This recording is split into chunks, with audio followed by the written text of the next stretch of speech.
Volume 6. Prologue. There are people ruling the Midgar kingdom from the shadows. I'm so jealous. Skell and Palai sprawled out across their desks. It's over. It's finally over. The three of us just finished up our Midgar Academy final written exams. You guys want to go over the answer sheet and see how we did? Ask. Losing Isaac was a major blow, but I managed to pull through by cheating off the crib sheet I got from Nina. I'm actually pretty proud of how I did.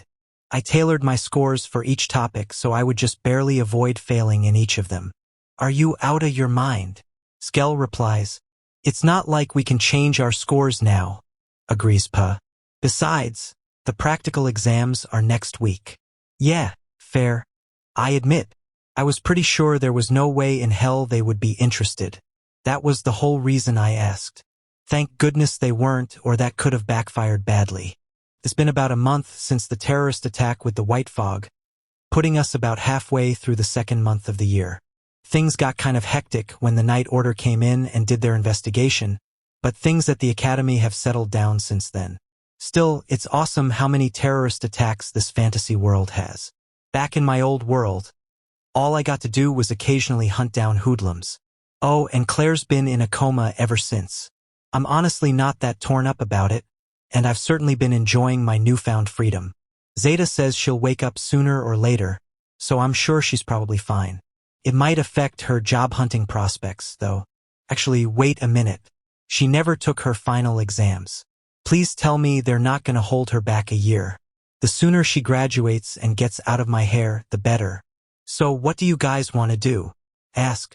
We could study for the practical exam. Are you out of your mind? Skell replies. Now that we're done with the written test, we're free to screw around as much as we want until the practical exam comes up. Agrees Pa. Yeah, fair. And if you think you can just take our money and run, then you've got another one coming. We've got fat bankrolls and we're coming for you. We have the power of Mitsugoshi installment payments on our side.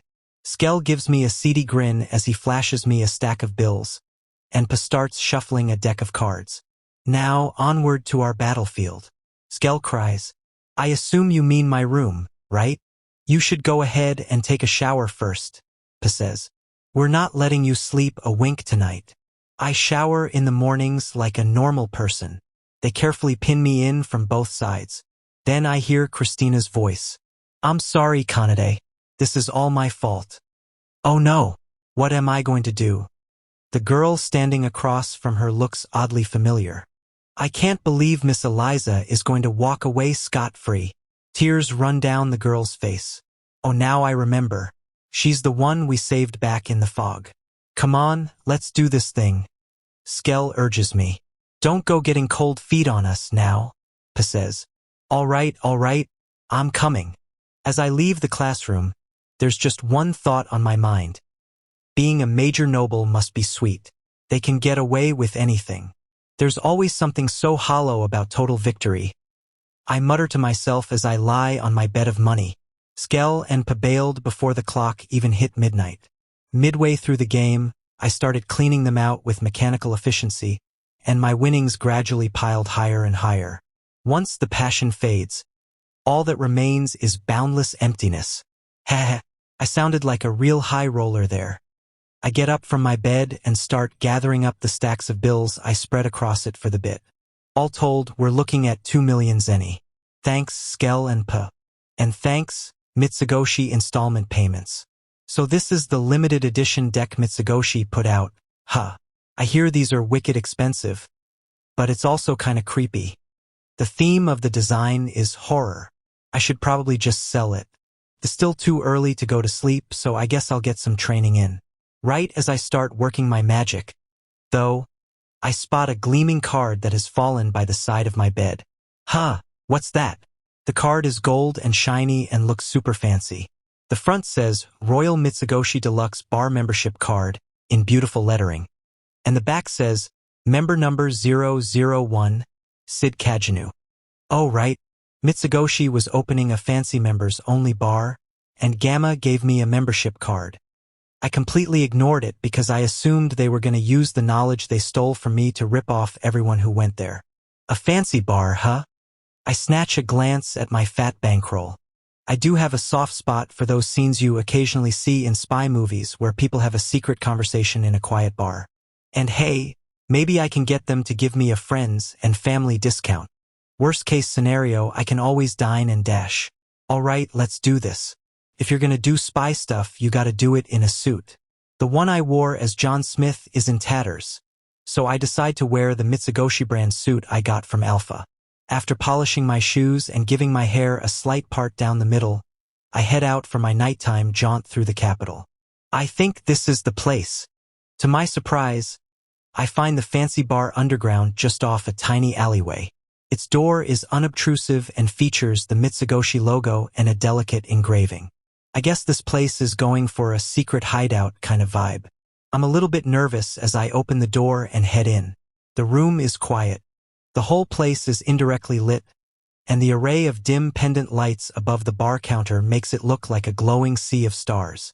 The floor is made of Wolf King stone, and it looks like each table is made of a single plank of Yggdrasil wood.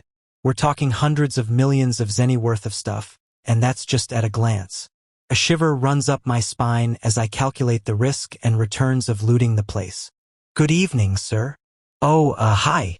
My reply comes out dumber than I intend, possibly because I was thinking about something unscrupulous. I've got my membership card right here. I reach into my pocket to pull out the shiny golden card, but the hostess shakes her head. I assure you that won't be necessary, Mr. Sid Kajanu. Welcome to our humble establishment. We have a VIP room in the back, if you'd be interested. She turns her heterochromatic eyes to the seats over in the corner. Nah, I'll go with the counter. Takes me a moment to make up my mind, but if you're doing spy stuff, you gotta sit at the counter. Very well. Please follow me. Sorry, but have we met somewhere? She turned away to lead me to my seat, but when I ask the question, she looks back at me in surprise. She's a half-elf with dark hair and different colored eyes. Gold and silver. We met at Mitsugoshi, she tells me. Oh, right, you were there with Gamma. I'm honored that you remember me. My name is Omega. Now, your seat is right this way. I follow Omega to the counter and sit down. The bartender looks familiar, too. She's a blonde elf with bobbed hair wearing a men's uniform. You were there at Mitsugoshi, too, weren't you? I ask her. You honor me. My name is Chi. I'm Sid Kajanu. Oh, I'm well aware. Chi gives me a composed bow, but for some reason, her fingers are trembling. Maybe she hasn't been tending bar for very long or something.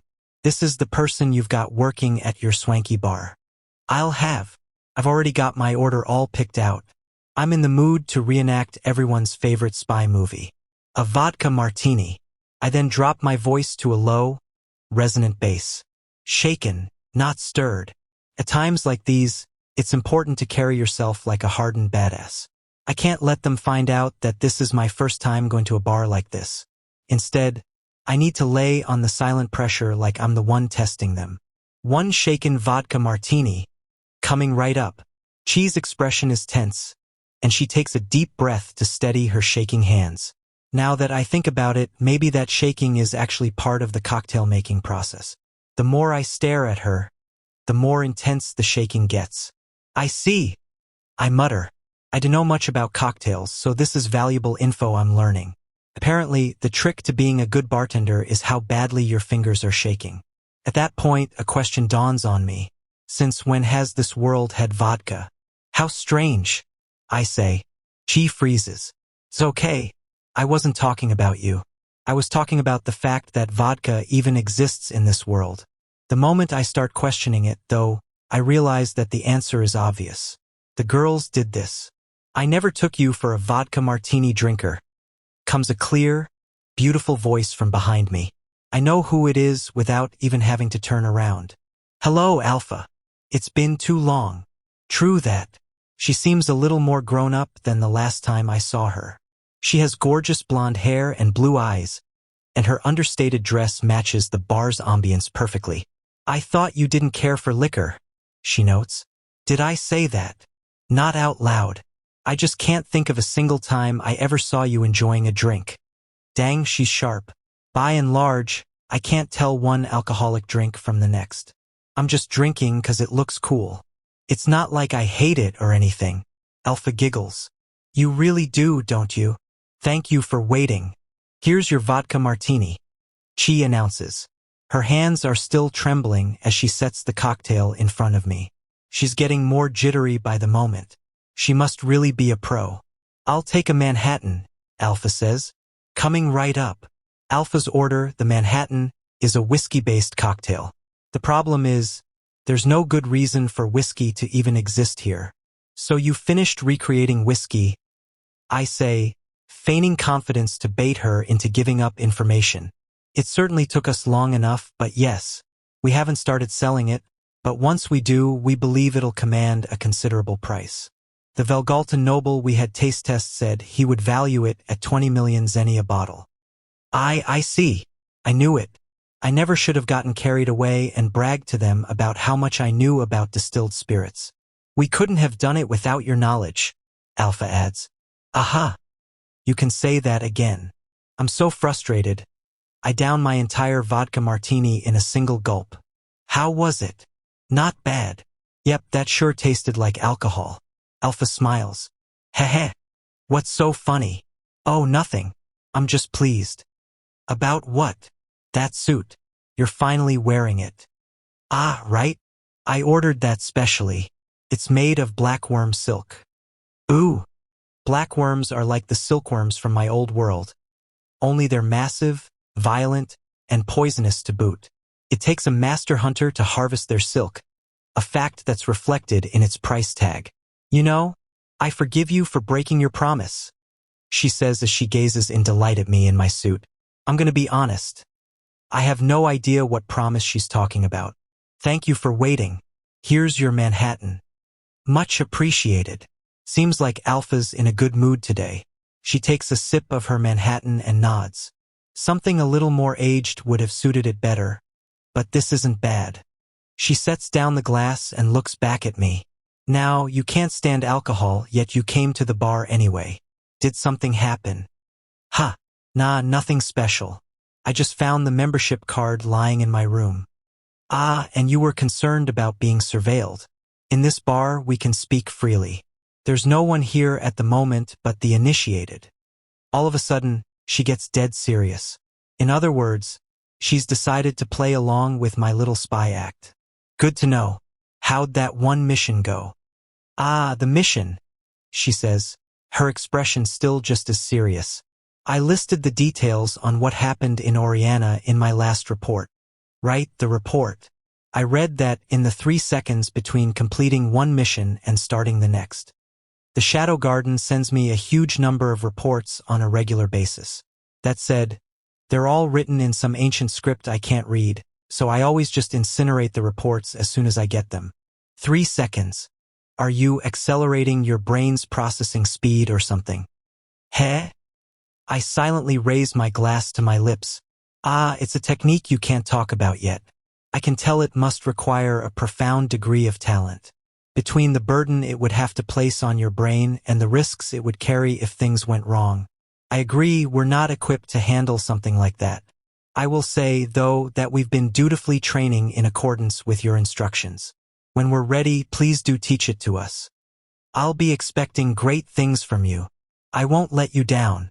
I swear it on my life. And how's that one mission going? Everything is proceeding smoothly. Rose Oriana has made up her mind to serve as the queen and fight. Just as originally planned, then. You must have foreseen this conclusion the moment you first made contact with her. You were so fixated on her. I started to get a little jealous. Alpha jokes. She's a necessary piece in the plan. I see that now. We need her in order to drag them out into the light. Into the light. What's the matter? No, it's nothing. I was just examining the situation from all sides and envisioning the worst possible outcome the near future might bring. You really do pay attention to every possibility, don't you? I just wish you would pay a little more attention to the rest of... No, it's nothing. She starts to say something but stops herself. You've never changed. All this time you've been chasing a giant dream. It's too big a dream for the rest of us to grasp more than a fragment of. But the preparations are finally complete, aren't they? If you cast your gaze to the horizon, we've only taken the very first step. I understand that, with the Shadow Garden's funds and technology, we can reshape the Oriana Kingdom. You can leave that part to us. We have everything going smoothly at the moment. I see. If things are going smoothly, then I leave it in your hands. Ah, and one other thing. We updated the ancient script cipher. Alpha hands me a few sheets of paper. I can't help but grimace when I see how absolutely covered they are in ancient script that I can't make heads or tails of. That there is the decoder sheet, but perhaps the cipher was too simple for you, she tells me. Aha! This is a disaster. My eyes hurt just looking at this thing. I'll take an apple juice, I say as I stow the papers in my pocket. Chi's eyes widen in surprise. Ha! Oh, of course. One apple juice coming right up. Moving on, we have the incident at Midgar Academy. I received a mission report from Zeta. Though it certainly took her long enough to get it to me, Alpha says with a sigh. I swear, that girl wouldn't know a deadline if it hit her in the face. Would you mind having a word with her? She's got her own way of doing things. You really have to stop spoiling her. Still, it was thanks to her that we managed to wipe out the Fenrir sect. Ah yes, the Fenrir sect, of course. She rooted out their hideouts and escape routes ahead of time. Once you beat Fenrir, it took her less than half a day to annihilate them. She was almost too effective. I see. I guess she's talking about those terrorists. Because of the situation in Oriana, we had barely any personnel on hand. Alpha continues. I find it hard to believe they managed to take out the entire Fenrir sect in half a day with just Zeta, Victoria, and a handful of numbers. Still, this is Zeta we're talking about, so I imagine there are a lot of details that didn't make it into her report. She heaves another big sigh. Can you please talk to her and tell her to take her reports seriously? And to avoid taking risks she doesn't need to. Yeah. Make sure you do it, okay? Yeah. Thank you for waiting, says Chi. Here's your apple juice. Yeah. This really hits the spot. They used some good apples in this stuff. Zeta handled the cleanup too, Alpha explains. She did a good job covering our tracks, and the Cult of Diablos did the same thing with their Night Order insiders. That's why, officially, the whole thing is being treated as a terrorist attack. Going with the same story as always, I see. Then there's the matter of Claire's coma. Zeta's report wasn't particularly informative. We may want to examine her again. Nah, it's fine. Let her sleep. At this point, it's pretty much a given that she's going to have to repeat a year, so there's no point waking her up a second sooner than we have to. But I can handle the situation with my sister. Alpha gives me a small smile. Very well. I can tell you're worried about her, too. Oh, right. Speaking of the terrorist attack, I think back to what I heard Christina talking about in the classroom earlier. Our student council vice president, Eliza, took advantage of the chaos to attack other students. Eliza, from that major aristocrat family. Yeah, that one. The Night Order was investigating her crimes, but it sounds like she's going to be found innocent. Do you want her to be found guilty? I'm sure we could. Nah, that's not what I'm asking. The ruling itself doesn't actually matter. It's just, there was a bunch of evidence and testimonies, so the fact that she's just walking makes me feel a little jealous, honestly. That's fair. You're right. The corruption in Midgar runs deep. The nation is bigger than Oriana, but that just means the corruption is even more ingrained. And Eliza Despote's father, Marquis Brad Despote, is the leader of a faction that symbolizes that rot. The faction is called the 13 Nightblades. As the name suggests, it's a secret society of 13 of the Midgar Kingdom's movers and shakers. People call them Midgar's rulers in shadow, and they have strong ties to the Cult of Diablos and other criminal organizations. Brad Despote must have been the one who gave the order to have Eliza cleared of all charges. Rulers in shadow, you say? Alpha pulls out a sheet of paper with a portrait and a bio on it. In all likelihood, this is the man who handled all the specifics, Earl Shoddy Goods. He's the lowest-ranking member of the Nightblades, a close confidant of Brad Despote, and a formidable prosecutor. He's the man in charge of handling cases brought against the nobility. He's going to avoid prosecuting and claim the evidence wasn't strong enough. So this is shoddy goods, huh? He looks evil as sin. While we're here, I have Alpha give me a look at the other 12 bios as well. Even with all the eyewitness accounts and evidence. Ask. This happens quite frequently. As soon as he becomes involved, everything gets swept under the rug. You don't say. And it isn't just shoddy goods either. The other Nightblades corrupt Midgar by abusing their authority as well. Due to their ties to the cult, nobody can lay a finger on them, and they've only grown more arrogant over time. Those 13 Nightblades sound like an evil bunch of dudes. We plan to deal with them eventually, but we have our hands full rebuilding Oriana at the moment. For now, we're just letting them be. I see. So this is what big-shot fantasy world nobles are capable of, huh? They're rulers in shadow who can get away with anything. I chug my apple juice and rise to my feet. I just got a fantastic idea. Thanks, Alpha. You look excited. What are you thinking? You'll find out soon enough. All right. Well, if you need help, you know where to find me. Alpha replies, then fades into mist and vanishes. Damn, girl.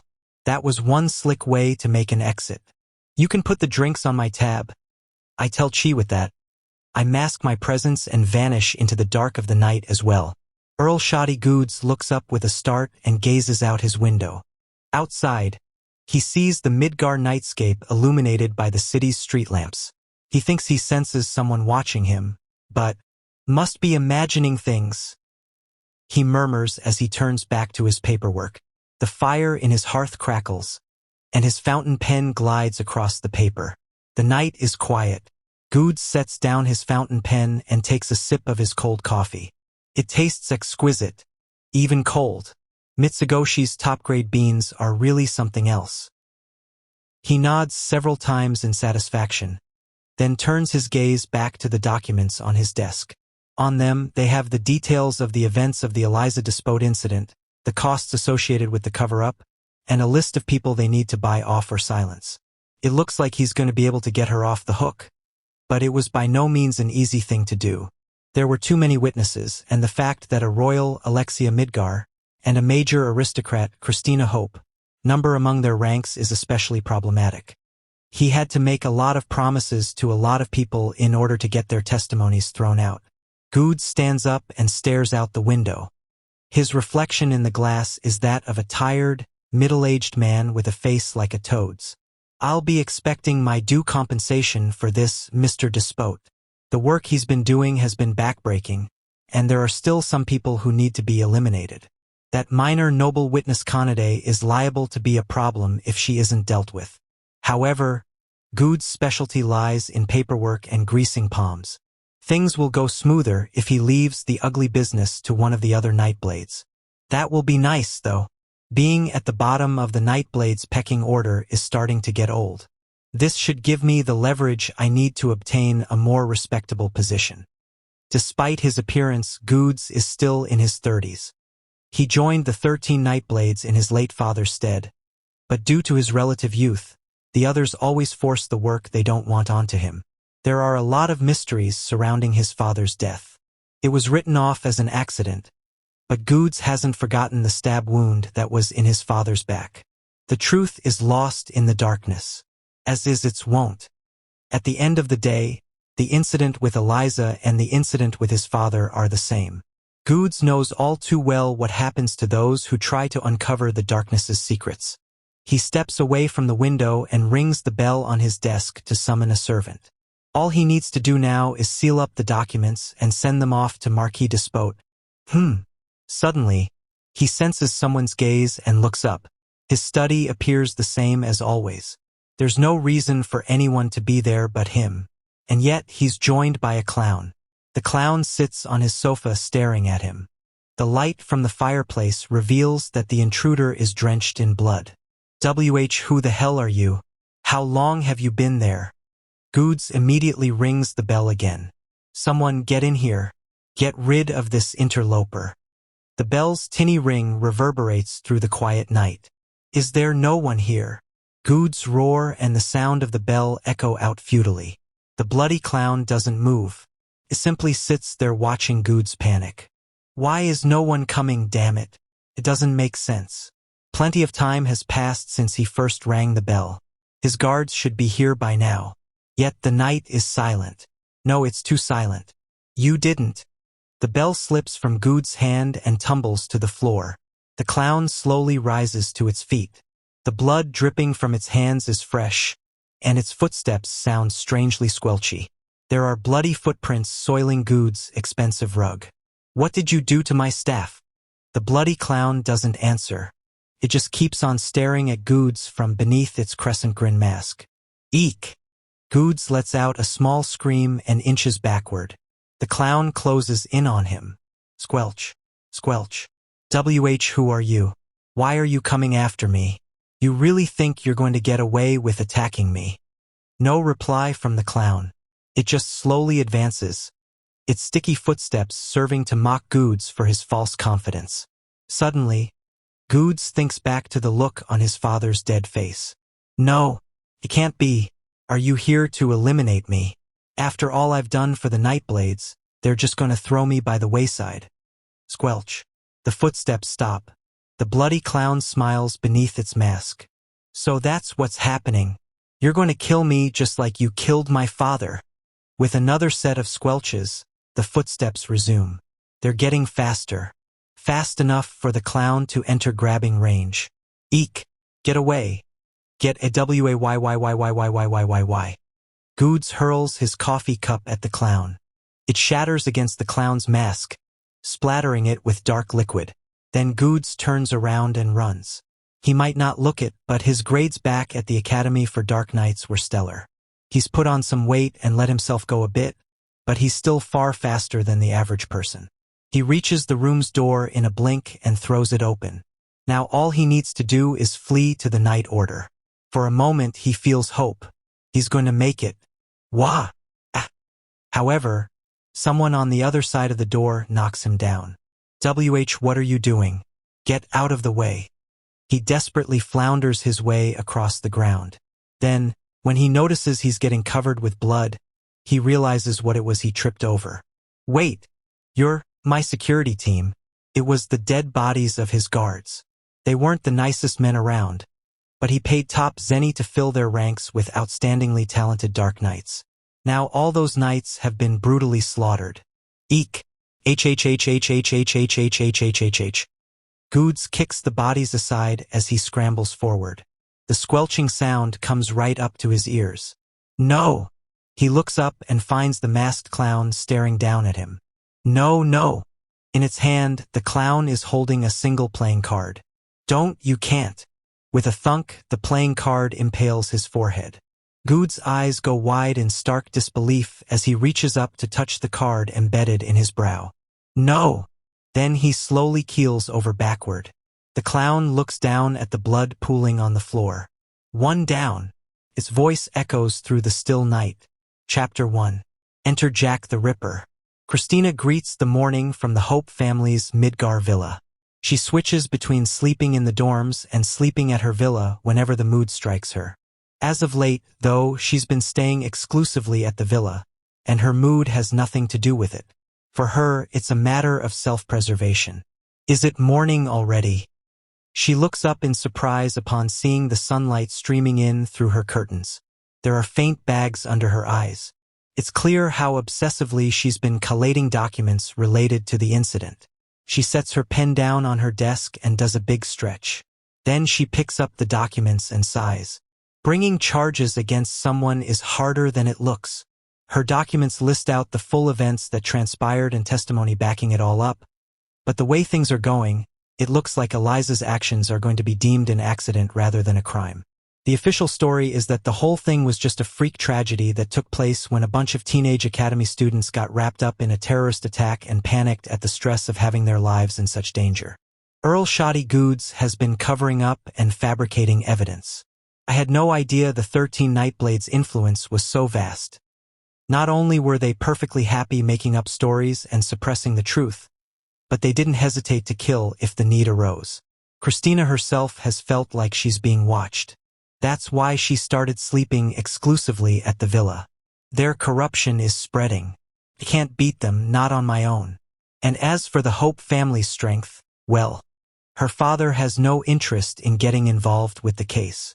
To use his words, how exactly do we benefit from saving some no-name noble girl? The 13 Nightblades' power is why their tyranny stands unopposed. Everyone just looks the other way. I don't have that kind of power. Political power, military power, financial power, institutional power. If you have power, you can get away with anything. That's just a fact of living in Midgar. How do we benefit from saving a no-name noble girl, huh? They didn't. Doing so wouldn't change the world one bit. Christina knows that from a noble's perspective, her father is right. However, that's not enough to satisfy her. There are people doing evil, and the fact that she can't punish them makes her feel completely powerless. Christina has no idea how to reconcile those emotions. Perhaps if she were stronger, she would be able to stamp out evil. Stamp it out. The way Shadow does. Christina can picture it in her mind's eye.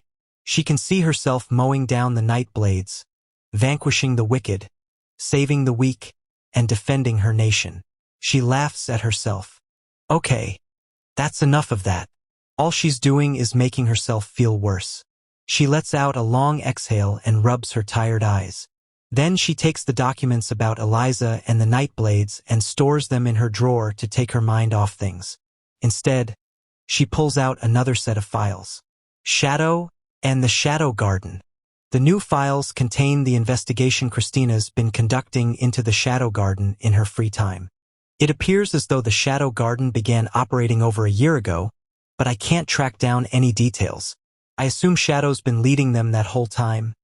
But again, I can't find details.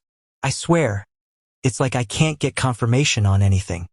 She flips through the papers. They're packed full of clippings from wanted posters and newspaper articles. The reporting in the north side of the kingdom is atrocious. It's been confirmed that Shadow operates up there sometimes, you know. How is it they barely have any mugshots, and the quality of the ones they do have is so terrible? Despite her grumbling, her expression slowly brightens as she looks at the papers. The man has a tremendous sense of duty. That's why he walks his blood-stained path, and it's why he can't exist where the light shines. But he's out there vanquishing evil. Unlike me. She laughs at herself again. Then there's a knock on her door. Come on in. A middle-aged man steps inside. Christina uses the full force of her Dark Knight talents to shove her documents into the drawer at record speed. Good morning, Father. Have you not been sleeping, Christina? No, I was just doing some thinking. Did you need me for something? I assume I don't have to tell you this, but don't do anything that will anger the 13 Nightblades. No good would come of getting on their bad side. Christina doesn't say a word, and the nod she gives him is brief. It's the most resistance she can muster. Things are about to get very chaotic. There's no telling what could happen to the Hope family if we do anything rash. Chaotic how, Father? Ah, right, I forgot to tell you. Her father lets out a sigh. Shoddy Goods is dead. What? The whole aristocracy is on edge, and the Nightblades are furious. The capital is in turmoil. Christina watches her father leave, then hurriedly gets dressed and heads to the scene of the crime. Alexia walks down the Goods estate hallway. There's bloody footprints here, too. The dark red stains continue across the rug. Please don't touch anything, Princess Alexia. We're still collecting evidence. Alexia glares at the knight chaperoning her. I'm not an idiot, you know. Princess Alexia. On hearing her name, Alexia turns around. Christina. There. She sees Christina, the girl she got to know during the big incident. I heard that Earl Shoddy Goods was dead. Christina manages as she tries to catch her breath. What happened? Someone murdered him. The Night Order is investigating the scene as we speak. Oh wow. They won't let me in the actual room yet, so I was checking the hallway. Why the hallway? Take a look at these footprints. Alexia points at the bloody tracks going down the hall. Don't they seem odd to you? They do seem to stand out more than I would expect. That's strange too, But what's stranger is how little of a hurry the killer was in. They just killed a bunch of people, yet there wasn't any urgency in their gait. Alexia walks alongside the footprints and matches their stride. If anything, it looks like they were walking slowly, Christina agrees. Weird, right?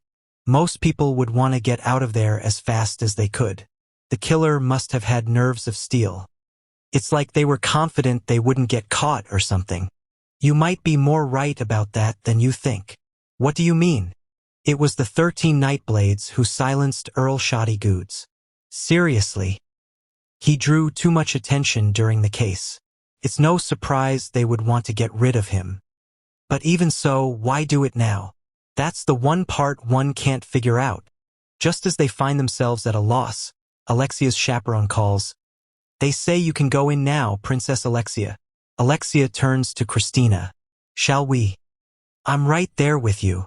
The chaperone takes them to the Night Order member in charge of the scene.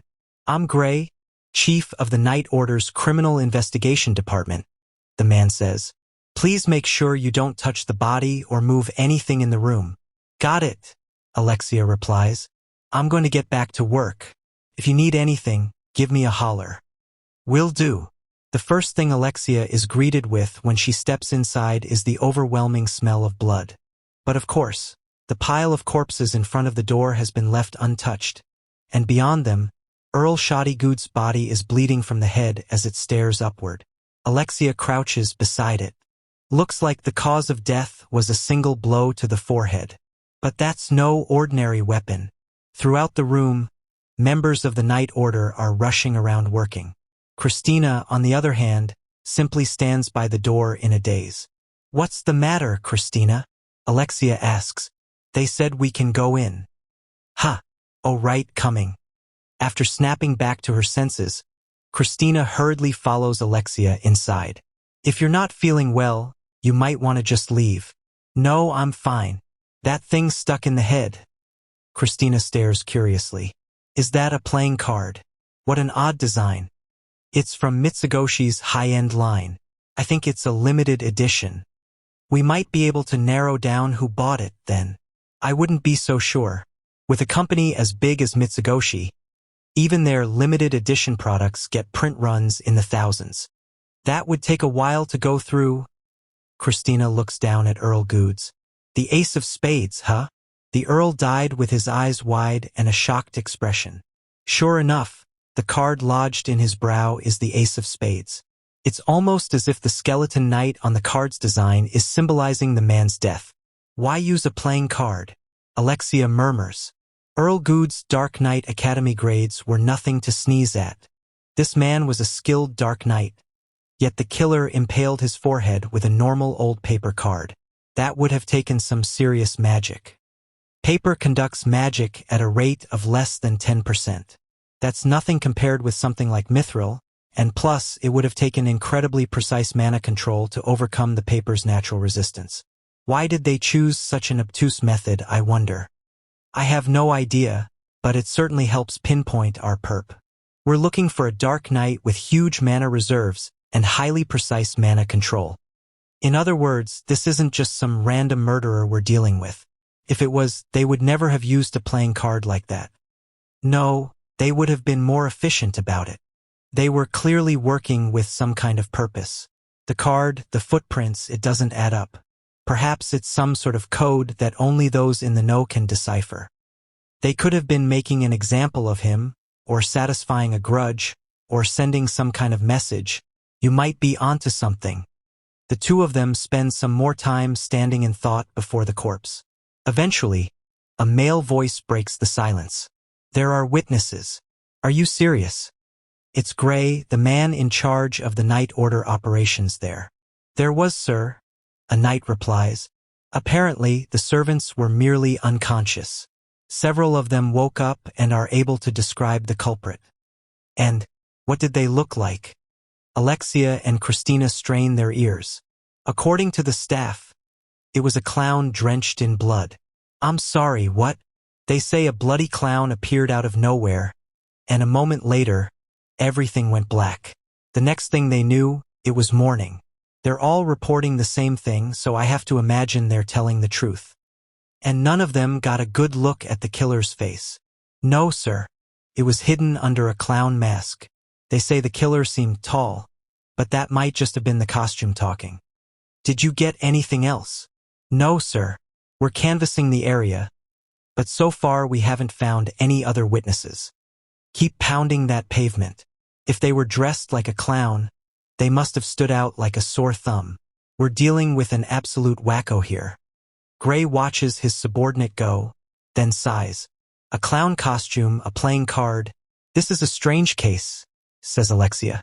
Gray frowns. Why, if it isn't Princess Alexia, don't you know it's poor manners to eavesdrop? I think the killer was trying to leave some sort of specific message. Do you have any idea what that might be, Chief Gray? You're overthinking things, Princess. This here is an open and shut case. How so? Our culprit is some rich person who had a bone to pick with Earl Goods. They used their wealth to hire some hotshot assassin, and it turned out the assassin was a homicidal nutjob. Simple as that. Amateurs tend to assume that mysteries are these complicated affairs, but people's motives are always dead simple. The only killers who go and leave messages are the ones in Ms. Natsum's novels.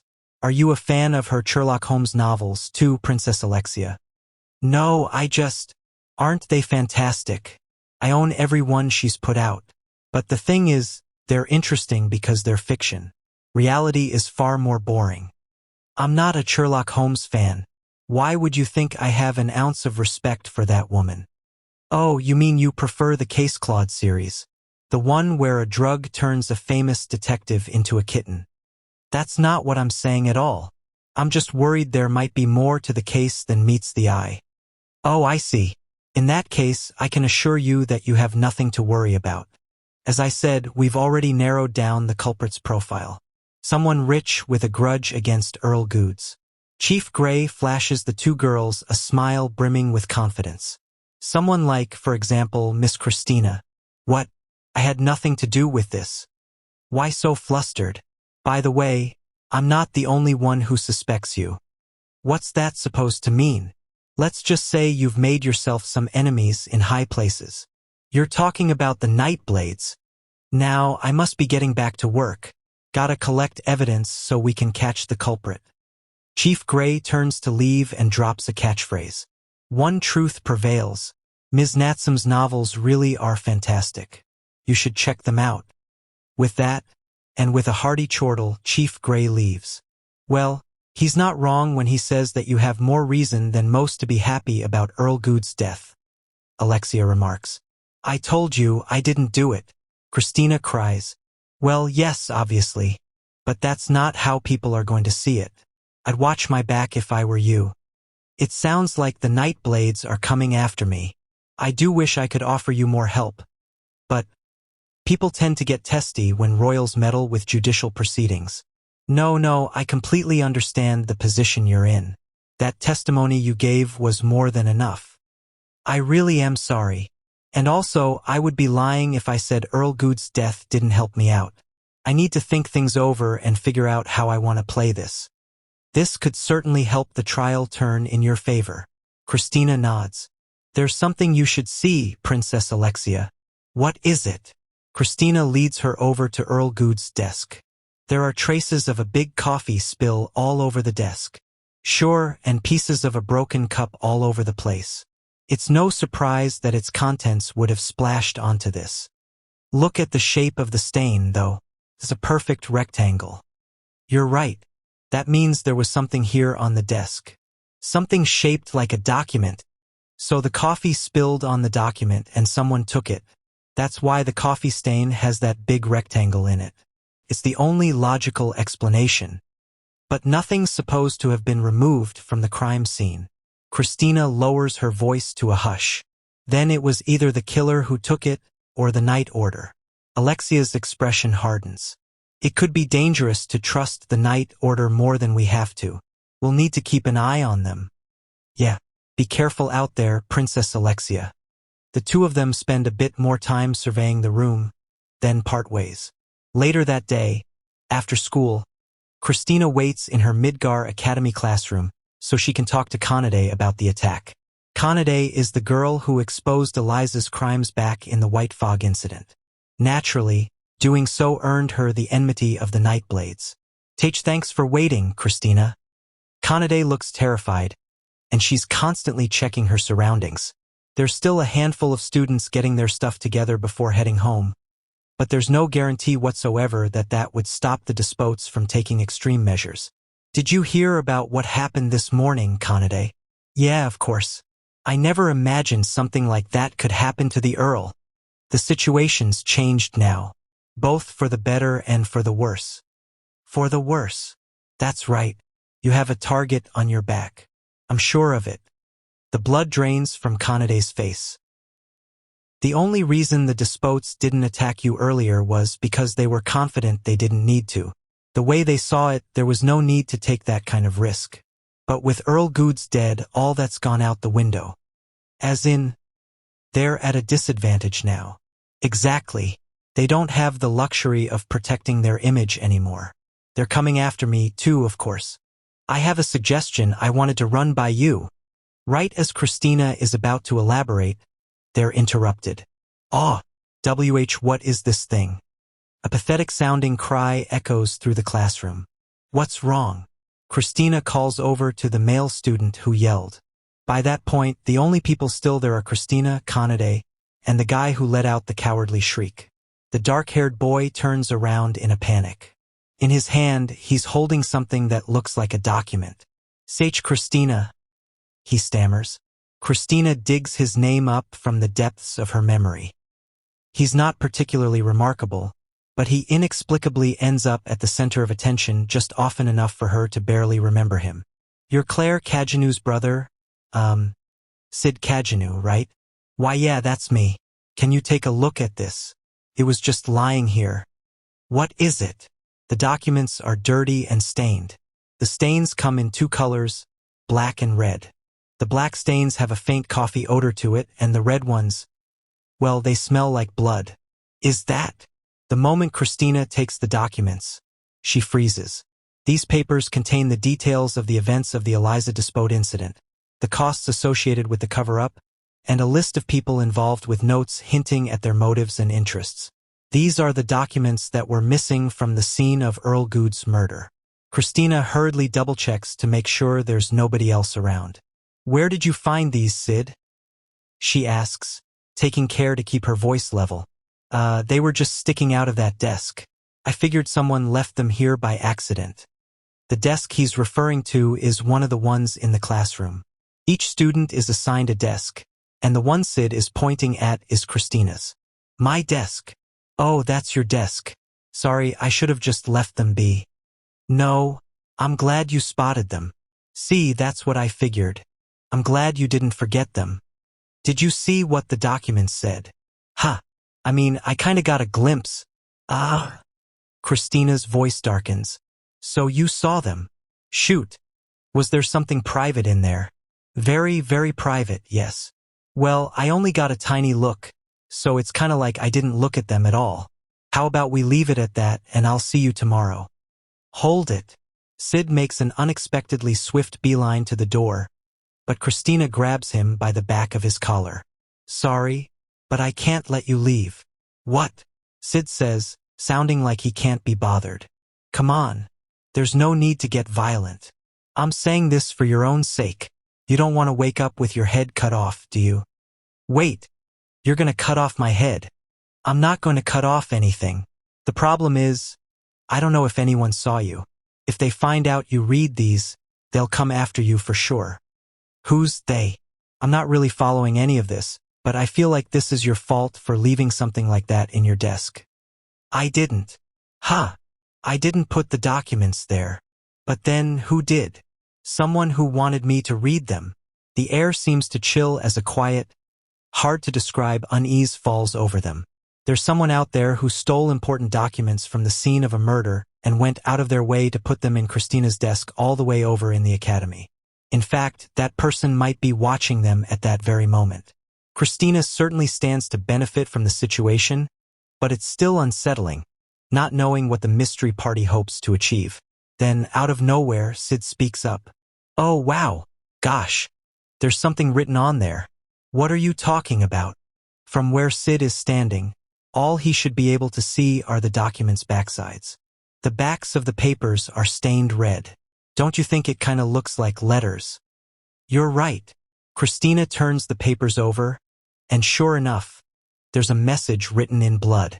It's a little runny, so the message is hard to make out, but Jack the Ripper. Is that a name? Maybe that's the person who left the papers in your desk, Sid offers. But who could they be? And why give these to me? Christina inhales sharply as she sinks into thought. Dunno, but I gotta get going. Hold it. Once again, Sid tries to flee, and once again, Christina catches him. My sister's in a coma, and I've been so worried I can't sleep at night, so I really need to get going so I can look after her. I know about you sister's situation, but I can't let you leave. You're not safe. I'm fine. I can protect myself. As I recall, your grades are a lot closer to the bottom of the class than the top. I'm telling you this for your own good. I mean, you're not wrong about that, but still. Christina ignores Sid and turns around. And Kanade, you can't go home either. Wait, me too. Kanade asks in surprise. That's right. This is actually what I was trying to suggest earlier, but as of today, the two of you are going to be living at the Hope family villa. Ugh, Sid grumbles. Oh, thank goodness, says Kanade. That's such a relief. Two very different responses. We don't have a choice here, not if we want to keep the two of you safe. The Hope Villa is well guarded. Ugh. Thank you so much, Christina. Now, let's collect our stuff so we can head there. And just like that, the three of them begin living together. When I kill people, I have a couple of rules that I kinda sort of vaguely try to obey. One of those rules is that I generally try to avoid killing people I'd feel sorry for. Another rule is that if they're a bad guy, it's probably okay to give them the axe. Cool, no problems here. I just double-checked, and I've been following all my rules today. Gotta say, though, I wasn't expecting things to play out like this. As a result, I now find myself in Christina's reception room. Would you like some, Sid? We might never get another chance to drink high-end Mitsugoshi coffee again, so we have to make sure we drink enough to last the rest of our lives. Kanade the broke aristocrat happily chugs her coffee. Her timidity from back in the classroom seems to have gone without a trace. She's a pretty girl with dark eyes and dark bobbed hair. You can have mine, I offer. Gamma sends me more than I'll ever be able to get through. Wait, really? I love you, Sid.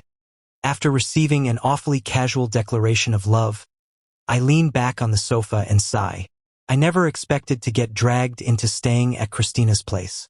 I worry that this might not be appropriate background character behavior, but then I realize Kanade is giving off the biggest background character energy ever as she downs a lifetime supply of coffee, so maybe this is actually fine. Cool, no problems here. Looks like I'm leading a deeply unproblematic life today. Can I have your chocolate too, Sid? Nah, the chocolate's mine. Boo, what a jerk. I hate you, Sid. I swiftly rescue my share of the chocolate out of Kanade's hand. These are the expensive new matcha truffles Mitsugoshi just released. Gamma sent me a sample package last month. I'm surprised Christina managed to get her hands on any, considering that the pre-order backlog is over a year long. So this is what major aristocrats are capable of, huh? Once again, I'm jealous as hell. The sofas from Mitsugoshi's fancy furniture brand, and the chandelier, rug, and tableware are from their high-end lines as well. I mutter, man, these people must be die-hard Mitsugoshi fans. That said, just how many pies does Mitsugoshi have its fingers in? As I pop the matcha truffles in my mouth, I hear a knock on the reception room door. I'm coming in. It's Christina. Kanade shifts gears at a startling speed and bows her head low. Thank you so much for having us over. You really don't have to be so formal about it. The bedroom's all made up, so let me show you where it is. The two of us follow Christina out into the hallway. Between the gorgeous carpet, the decorations on the walls and ceiling, and the works of art adorning the hall, this place puts the impoverished Baron Kagenu house to shame. 17 million, 54 million, 9 million, 200 million. Kanade quietly mumbles as she walks beside me. What are you doing? Ask. Heap. You heard that? Yep. I was just estimating how much all these works of art cost. Oh huh. I take a good long look at the vase Kanade just valued at 200 million zeni and burn it into my memory. This here is the dining room. We're going to be eating here tonight. And right beside it, Christina guides us through the villa with practice steps. Then, after ascending a spiral staircase, she comes to a stop before a set of double doors. There are 2 dark knights serving as guards right in front of them. Here we are. With that, she opens the doors to reveal the spacious bedroom within. Oh wow, it's like the kind of room a princess would have. Kanade cheers as she rushes over to the bed. Okay, Sid, your bed's the one on the left. Christina points to the bed in question. Okay, I gotta ask. Can I have this one, Christina? Kanade inquires. It's all yours, Christina replies. That puts me in the middle then. I gotta ask. I cut in. Why are there 3 beds? The question's been killing me since we first stepped into the room. Because there's 3 of us, Christina says, pointing one after another at me, then herself, then Kanade. Well, I certainly can't argue with that math. It's more efficient to have all the people who need to be guarded in one place. Ah, that's actually pretty reasonable. We'll be sleeping in the same room, but I'll put a bookcase up between Sid's bed and ours, Christina says. That way, there shouldn't be any problems. Plus, Sid's grades on practical tests are garbage, and I'm like 100 times stronger than him, Kanade adds. If he tries anything funny, I'll just beat him up. Fwoosh, fwoosh, fwoosh. In a profound display of disrespect, Kanade hops up and down on her bed and assumes a combat stance. I'm not some weirdo. I raise my hands in a show of surrender and sit down on my bed. The suitcase I brought from my dorm is waiting for me by the foot of the bed. In order, we've got me closest to the window, then Christina, then Kanade. In front of the door and next to the window, If anyone attacks, I'll be the first to die. The perfect spot for the son of a broke Esperan. I mutter. You're the one least likely to get attacked out of all of us, Sid. Christina tells me. Oh, sorry. I didn't mean that in a snide way. To the contrary, I'm looking forward to it. We have 2 guards in front of the door and another 3 stationed below the window. And they're all skilled dark knights who've made it to the Bushin Festival primary rounds. Gosh, don't worry. You're far safer here than you would have been at your dorm. If you say so.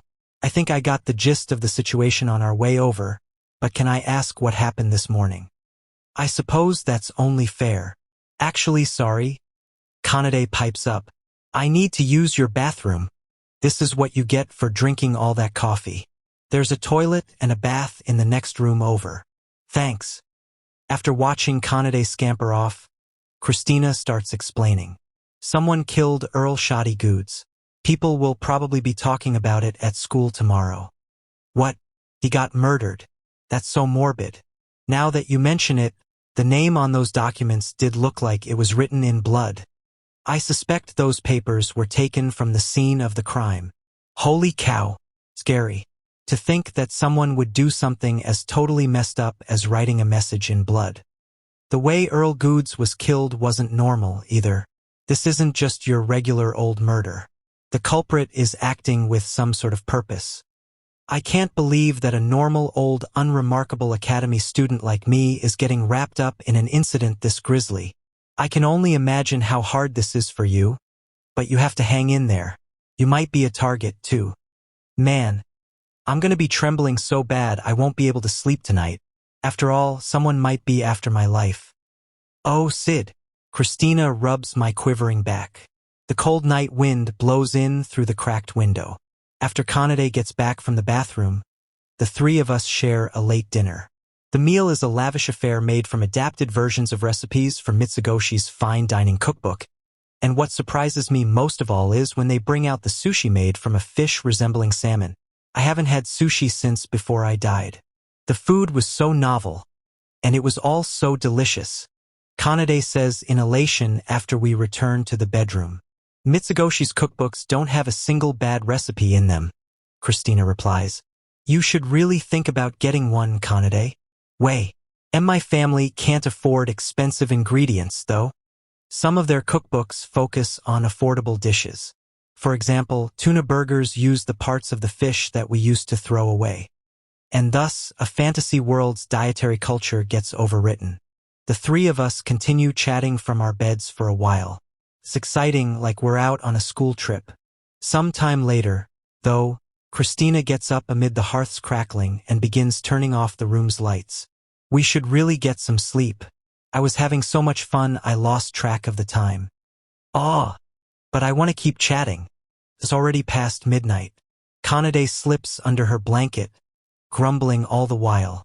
Good night, I say as I tuck myself into bed. Good night, you two. Right as Christina is about to do the same, there's a knock on the door, and a maid comes in. Miss Christina, your father is asking for you, she says. You two go ahead and go to sleep. I'll be right back once I'm done. You got it, I reply. Zzz. Kanade is already fast asleep.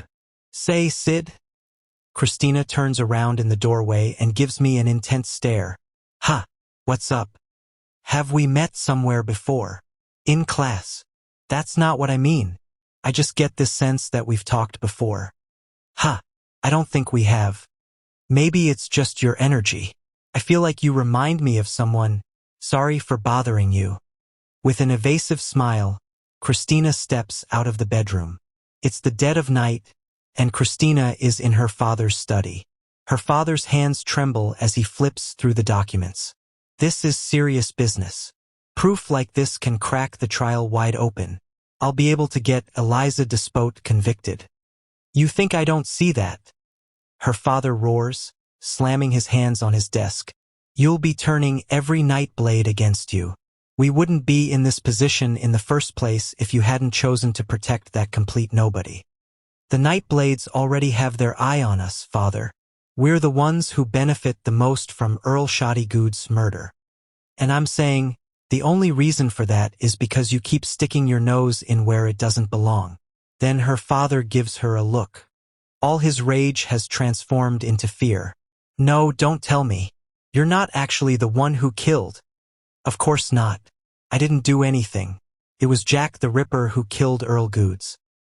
But we need to help Kanade, father.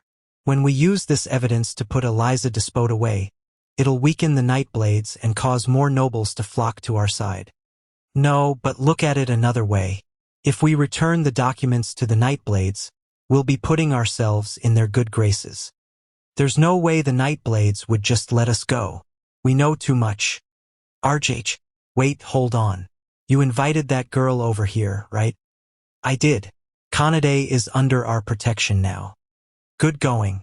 If we turn her over to the Nightblades as well, they'll know we're acting in good faith. I can't let you do that.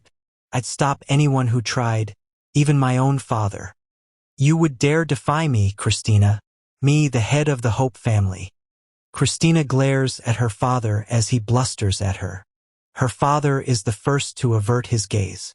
For the time being, all decisions on this need to go through me.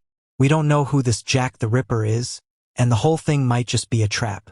We need to figure out where this evidence is coming from. But, father, the 13 Nightblades aren't just going to sit idly by, not with Earl Goods dead. They'll probably put Earl Azekay and Baron Sturgang in charge of the situation. The two members of their militant arm. And the youngest members of the Nightblades, yes. We have no idea what it is they're planning. I'm sorry, but I'm too young to die. With that, Christina's father takes the documents and leaves the room. Christina gazes into the flickering hearth and lets out a long exhale. This nation's aristocracy is rotten. Rotten to its core. She heaves a defeated laugh. What a joke we are. My father, too terrified to do anything but curry favor with the Nightblades. And me, powerless to do anything at all. The question of the hour is, why did Jack the Ripper leave those documents in Christina's desk? She thinks she's deduced the answer. He's telling me to push forward with the trial. That's why he gave me that evidence on the Nightblade's wrongdoings. However, there's nothing Christina can do. She needs power to make the evidence stick, and that's one thing she doesn't have. The weak are helpless to do anything but get trampled, regardless of how hard their proof is. If I were just stronger. She could just imagine how exhilarating it would be to get rid of the parasites infesting her nation in one fell swoop. Suddenly, the image of Shoddy Good's face rises in her mind. Playing card embedded in his forehead, eyes wide in bewilderment. Heh. Christina laughs. Back when she first saw him, she'd been so taken with his dead visage that she'd completely forgotten herself until Alexia called out to her. It's the dead of night, and Christina's quiet laughter echoes through the study. Earl Azuke and Baron Sturgang share a conversation in a dim secret chamber. So we still don't know who iced Shoddy Goods, Azuke says as he smokes his cigar. All the witnesses did was babble about a clown. Sturgang grumbles. Nitwits, the lot of them. Whoever did it knew their stuff. There's no eyewitness reports outside the Goods estate, and our top mana tracers couldn't find the guy's trail. We're dealing with a professional here. Yeah, Goods had an impressive guard roster, and the killer took them all out in a single hit. This guy's got skills on par with Chief Gray's. Could be someone from the Lawless City. They've got that Assassin's Guild Zero over there, right? Zero would make sense skill-wise, but I haven't heard of any clowns working for them. Could be a new recruit. Sure, maybe. Either way, we don't have to know who the clown is to figure out who hired them. Azuke spreads a series of papers across the desk. There's a couple possible candidates, but the Hope family's at the top of the list for sure. Still, we don't have any proof. Ah damn, no proof? What a bummer. A sinister grin makes its way to Sturgang's face. Well, guess we'll just have to murk 'em like we always do. Let 'em taste a little pain, and they'll tell us whatever we want. Don't get ahead of yourself. What if they didn't do it? Heh, then we can just make up some evidence. Dead men tell no tales, you know. Yeah, but this is the Hope family we're talking about. Think of what a headache that would be to clean up. What? We've killed plenty of big-shot aristocrats. In the past, sure. But you heard about how the Fenrir sect got taken down. The Fenrir sect. Oh right, those cultists who've been backing up the 13 Nightblades. Exactly. Now that the Shadow Gardens stamped them out, it's a lot harder for the cult to have our back. We're in talks with another of their factions right now, but until that's all wrapped up, we need to watch our backs. Ugh, what a pain in the ass. I don't get what the big deal is. They're just one measly little cult. You don't know anything. You have no idea how powerful the cult is, or how terrifying they can be. Sturgang is taken aback at how grave Azuke's voice is. If that idiot Goods hadn't gotten himself killed, we wouldn't even be in this mess. He snaps to hide how shaken he is. Don't lose your cool. Until we get new orders, our job is just to keep the Hopes under surveillance. You know, boss, that Christina chick is a bona fide hottie. If we do end up killing the Hope family, you mind if I take her? She's all yours. Just make sure you don't slack on the cleanup. You're the best, boss. A wicked grin spreads across Sturgang's face. Shut up, Sturgang. Sorry, boss. A disquieting peal of laughter rings through the darkened chamber. Sturgang isn't smiling now, and Azuke grimly sets down his cigar. What the hell? Who's there? Azuke growls. Azuke and Sturgang are the only ones in the room. A mere handful of people even know it exists. However, the laughter is clearly coming from inside the room. The two men warily draw their swords. You think you can laugh at us? Show yourself, asshole. Azuke roars. The laughter remains unchanged. Azuke and Sturgang strain their ears to figure out where it's coming from. It's not from their left or their right. Not from ahead of or behind them either. Then the two of them start to look up. That's when something comes falling down. It's a dark liquid, and it pours down on their table and stains it red. The smell of blood assaults their noses. They stare at the ceiling. There's a clown drenched in blood clinging to it. The clown laughs as it eyes them. It's him. Is that a clown? Azuke and Sturgang swiftly swing their swords overhead. People call them the militant arm of the Nightblades, and their moves are well honed. Their swords cleave through the clown, sending blood spraying everywhere. Splurch. The bloody clown collapses onto the table. Get his ass. The two men grin as they bring their swords down. Each time the blades find purchase in the clown, more and more blood goes flying. The clown twitches, and the laughter finally fades. Did we finish the job? Azuke asks as he looks down at the mangled jester. With a practiced flick of the wrist, Sturgang shakes the blood off his sword. This is the guy who took out Goods.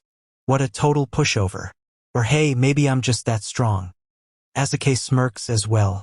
He feels like he's finally gotten his old edge back. There's a reason I made a name for myself in the Bushin festival back in the day. Goods piddly guards don't have nothing on us. The clown picked the wrong guys to mess with. All right, clowny boy. Let's see what kind of face you've got under there. Sturgang laughs and reaches to pull off the clown's mask. What the? Sturgang. Sturgang looks back, annoyed by the interruption. What's the matter, boss? Why your head? What about my head? There's a playing card sticking out of the back. Ha! Sturgang hurriedly pats the back of his head. Sure enough, there's a playing card stuck deep in it. He wipes at the blood trickling down his neck in bewilderment. Be boss. Bye heeb. With that, he crumples to the floor. The card embedded in his head is the 2 of spades. Then a figure looks down at Sturgang's convulsing body and slowly rises to its feet. It's the bloody clown. How are you still alive? Azuke shudders and draws back. The clown is covered in wounds that should clearly have been fatal, yet it stands there seeming none the worse for wear. The clown advances. Splurch. Hold on. What do you want? The clown advances. Splurch, splurch. Is it money? Who's your client? How much did they pay you? Splurch, splurch, splurch. Let's talk about this. I'll double their offer. I'll get you money, women, anything you want. Azuke feels a soft thump on his back. He's reached the wall. Before he knew it, he'd been driven all the way to the edge of the room. Stay back. I might not look it, but I'm a master of the Bushin style.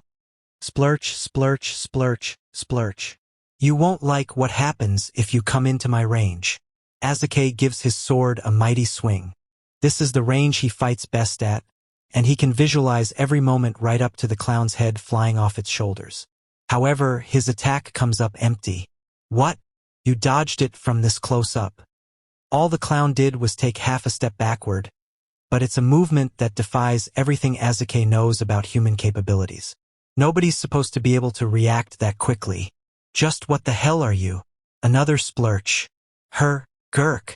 There's a playing card lodged in Azuke's throat. It's the 3 of spades. Choking up blood, Azuke swings his sword down.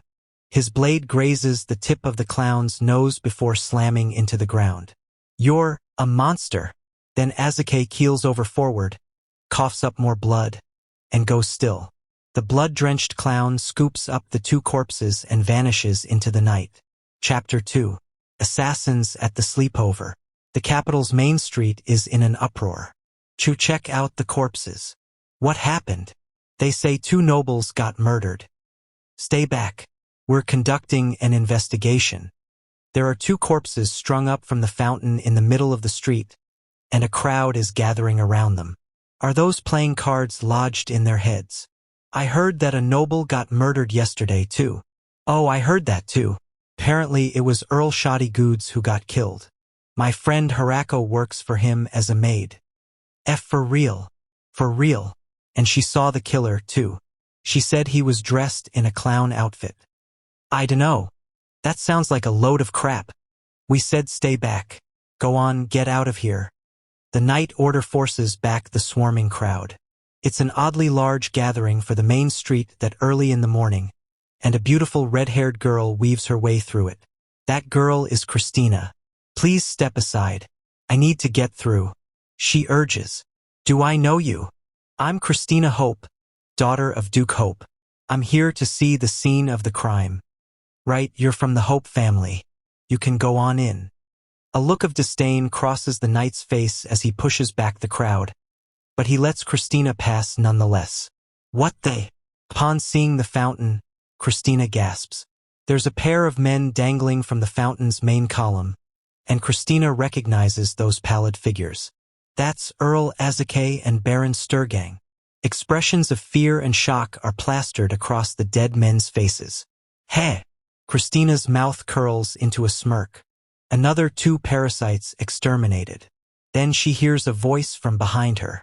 3 of the 13 Nightblades have been murdered in rapid succession. Hard to imagine that's a coincidence. Christina hides her sneer with her hand and turns around. There, she finds Gray, Chief of the Night Order's Criminal Investigation Department.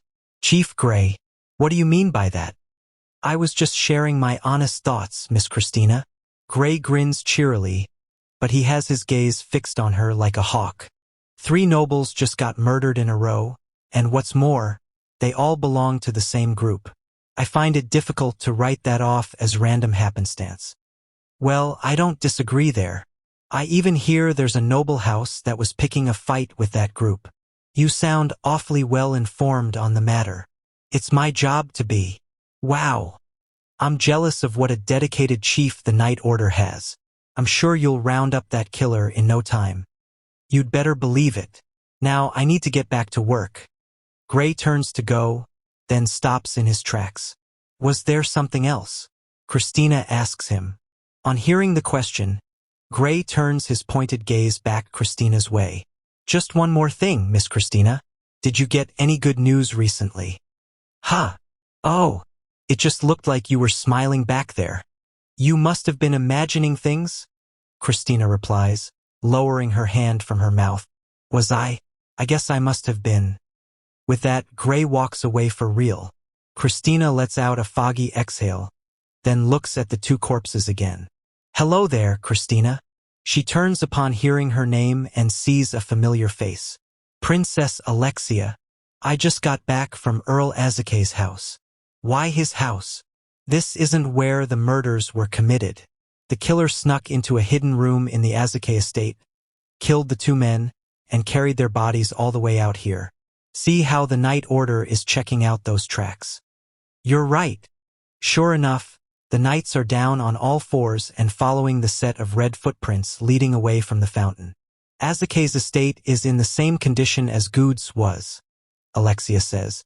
All the guards are either dead or hurt too bad to fight, and all the maids just got knocked out and are otherwise fine. That couldn't have been easy to do. It couldn't. We're dealing with an expert here.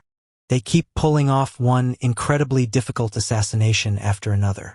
Earl Azekay and Baron Sturgang were no fools. They were cautious enough to stay in a hidden chamber, and it didn't do them any good. Christina takes yet another look at the 2 bodies on the fountain. One of them has a playing card embedded in his throat. The other has one in the back of his head. As far as she can tell, those are their only injuries. They each died of a single blow from a playing card, she remarks. It's the exact same as last time. The Earl's maids say they saw a clown drenched in blood, too, Alexia replies. It has to be the same killer. What are they hoping to achieve? The playing cards, the clown outfit, bringing the bodies all the way to this fountain. None of it makes any sense. I don't know. There aren't many people who would have the skills to pull something like this off. I imagine they're going to start investigating all the most powerful people in the capital. I hope that's enough to find the culprit, but I wouldn't put money on it. Anyhow, we should leave. We don't want to be seen lingering here. That's a good point. Oh, by the way, I had something I wanted to tell you. Right as Christina tries to leave, she gets interrupted by a listless voice. Oh wow, gosh, that's weird. The speaker is an unassuming boy with dark hair and dark eyes. Sid Kajanu. What are you doing here, Sid? Christina asks. I told you to wait for me at the villa. It's kind of alarming how fast Alexia responds. What do you mean, wait for me at the villa? Unsure of how best to answer the question, Christina finds herself tripping over her words. She was planning on filling Alexia in on the Jack the Ripper situation another time. There have been some developments. Elaborate. Look, I was going to tell you everything, just later. Well, later had better come soon. Christina nods. surprised at how oddly tense things have gotten all of a sudden. Oh wow, gosh, that's weird. Sid repeats himself, impatiently waiting for a reaction. Why'd you come here, Sid? Christina asks. It's dangerous. That's why I told you to stay behind. I was worried about you, so now I'm here, Sid says as though reading from a script. Alexia smiles sweetly. You two seem awfully close. When did that happen, I wonder? What's so weird, Sid? Christina asks. The playing cards. I mean, you're not wrong. Anyone with two eyes could tell you the playing cards are weird. Alexia grumbles from off to the side. Why are you always like this, Fido? If I remember correctly, Sid continues, the first victim was killed with an ace of spades. That's right, he was. This time, it was a 2 and 3 of spades. So you're saying the numbers are going up. Anyone with eyes could have told you that too, Alexia snaps. It's not just the numbers, says Sid. It's that they're all spades. The killer must have chosen spades for a reason. Sure, they're all spades, but what meaning could that possibly have? Each suit represents different things. Hearts symbolize love, for example, whereas diamonds symbolize merchants and clubs symbolize knowledge. I never knew that. What about spades, then? Well, the first thing they symbolize is winter. Oh wow, the killer is using spades because it's winter right now, Alexia says in exasperation. Brilliant deduction there, Fido. But that's not the only thing spades can mean. There's others, too, like knight and blades and death. Knight and blades, Christina cries. And that, alongside death, can't be. Alexia gasps. The two girls exchange a look. A deck of cards has 13 spades in it, Sid says. That's exactly enough for 13 people. So the killer is planning on taking down every member of the 13 Nightblades. That can't possibly be true. If that's the case, then this isn't just a taunt aimed at the Nightblades. It's an out-and-out declaration of war. What is this guy thinking? Alexia wonders aloud. Only a complete lunatic would go out of his way to warn his victims like that. Christina's thoughts race. But the fact of the matter is, he did kill 3 of his targets like the cards say. A regular old madman wouldn't be able to do that. I don't know what the killer might be thinking, either, but he did leave us one more massive clue. Sid smiles knowingly. What massive clue is that? Where even is it? Alexia and Christina survey the area. Over there. Gazing in the direction Sid's pointing sends a stir through the onlookers. He's observing the 2 corpses. The Night Order is lowering them off the fountain, leaving its bloody central pillar exposed. Don't you think the blood on the pillar kinda looks like letters? Sid says. What? No way. Realization dawns on Alexia and Christina in unison. A bit later, the onlookers come to the same conclusion. Hey, there's something written there in the blood. What does it say? I can't see too good from here. Jack? Something something. It says Jack the Ripper. Sid's words have an ominous ring to them, and they spread through the crowd in a heartbeat. Apparently, it says Jack the Ripper. Is that the killer's name? It's gotta be. Jack the Ripper is the serial killer. He's killing aristocrats throughout the capital. This is him calling them out. The crowd races through the streets, shouting all the while. Alexia grimaces. By midday, everyone in the capital will know about what's happened. The news was always going to get out eventually, Sid says with a sigh. Jack the Ripper, Christina mutters under her breath. What's up, Christina? Alexia asks. Did you figure something out? Christina frowns. No, it's just, there's something I need to tell you. Alexia scowls at the copies of the incriminating documents. So that's what you meant. Jack the Ripper already made contact with you. There are 3 people in the unused academy classroom. Alexia, Christina, and Sid. Christina's expression is equally grave. Using this evidence carefully could allow us to really corner the despots, but we can't afford to act rashly. Not when we don't know what Jack the Ripper is hoping to achieve. We have no idea if he's a friend or a foe, Alexia agrees. We know he wants us to use the evidence, but there's no telling what he stands to get out of it. And we can't tell anyone where we got the evidence from either. That limits the ways we can use it. As far as that goes, I actually have an idea. Would you mind letting me hold on to those for a bit? They're just copies, but you're welcome to them. What are you thinking? I'm going to ask my father for advice. Oh, that would be a huge help. Alexia smiles sadly as she stows the blood-stained documents in her bag. I wouldn't be so sure about that. Whatever do you mean? Oh, nothing. Now, the real question here is why you and this thing were staying together. Alexia grabs Sid by the collar and thrusts him in front of Christina. For his protection. Christina says like it's obvious. He caught a glimpse of the documents, and I knew things could get ugly if the despots found out. It sounded like you were sleeping in the same room, because it's more efficient to only have to guard one location, yes. I mean, I guess you're not wrong. Actually, that reminds me. Didn't you pretend to be dating Sid that one time, Princess Alexia? What about it? Oh, I was just worried that you two might be dating for real.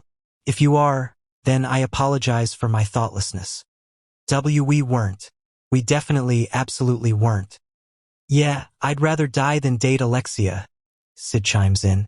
You can just be quiet, Fido. Alexia violently shakes Sid by the scruff of his neck. I see, Christina says. Then I guess you weren't dating after all. Of course not. If I went out with Fido, it'd be a black mark on the Midgar family name. Ah, then there's no problem. Ha! If the two of you aren't dating, then I don't see any problem with the two of us sleeping in the same room. I'm just worried about you, Christina. He might try something sketchy. I won't, Sid says. Worried. About me. I do appreciate the concern, but I assure you, there's nothing to worry about. I'm a much stronger Dark Knight than Sid. You have a point, but Fido has these rare moments when his sword work gets incredibly refined. I know it's unlikely, but you can never be too careful. You're too kind, Princess Alexia. I had no idea you were so concerned for me. In that case, why not come join us yourself? Ha! Alexia blinks in bewilderment. If you came and stayed over as well, then surely nothing could possibly go wrong, Christina suggests. Please no, Sid says. I'm getting chills just thinking about having to sleep in the same room as Alexia. Shut up, you. Alexia clamps her hand over Sid's mouth. That might not be a bad idea. Father will be thrilled. MMRNF, says Sid. I'll go ahead and shift my plans around. Sounds perfect. I'll go ahead and make the preparations. MMRF. MRRRNF. See you later, then. With that, Alexia jogs away. Oh, geez. How'd things end up with Alexia staying with us? Sid moans, his expression that of a hero knowing he's going to die in battle. Isn't it exciting? Says Christina. I'm going back to my dorm. That's not an option. Sorry, but I can't see this through with you. I have some business I need to. What exactly is the meaning of this? Before Sid can finish his sentence, there's a feminine scream from out in the hallway. I know that voice, says Christina. Ha! That was Eliza just now. Something must have happened. Christina and Sid head out to see what's going on. Out in the hallway, Eliza and her lackey are kicking up a fuss. How dare she? Does she think I'm just going to roll over and take this? Eliza gives the onlookers a scathing glare, and they scatter like flies. Then her gaze lands on Christina. Goodness gracious me, Christina. You have a lot of nerve walking around here after what you did. What I did? What are you talking about, Eliza? I'm talking about this. You're the only person who would ever have given this to me. Eliza holds up a piece of paper with a message written in blood. 13 fat little piggies. The first piggy died fleeing. The second died filled with pathetic contempt. The third died with a fool's pride. How will the next one die? Jack the Ripper. Is that a death threat? Where'd you find that? Christina asks. It was stuffed in my bag. You think you're real funny, don't you? Eliza stares daggers at her. I take it the 13 fat little piggies are supposed to be my family and our friends. Oh, I couldn't possibly say. Playing dumb, are we? as if Jack the Ripper wasn't the assassin you hired. He really isn't. And now you go and pull this stunt. If you think I'm going to let you get away with this, you're dead wrong. Like I said, it wasn't me. A sharp crack echoes through the hallway. Eliza just slapped Christina across the face. Enjoy this confidence of yours while it lasts.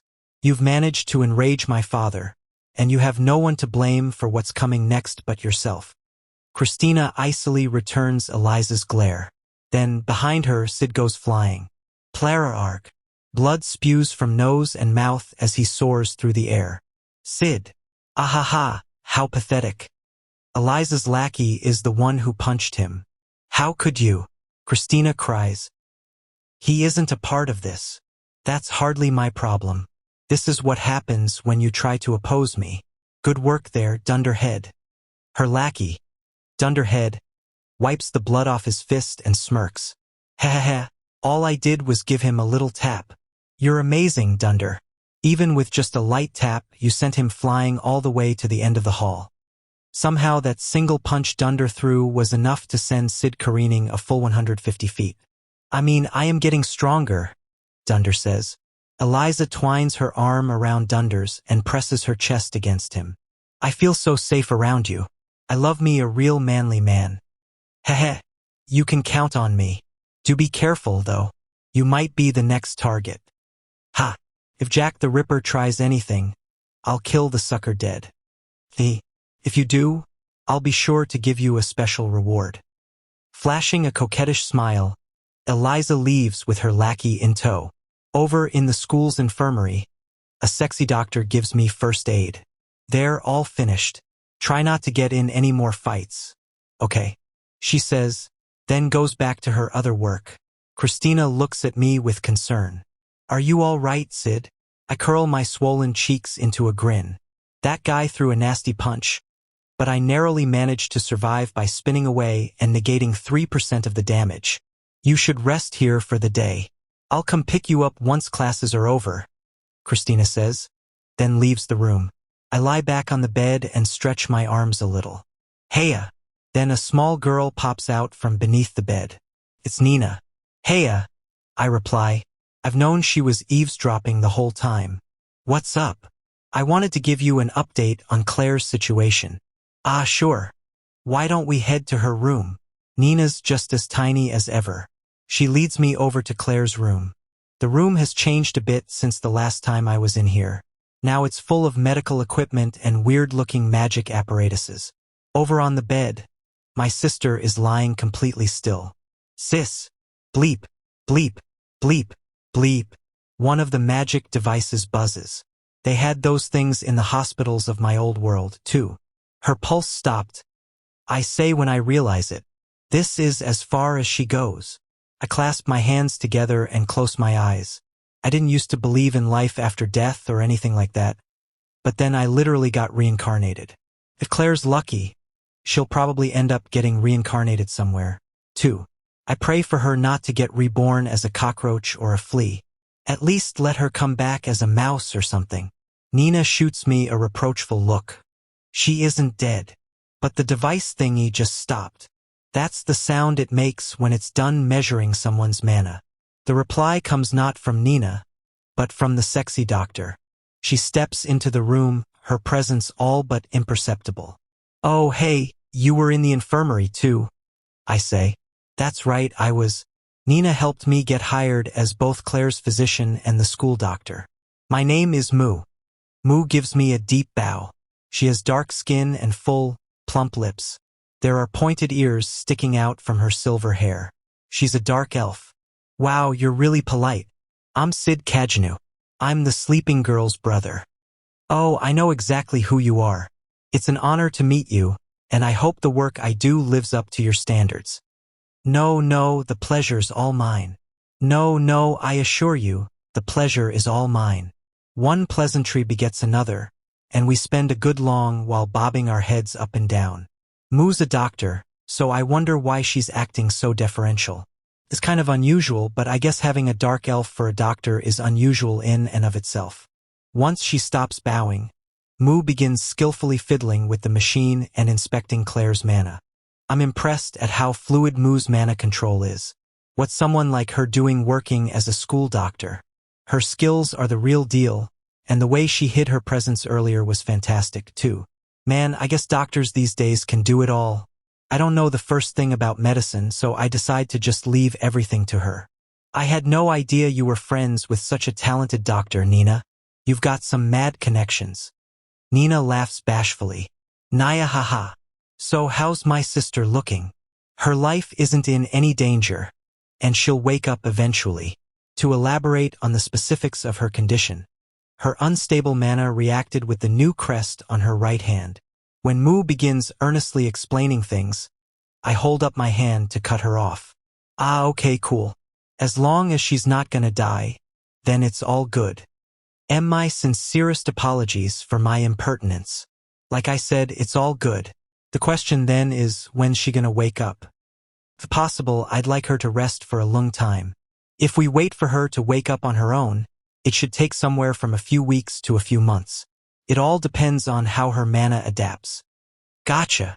We could forcefully induce her to awaken, of course. But that could have lasting effects on her magic circuits. Ooh, hold up, that's bad. Can't be doing that now. I agree. Damage to one's magic circuits is nothing to make light of. If we want to do what's best for Claire's body, we need to. As I completely ignore the rest of Mu's explanation, I steal a glance at my sister as she peacefully dozes away. If only we could let her sleep forever, I murmur. I mean, all she ever does is nag me. The moment the words leave my mouth, the mood in the room goes ice cold. Nina's eyes widen, and Mu inhales sharply. If that's what you truly want, Nina says, her voice so grim it's like she's announcing the end of the world. Mu kneels, her gaze resolute.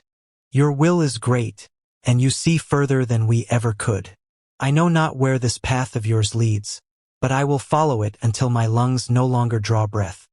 The energy in here just got very weird very quickly. Overwhelmed by the strange tension in the air, I hurriedly backpedal. I was just kidding. You really can't be taking the things I say that seriously. Oh, geez, it was just a joke. How impish of you. I thought my heart might very well stop. Just like that, the two of them are all smiles again. I gotta say, it's odd how relieved Nina sounds. Anyhow, I can see that my sister's in good hands. With that, I flee the room. What was up with the mood back there? I take a brief moment to reflect. Okay, sure, maybe that was a little insensitive of me. In my defense, though, Claire's been weirdly tenacious ever since she was a kid. She's got this bizarre ability to bounce back from stuff. Bizarre enough that I'm able to laugh off the fact that she's in a coma. After dinner, Christina, Kanade, and I play some old maid in the bedroom. Oh no. Miss Eliza sounds really, really mad. I'm gonna die. I'm totally gonna die. Kanade wails as she takes a card from my hand. Ooh, she took the old maid. Don't worry, Christina reassures her. The manor is under heavy guard, and if worse comes to worst, you have me to protect you. But what about that giant guy Miss Eliza had with her? Oh yeah, that guy, I remark. She's probably talking about the man Eliza had working as her bodyguard back in the White Fog. The same one who punched me. You mean Dunderhead? Christina asks. Yeah, him. I heard that his dad has ties to organized crime, and that they use illegal mercenaries to quietly off people.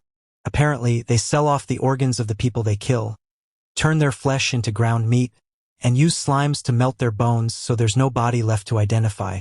I'm gonna die. That's Earl Hawshold Head you're talking about. There are definitely some nasty rumors about him, but I doubt he would have the nerve to attack the manor. I'm out, I announce. The card I just took from Christina gave me the last pair I needed. Sid, you traitor. Kanade yelps. If we get attacked, I'm using you as a shield. All right. Oh, says Christina. I'm out too. What? How do I keep losing? Because 100% of your thoughts get written all across your face. Not like I'm gonna tell her that, of course. Look, is Old Maid even any fun with 3 players? Ask. It's a blast. Kanade replies without a moment's hesitation. If you say so, I guess there's no accounting for taste. Well, I'm gonna go take my bath now. What? We agreed we'd get to take them in the order we won, remember? But I was just about to start my comeback. I ignore Kanade's grumblings and head for the bathroom. Kanade, do you want to play? Just the two of us. Christina offers. Yeah. I don't like the sound of that one bit. Christina's taking her bath next, and that means I'm gonna be stuck alone with Kanade. Actually, maybe this is fine. Surely even she's gonna realize how stupid two-player old maid is. Shortly thereafter, Kanade and I end up playing two-player old maid. It's the dead of night, and a group of masked figures slink across the quiet grounds of the Hope Manor. Their weapons are drawn, and they're waiting for the moment to strike. Is it time yet, father? Don't be hasty, Dunder. Among them, Dunderhead and Hosholdhead share a quiet exchange. But they turned off all the lights already. We put Viscount Shinobi in charge of surveillance for a reason. We wait for his signal. If you insist, father, Dunder replies, not sounding convinced in the slightest. Don't you worry, Dunder. I intend for you to get all the credit for tonight's raid. Really? I'm past my prime, son. Not long after you graduate, I plan on stepping down and letting you take my place on the Nightblades. Heh, I'm gonna tear that Christina bitch to shreds. That's what she gets for messing with me. We've got 2 targets tonight, Christina and Kanade. Duke Hope is waiting for us with that evidence. Dunder lets out a mocking laugh. Poor sap, getting sold out by her own father. It was the only smart choice to make. The Hope families stood strong for generations. He can't let it get crushed over the actions of one idiot girl. Remember, we promised that we'd spare the Duke in exchange for that evidence. Don't go killing him by mistake now. Heh, I know. And be careful. There's a boy staying in the same room as the targets. If I remember right, his name is Sid Kajanu. The little runt who was hanging out with Christina, you mean? What should I do with him? He doesn't matter, but we don't want any witnesses. Might as well kill him while you're there. Got it. Don't forget your job, son. Viscount Shinobi is in charge of surveillance, we heads are in charge of the raid, and Marquis Jet is in charge of keeping the manor surrounded. They've got nowhere to run, huh? Nope. If anything goes wrong, the surveillance and sieging teams will move in to provide backup. Our attack team even has an assassin from the Lawless City, and the siege team has both a Dark Knight who made the Bushin Festival primary rounds and the Sword Devil, a master of the White Tiger style who got excommunicated for his wicked deeds. Not even a miracle could save them. Heh, this is what you're best at, father. You make sure to win the fight before it even begins. It's like you always say, the best kind of battles are the ones you can't lose. Hosholdhead's mouth curls into a smirk. Haha, I do say that. There's the signal from the surveillance team, father. At last, let's do this. With that, the figures begin invading the manor. Christina stares up at the ceiling as she lies in her bed. The room is filled with the sound of Kanade's snoring and Sid's light breathing. She can't get to sleep. It has nothing to do with Kanade's snoring and everything to do with what happened that morning. Every time she thinks about those 2 men strung up on the fountain, it sends a twinge through her heart. The duo used violence to achieve their ends, then got brutally killed when faced with a greater power still. It's all about power. Raw power transcends everything. Laws, morality, and influence are helpless before it. She extends her arm toward the ceiling and chuckles. Heh. When she does, she hears the quiet sound of fabric rustling. Is one of you up? She asks her 2 roommates. There's no reply. Kanade, Sid. Kanade's snoring and Sid's light breathing are the same as ever. Was I just imaging things? Then she hears the click of the door opening. Who's there? The door stops halfway. She can hear someone breathing from the other side. Did you need something? Christina asks as she grabs the sword lying by the side of her bed. Any member of the staff would have answered immediately, and it's odd how the guards by the door haven't been reacting.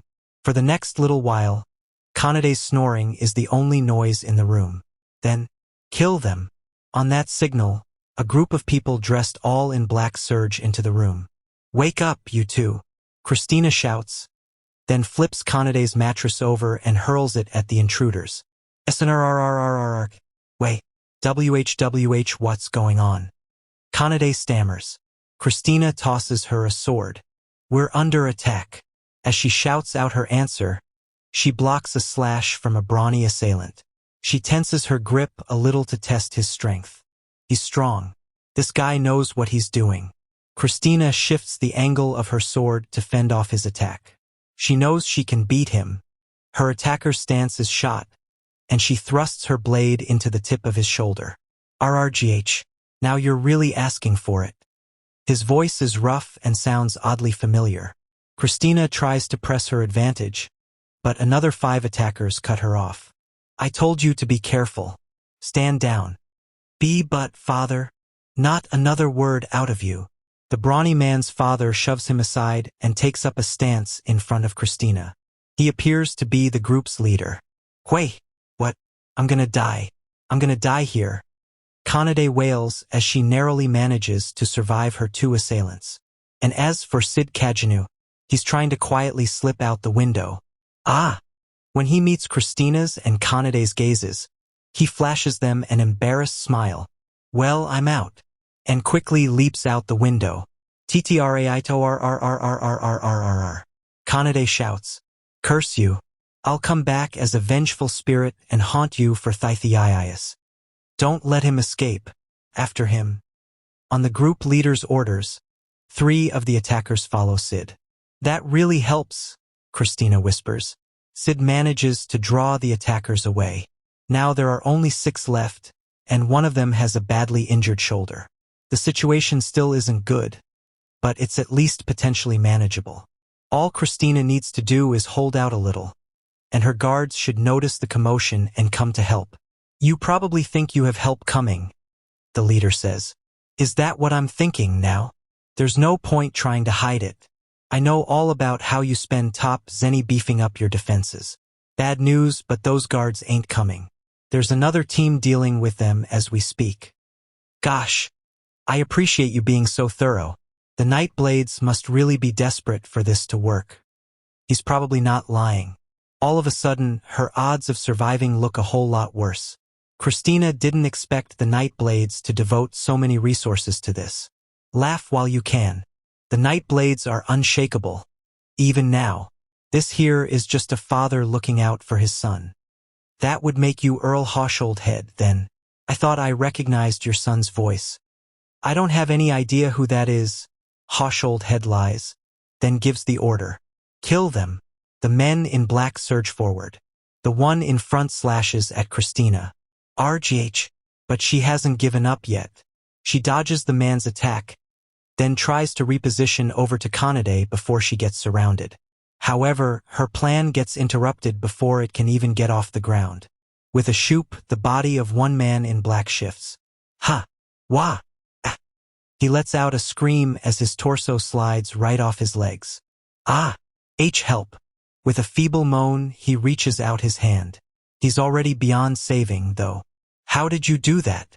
Hawsholdhead glares at Christina. That man was one of the strongest dark knights in his city-state. The men in black warily inch away from her. No, that wasn't me. The thing is, Christina didn't do anything. She dodged his attack, but that was all. He'd been cut in half before they even clashed. Christina isn't nearly powerful enough to cleave a talented dark knight in 2 without anyone even noticing. Then who else could have done it? What are you hiding?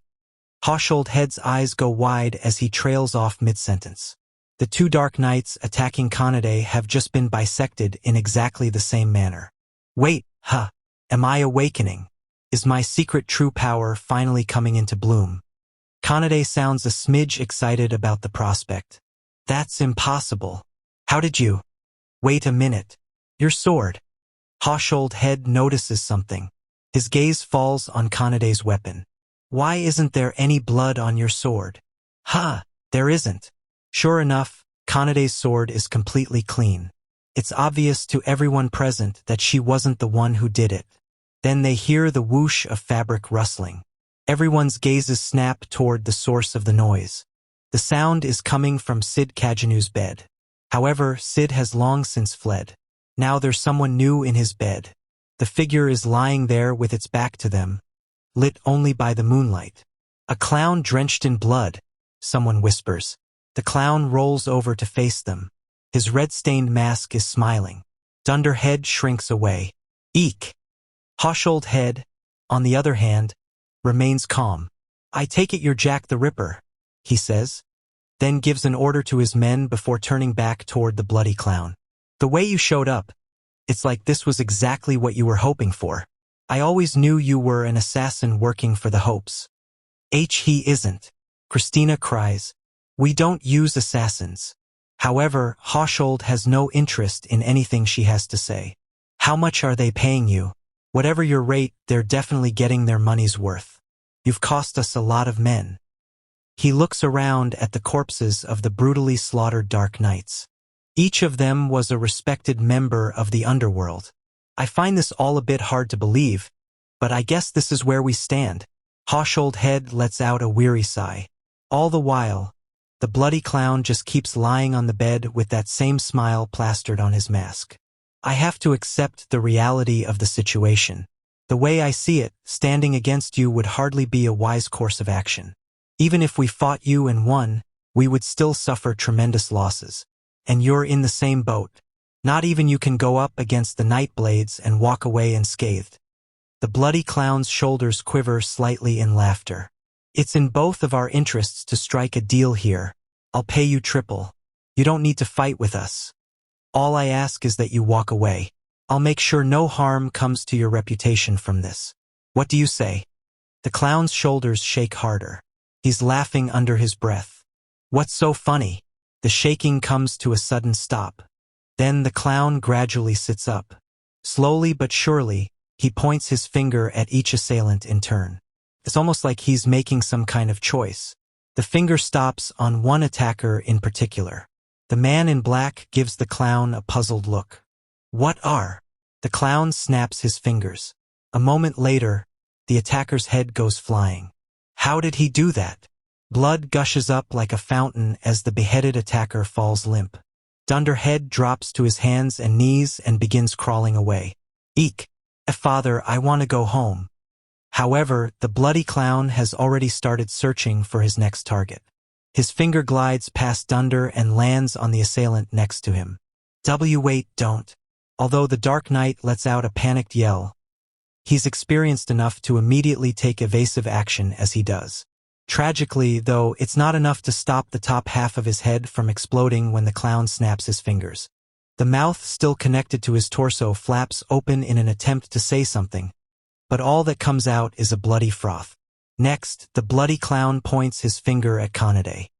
Me, but why? However, he stops on her for only a brief moment before sliding his finger over to the attacker behind her. Then he snaps his fingers. The man's dumbfounded head flies off. All that remains now is the father and son, Hoshold and Dunderhead. Dunder clings to his father's legs. Eek! Father, we need to get out of here. Hoshold Head has just witnessed 4 of his Dark Knights get massacred in the blink of an eye, and he can't conceal his shock, either. So, no interest in negotiating, then. He says, No, perhaps the fact that you intentionally left me alive means you wanted to make a show of force to secure yourself a better bargaining position. Perhaps we can still talk this out. The bloody clown offers no reaction. First of all, let me apologize. I clearly underestimated your talents. I have no idea how you managed to attain such strength, but it truly is a sight to behold. A bead of cold sweat trickles down Hoshold's face. But the thing is, I have this manor surrounded, and I just sent the signal to my men. Before long, the team besieging the manor will be here to back me up.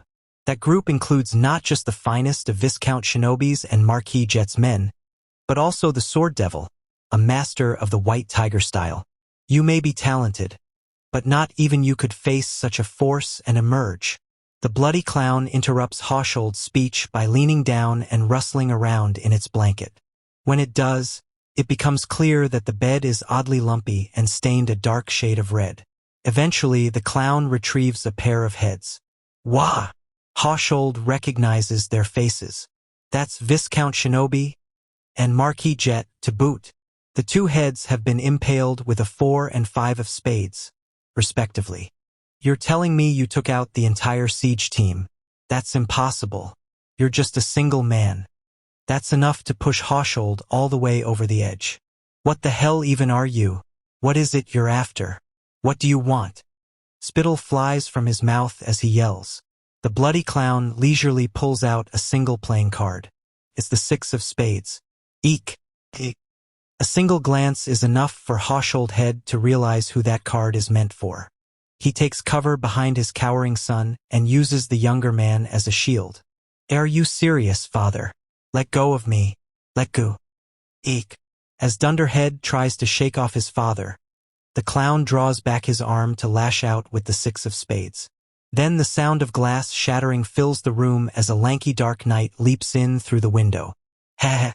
There you are, Jack the Ripper, the newcomer says. His voice is calm, and his presence is intense. When he pulls his naginata from its sheath, it glints in the moonlight. Wait, you're the sword devil. You're still alive. Life returns to Hoshold's voice. He pokes his head out from behind Dunder and grins. Here I was, thinking I could enjoy a heart-pounding fight to the death for the first time in ages, when all the weaklings around me drop dead and this guy runs off. What a disappointment. As the sword devil speaks, his gaze doesn't leave the bloody clown for an instant. After all, he gets it. That clown's strength is on par with his own. Who even is the sword devil? Christina shudders at how sleek the man's magic is. He must be one of the top dark knights in the world. It's little wonder you haven't heard of him, Hoshold explains. He's a martial master from the distant land of Wakoku. A martial master. Christina is familiar with the term. Across the sea, there's a land of carnage called Wakoku where people hone their combat skills. Over there, the people who stand as the pinnacle of strength are called martial masters rather than dark knights. Wakoku is closed to foreigners, so information on the country is scarce, but every so often, a martial master comes to Midgar on a journey to grow stronger, and they're always a force to be reckoned with. What's more, he made such a name for himself in one of Wakoku's 4 great schools that he was slated to become the youngest assistant instructor of the White Tiger style in history. However, he slew 9 disciples in his quest for power and got excommunicated. Humph, that's all in the past. Things have been a bit boring since I arrived in this nation, but to think I would get to face off against a martial master as strange as you, the sword devil says as he readies his blade. BWA ha ha ha ha, Jack the Ripper. Hoshold roars. I bet you're so terrified of the sword devil you want to flee. What happened to all your confidence from before? The sword devil lowers his center of gravity. Here I come. Kanade gulps audibly. The clown snaps his fingers. The moment he does, the sword devil's body blurs as he dodges something. A hole explodes in the wall behind him. Flicking huh? The sword devil mutters in delight. Impressive that you're able to muster such strength with so little wind-up. Against anyone else, that would have ended the fight right there. Jack the Ripper seems a little surprised. The sword devil fixes his gaze on his opponent like he's trying to gauge his strength. But that won't work on me. I don't need to see when your presence tells me everything I need to know. With that, the sword devil closes his eyes and readies his weapon. Come at me, Jack the Ripper. None of your strikes will find purchase on. Before he can finish the sentence, an anticlimactic pop rings out. What? The sword devil's head goes flying. Now headless, his torso slowly collapses to the ground, and blood gushes out from his neck hole. Meanwhile, his head tumbles across the floor and blinks up at Jack the Ripper in confusion. Ha! With a small exhale, the clown readies the 6 of spades. That's impossible. Hoshold Head scuttles backward. Eek! Stop! Stop! Stop! I'll have you know that we're being backed by a powerful force. The mighty cult of Diab. The 6 of spades cuts him off by sinking into his forehead. But why? At long last, Hoshold Head breathes his last. After making sure his target is dead, the bloody clown turns his gaze over to Christina and Kanade. An odd tension permeates the silence. Kanade trembles like a newborn fawn. This is the part where he kills us. where he gets rid of all the witnesses. Contrary to her predictions, however, the bloody clown simply walks away. His footsteps squelch as he goes. Wait! Christina calls out to him. His power is transcendent, nigh divine, and she yearns for it. What are you trying to achieve? You're the one who left Shoddy Good's documents for me, aren't you? The bloody clown stops in his tracks. Why me? What is it you want me to do? He offers her no answer but turns his mask's ever-present smile her way. Hee. A small laugh escapes his mouth. Then he hurls a card. Christina instinctively brings her sword up to block it, but the card simply grazes her cheek on its way to impale Kanade in the side of her head. Hi-eek! Kanade! Kanade collapses, blood trickling from her wound. Hee. The clown leaps out the window. However, Christina can't give chase. Are you okay, Kanade? Talk to me. Not when Kanade's life is in danger. Kanade is a friend she can speak her mind to without having to worry about family politics. Christina has never had one of those before. Kanade. Kanade has a pulse. She's still breathing. I just need to make the bleeding stop. Oh, Christina.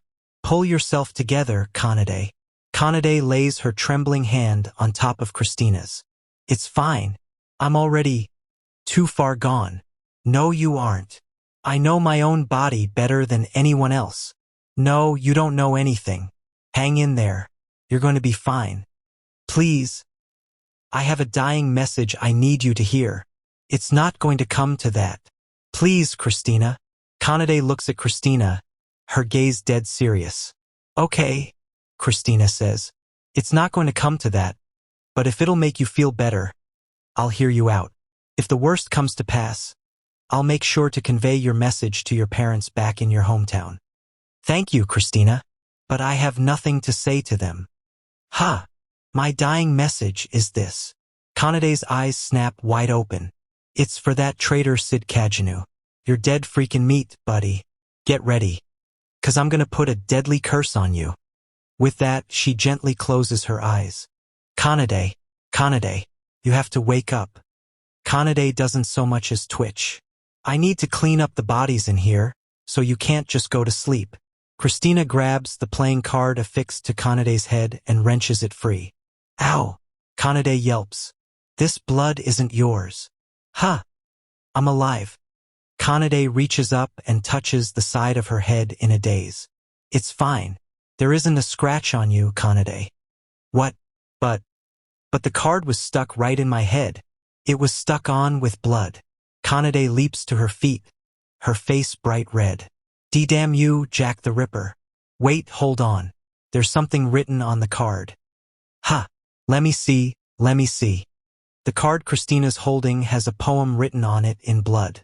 Well, hello, you boastful nightblades. Here's to killing all the naughty boys and girls. I count and count and count. That's all I ever do, but every so often I like to play my little games. I wonder what it means, says Christina. He went out of his way to leave it for us, so there must be some sort of meaning to it. Then the door to the room slowly swings open. Hey guys, glad you survived. In comes an unremarkable dark-haired boy sporting an oddly disingenuous smile. Sid Kajanu. Christina breathes a sigh of relief. Thank goodness you're okay. Kanade, on the other hand, begins threatening him like a common street thug. Hey, city boy. You've got a lot of nerve waltzing in here after that heinous betrayal you pulled. Hey, for the record, I nearly died. Oh, you did, huh? We almost bit the dust ourselves, 'cause of the way your coward ass hit the bricks. We'd have been goners if our good buddy Jack the Ripper hadn't come. Oh wow, Jack the Ripper was here. All of a sudden, Kanade sounds like her normal self again. Yeah, he showed up all heroically like zip, zing, zoom. It was mega awesome. Well, that's good. It totally was. Oh, and then he took out this Wakoku martial master in a single. Freaking hell, that ain't the point. We're talking about your punk ass here, Sid Kajanu. Oh, right. All traitors can eat shit. How dare you make a run for it and abandon me to die. Sorry about that. You think an apology's gonna get you off the hook? Asswipe. Time for you to get the pummeling punishment.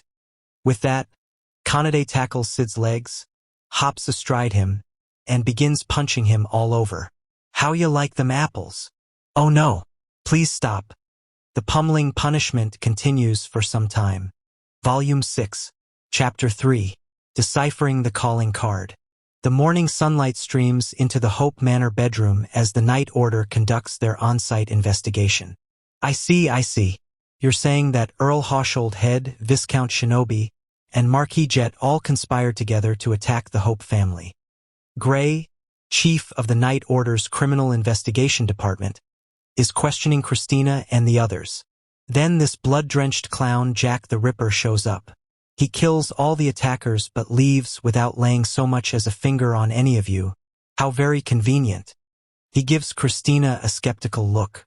But it's the truth, she replies. You understand that the most obvious deduction there is that Jack the Ripper is an assassin/bodyguard in the employ of the Hope family. He isn't. If he was, I wouldn't make it so obvious. Maybe you made it obvious on purpose to throw off suspicion. Can you please be serious? The important thing here is that Earl Hawshold Head, Viscount Shinobi, and Marquis Jet all tried to attack us.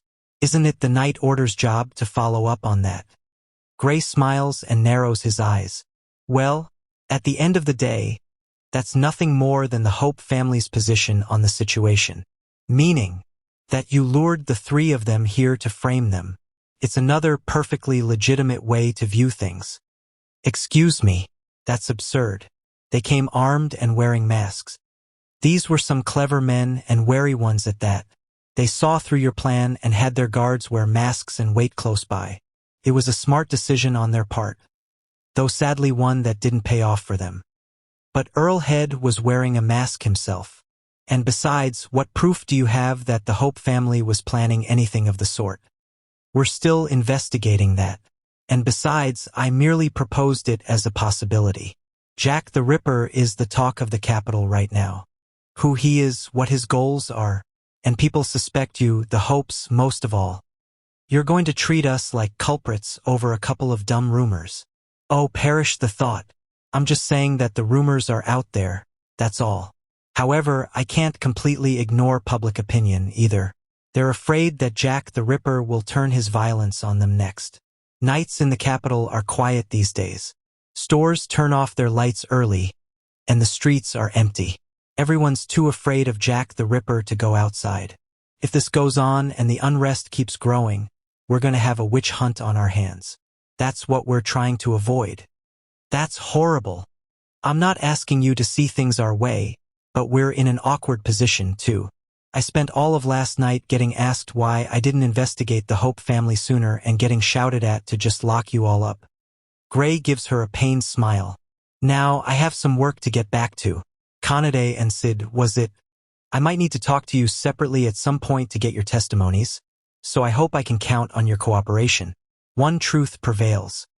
After striking the signature pose from Case Claude, he flashes Kanade and Sid a grin and leaves. Christina slumps her shoulders, and Kanade goes over to console her. Christina, at this rate, they're going to end up treating my family like criminals. That'd be bad, Sid Kajanu says as he gobbles down his expensive tea cake. The Nightblades are definitely going to try to pin the blame on us. I just hope we can prove the Hope family's innocence. By the way, Jack the Ripper left behind a message, right? Oh, you mean this? Christina pulls a note out of her pocket. The Night Order confiscated the original card as evidence.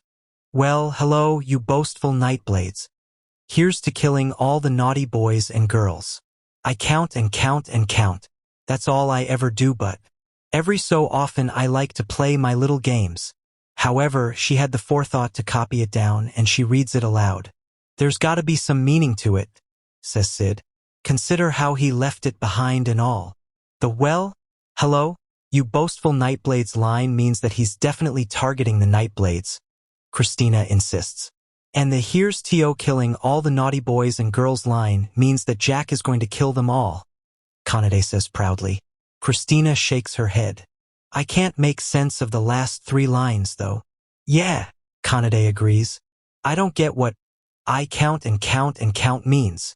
That's all I ever do, but what is he even counting? That's a good question. Maybe dead bodies. When Sid says that, Christina comes to a realization. Jack the Ripper is using the numbers on the playing cards to count the dead Nightblades. In that case, is he saying that he usually counts the bodies with his playing cards? But every so often I like to play my little games. As in, leaving these messages is a game to him. Kanade asks, I think you might have cracked it, Christina says. Kanade lets out a disappointed sigh. Well, that's boring. I thought there was going to be some sort of super important hidden message. But it is important. Now we can be sure that Jack the Ripper's goal is to kill all the Nightblades. Bow ring. As the two of them talk, Sid appears to notice something. He points at the note. Oh wow, gosh. The message can be read vertically, too. Ha, really? Let me see. The other two peer at the message and come to the same realization in unison. White, says Kaneda. Could he be talking about Earl Corrupt White? Christina wonders. Who's that? The leader of the Nightblades. He's the one who owns the White Mansion, that huge manor on the capital's outskirts. Whoa, that place is so fancy. The point is, Jack the Ripper's next target is Earl Corrupt White. This card is a calling card. I'm impressed you noticed that, Sid. Oh, we all have our moments. For the record, I was halfway towards spotting it myself, Kanade says, sounding oddly competitive. Good for you, Sid replies. But that isn't the only meaning Jack the Ripper left for us in his message. What? It isn't. Jack hid another clue in the card itself. As I recall, it was the 10 of spades. Spades can symbolize winter, and the number maps to the week. In other words, that card was pointing us toward the 10th week of winter. And today just so happens to be the 9th day of that 10th week. That makes tomorrow the 10th day of the 10th week of winter, Christina remarks. That's double tens. There's no way that's just a coincidence. So, you mean Jack's going to make his move tomorrow? Kanade asks. To sum it all up, Jack the Ripper is going to attack Earl White in the White Mansion on the 10th day of the 10th week of winter. Now that we know that, we can make some preparations of our own. But why would he tell us that? Kanade's question is a perfectly reasonable one. It's strange, yes, Christina agrees. Right? Doing that kind of stuff is how you get busted. When the two begin giving the matter some serious thought, Sid loudly clears his throat. Ahem. I think Jack the Ripper is wiser than we can possibly fathom, and after considering every possible option and outcome from his vantage point on high, he decided that this would be the optimal solution. I doubt normal people like us could ever understand his true goals, no matter how hard we think about it, he says at top speed. A serious look crosses Christina's face. I think it's possible that Jack the Ripper is trying to tell me something. What kind of something? That I don't know. It's just this odd sense that he is. The important question is, do we tell the Night Order and Nightblades about the secret message? Sid says, if the Night Order tells the Nightblades, then they'll be able to come up with countermeasures. Like, they might gather up all their forces so they can all attack Jack together or something. If Jack the Ripper still shows up, it should clear the Hope family from suspicion. But if we do that, then what'll become of him? He'll get killed, probably. Is he really our enemy, though? He could very well be another one of the Nightblade's victims. The light of conviction burns bright in Sid's eyes. Whatever his reasons, what Jack the Ripper is doing is murder. We can't just stand by and condone that. But, no, you're right. We should tell them. With a dejected look on her face, Christina goes to tell Gray, chief of the Night Order's Criminal Investigation Department. Alexia sips her fancy coffee in the Hope Estate drawing room. So that's why the Night Order was in such a panic. She takes the note with Jack the Ripper's message on it and hands it back to Christina. I assume they're going to be joining in on the plan to capture Jack the Ripper. Alexia shakes her head. They're forming a perimeter around the White Estate. Ha! They're not going inside. The Nightblades have their reputation to uphold. They want to capture Jack the Ripper themselves. Actually, they probably won't be satisfied unless they kill him. They're scrambling to gather up all the forces they can. Tomorrow, the White Estate will be full of the best dark knights from both polite society and the underworld. This has gotten way bigger than I expected. Is Jack the Ripper actually going to go there, do you think? No one would be stupid enough to attack Earl White, not with the defenses he's mustered. It's possible the message was a bluff, and the Ripper's objective lies somewhere else entirely. It's the obvious move, and the Night Order is actively taking that possibility into account. But Jack the Ripper's strength is on a whole different level, Christina says. You did tell me about how he completely overpowered that Wakoku martial master. Without exception, every martial master who's journeyed here has been strong. If Jack the Ripper was powerful enough to trounce one that thoroughly, he must be supremely confident in his skills. Maybe he will go after all. Oh! Christina lets out a small exhale. You don't seem happy about it. I know that Jack the Ripper is a vicious murderer, but is this really the way we want things to go? I just can't help but wonder if he has some tragic past that made him into the killer he is. I think he's been trying to tell me something. How about this, Christina? Tomorrow let's go to the White Estate. They won't let us inside, but we'll at least be able to watch over things outside with the Night Order. Can we really? The Nightblades won't be happy about it. But being a princess has its perks sometimes. This way, we'll be able to see things through to the end. Thank you so much. Christina smiles. Alexia takes another sip of coffee, then quietly sighs. If I may, Christina begins. You don't seem too happy either, Princess Alexia. Maybe not. I've had a lot on my mind lately, and Claire still refuses to wake up. Is she going to be okay? Her doctor says her life isn't in any danger, and that she'll wake up on her own sooner or later. There's something sketchy about that Moo woman, though. I don't know. Sid says he trusts her. Yeah, and he's a terrible judge of character. I think this has been harder on him than we might realize. She's his only sister. He was so worried about her, he didn't even want to stay at my house. He really cares about her that much. I never realized. He does. I'm jealous of how close they are. And here I'd written him off as heartless. Perhaps I should buy him some nice sweets from Mitsugoshi. I'm sure he would be delighted. I should certainly hope so. It would be a present from me after all. As Alexia's expression softens, she abruptly gets down to business. I spoke with my father yesterday, with King Midgar. I talked to him about everything that's happening, and the stuff that happened before.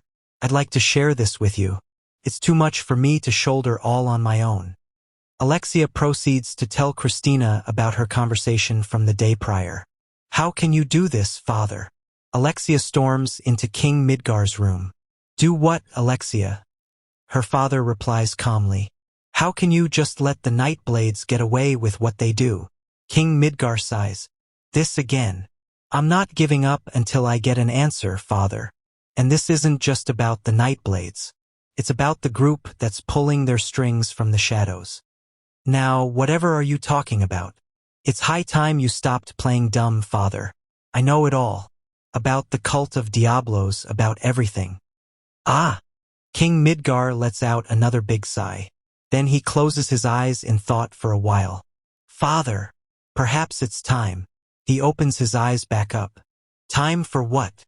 I was always planning on telling you eventually about the cult of Diablos. So you did know about them. The cult of Diablos rules the darkness of this world. Standing against them would cost our nation dearly. There's steel in Alexia's voice now. And that means it's okay to side with them. It means that it's important to manage our relationship with them carefully.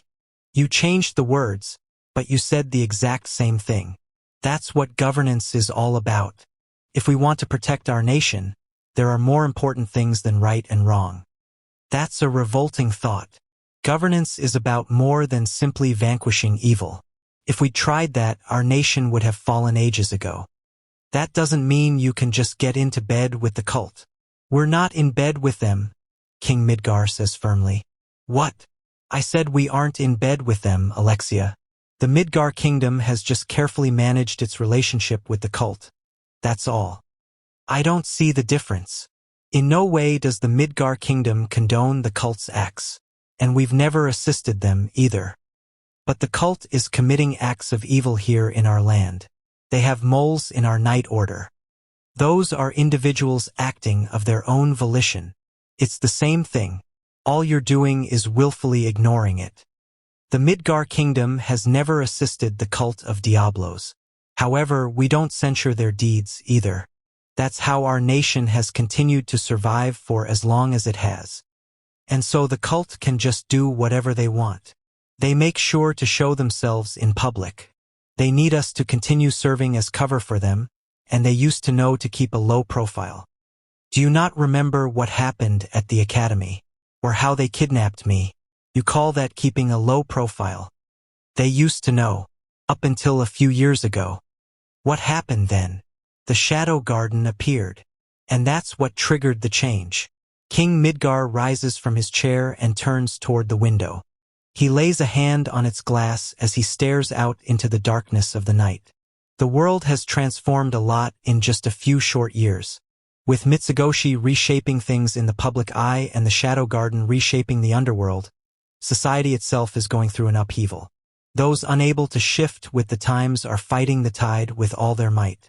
We live in a time of tumult. You mean the cult of Diablos is panicking? They never would have taken such brash measures, not before. But the Shadow Garden threatens their very existence. They're strained and it's starting to have side effects. Alexia glares at her father. Her voice carries a hint of rage. You call me getting kidnapped a side effect? I do, her father declares. And you're saying I should just be okay with that. As your father, I owe you an apology. You're absolutely right. With that, King Midgar offers her a deep bow. Father, but as king, I have nothing to apologize for. And I am this nation's king before I am your father. Father, Midgar lacks the strength to fight back against the cult of Diablos. Their Knights of Rounds have lived for over 1,000 years, and the children who make up their combat forces are all enhanced with ancient knowledge. I'm sure I don't have to tell you that battles are won and lost based on the number and strength of Dark Knights involved. Against those children, our foot soldiers can't even serve as human shields. I know that, but wars revolve around Dark Knights fighting Dark Knights. But that isn't to say that common soldiers are completely worthless. When properly outfitted with anti-magic armor, 10 regular soldiers are generally enough to hold off a single Dark Knight. And if the soldiers are skilled enough, they can even try to exhaust the Dark Knight's mana reserves. It's a standard tactic used on battlefields everywhere. However, that only works when they're up against a Dark Knight of average skill. More powerful Dark Knights are capable of felling those same 10 soldiers in a single blow. Years of training and heaps of expensive anti-magic armor, reduced to nothing in the blink of an eye. The cult's Dark Knights are capable of pulling that off with ease. Nobody could defy the cult. Not with how overwhelmingly powerful their Dark Knights were. But now things are different. Different how? The Shadow Garden's arrival changed everything. There have been organizations that stood up to the cult before, and naturally we have our Night Order. But none of them make it far. Not even our Night Order. Alexia thinks back to a man she met once. The head librarian, formerly of the Night Order, who bore a machete in each hand and a look of absolute resignation in his eyes. Everyone assumed that it wouldn't be long before the Shadow Garden met the same fate. And the cult felt the same. But that isn't what happened. The Shadow Garden didn't go down. To the contrary, they actually whittled away at the cult's strength. Nothing like it had ever happened before. Tales of the Shadow Garden spread through the underworld like wildfire. Everyone has their eyes on them with hearts full of hope. Why hope? The cult rules this world. They want the Shadow Garden to end that status quo, and its leader is powerful enough to make them believe it's possible. You mean shadow? Even now, Alexia still remembers the beautiful bluish-purple light shadow fired off in the capital. It isn't admiration she feels toward the light. She swore to herself that she would reach those same heights someday. It isn't just Shadow. His lieutenants are formidable as well. As an organization, they certainly have the strength to fight back. They might actually stand a chance of defeating the cult. The prospect fills us with hope, but at the same time we remain wary. Of what? Of the Shadow Garden taking over the world once the cult of Diablos is deposed. Once the cult is gone, there won't be anyone left to stand in the Shadow Garden's way. Oh! As the librarian lay dying, he said the exact same thing. If that ends up happening, we'll be right back where we started. That's why I need to be sure of just what kind of group the Shadow Garden is. That's why I'm wavering, unable to choose who to side with. And what do you plan on doing? What, indeed? Perhaps the best outcome of all would be if the cult of Diablos and the Shadow Garden simply kept fighting each other forever. Father, I'm joking. To be quite honest, I don't want to choose. But in every battle that marks a turning point in history, the powers that fail to choose a side always end up perishing. Eventually, I'll be forced to make a decision, my feelings be damned. Siding with either may lead to us losing everything, but the choice has to be made nonetheless. That's what makes momentous points in history so momentous. And you're sure that turning point is coming. The cult is panicking. The drastic moves they're making these days are a sign of that, as well as their way of putting pressure on us. They want desperately for us to take their side. I had assumed the Shadow Garden would do the same thing, but they haven't reached out. Not yet. We've tried to make contact with them ourselves, but we can't even figure out where they are. Now, there's no guarantee the Shadow Garden actually needs us. That might be what's happening here. And if that's the case, then it leaves us with only one option. The king gives Alexia a weary smile. What about the Oriana kingdom? Alexia asks. They stood up to the cult, and soon they'll get crushed for it. In opposing the cult, Rose Oriana has gotten herself branded a heretic by the church. They have little access to trade now. That tiny nation has nothing to its name but its art, and it won't be long before it succumbs. That's what I feared. Is there really no saving them? When Alexia heard that Rose had taken the throne, she was genuinely overjoyed. The two of them had sworn to fight as allies once. Life had taken the two of them down different paths, but Alexia was glad to hear that Rose was still determined to fight the cult. Now, though, the path before Rose is paved with thorns. That depends on the Shadow Garden, the king says. I figured they might have been involved. He nods. Who do you think it was that sheltered Rose Oriana after she murdered her father? Our kingdom, the Oriana kingdom, and the cult of Diablos all scoured the land, but none of us could find hide nor hair of her. You're saying the Shadow Garden took her in? It's the logical conclusion. They likely arranged the events leading to her ascension as well. That was all the Shadow Garden's. No Shadow's doing. Whenever Rose Oriana makes a move, it seems he's never far behind. That's true. He was there at the Bushin Festival, too. Not just that, he was the one who helped Rose escape. We haven't confirmed it, but there are reports that Shadow showed up right as the Black Rose activated. Then we can assume that Rose Oriana has joined forces with the Shadow Garden. Exactly.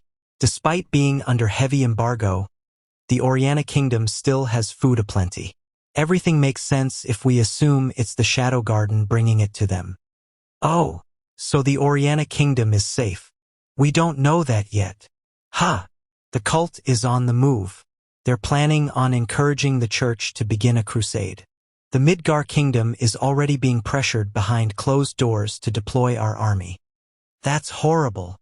The Velgalta Empire will join in, no doubt. They have a long and storied history of invading the Oriana kingdom. Yet every time they always retreat for the flimsiest of reasons. Why's that? Because the cult steps in. They've worked hard to keep the Oriana kingdom and Velgalta Empire in balance.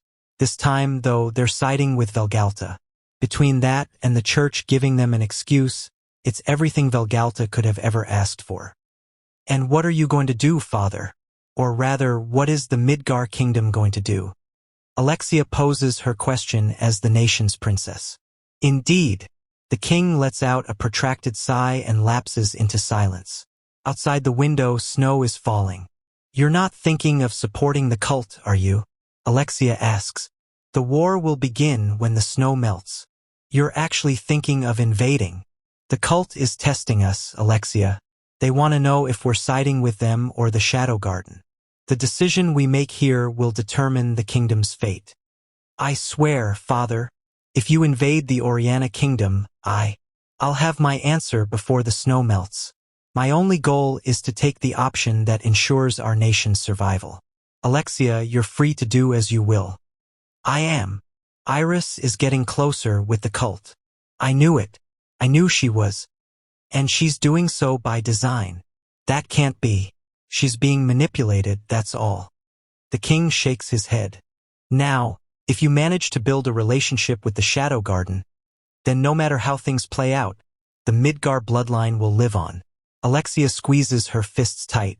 So that's your angle. And what's to say I'm even going to try? Do as you will, the king replies with his back to her. Alexia runs her conversation from yesterday back through her head as she lays everything out.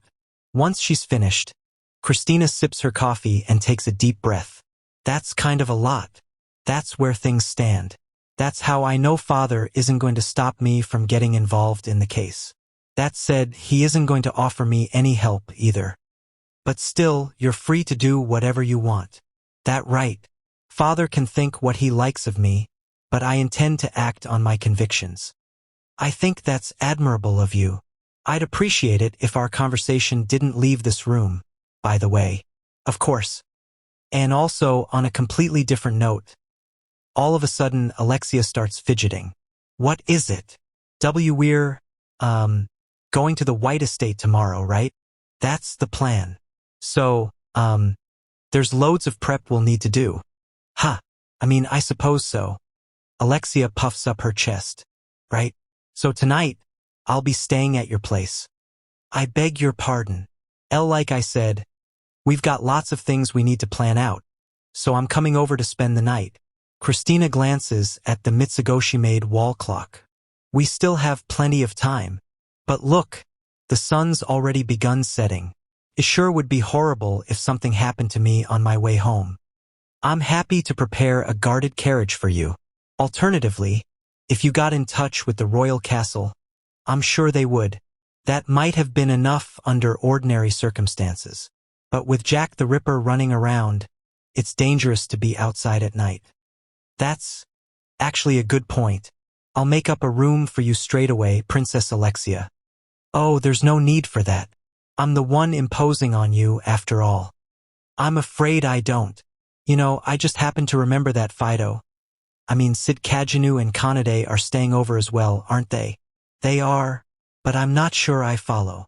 I can just sleep in the same room as them. I'm the one imposing on you, after all. Alexia vigorously reminds her. The same room. I could never be so discourteous. No, it's fine. I'm the one imposing on you, after all. But I'm telling you it's fine. I got Father's permission and everything. Christina is pretty sure the permission King Midgar gave was for something else entirely.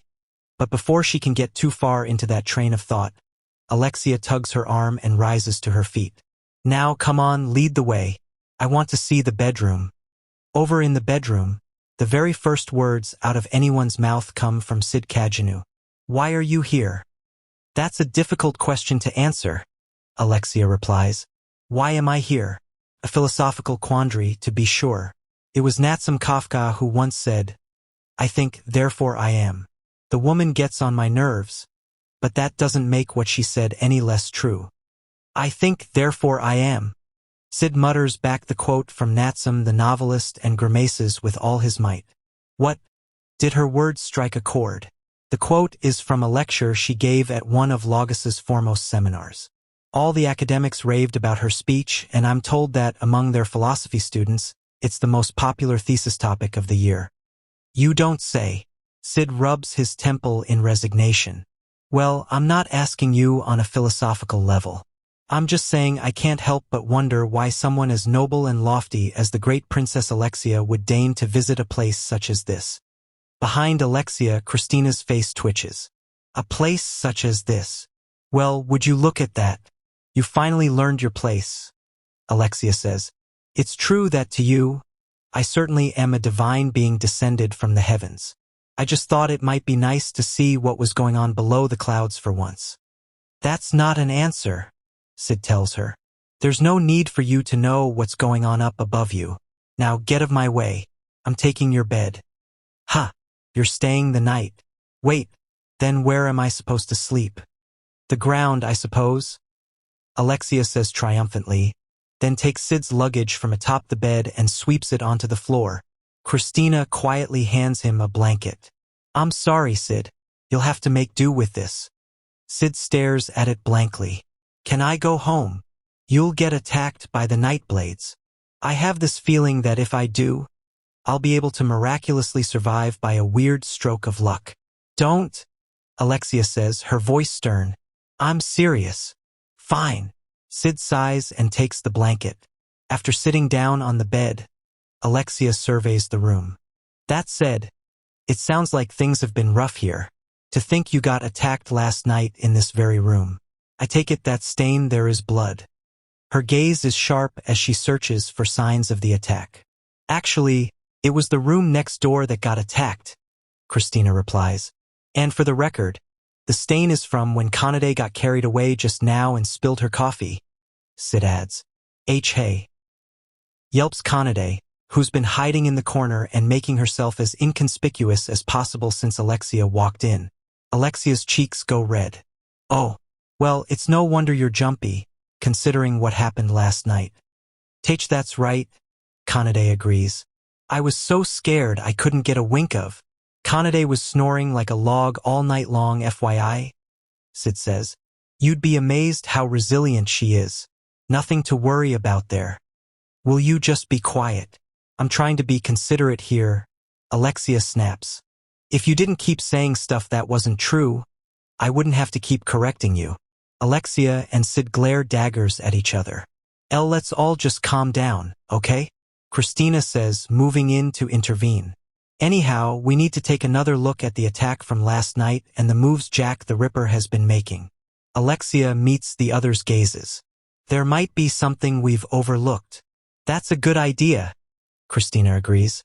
I mean, I guess I don't have any objections, says Sid. Then is there anything anyone's noticed? Alexia asks. It can be about the attack or about stuff from earlier. There are no wrong answers here. After all this, I really don't believe Jack the Ripper is our enemy, Christina offers. If he was, it would have been so easy for him to just leave us to die last night. The timing does seem awfully convenient, says Alexia. Right? Jack the Ripper must have been tracking the Nightblades all this time. When he saw they were attacking us, I think he came to help. I wouldn't be so sure about that, Sid says, pushing back on Christina's theory. Maybe it was just more efficient. He could have figured that rather than fighting the Nightblade solo, it'd be easier to team up with you all. That isn't it, Christina replies. You wouldn't know because you didn't see him, but Jack the Ripper's skills are barely even human. He wiped them out completely on his own. It was like we weren't even there. Alexia doesn't miss a chance to get a jab in. Well, obviously, Sid Kajanu wouldn't know that. Not after he fled midway through the fight. Yeah, Kanade says, agreeing with all her might. He wouldn't know because he's a traitor who ran away. Why, in a sense, the only reason we were able to withstand the attack is because Sid drew some of the enemies away. Christina adds in an attempt to come to Sid's defense. I assure you that was the furthest thing from his mind. He was just trying to save his own skin. I'll never forget that moment. I gazed into his eyes, and all I saw was betrayal. Sid gives Alexia and Kanade a weary look. You two really have it in for me, huh? Then Christina speaks up like she's just remembered something. There was one thing that baffled me in the report I got just now. What's that? Alexia asks. Apparently, there's a vase that went missing from the manor. It was here yesterday afternoon, so it must have been stolen during the attack. Now, that is interesting. What kind of vase was it? Are you familiar with works of the potter Da Vinci from 300 years ago? Whoa, you mean that 200 million zeni vase from the hallway? Kanade cries. That's the one that got stolen. Sadly, yes. Hold on a second. Those vases are national treasures. Alexia says, fully exasperated. They aren't the kind of thing you just leave in a hallway. Oh no. The vase that got stolen was a replica of a Da Vinci vase. Ha! Sid says. The vase was a replica. That's right, Christina replies. We wouldn't just leave the real one lying around like that. But that's what makes it so strange. Why would the culprit go and steal a fake vase?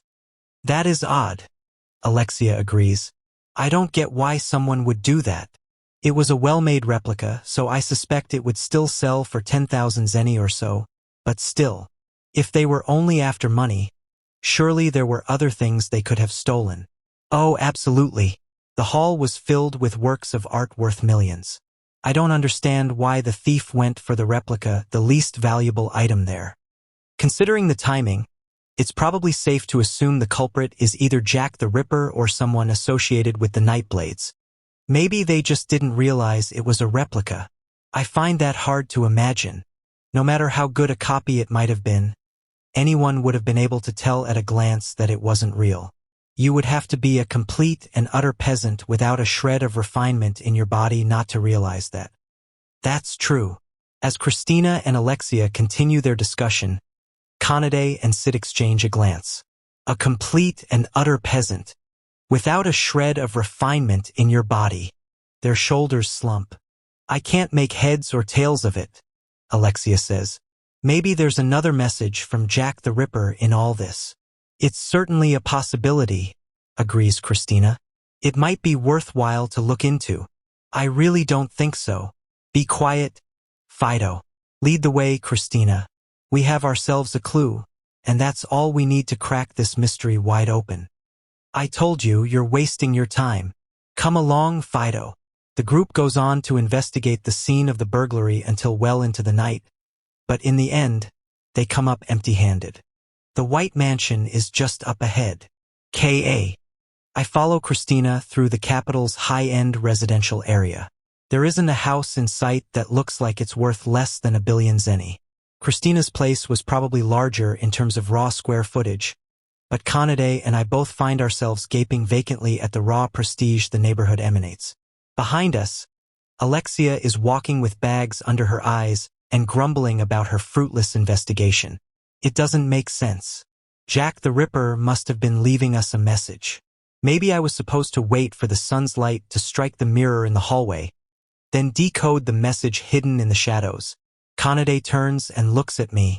I feel kind of out of place here. You could have just waited back at the manor.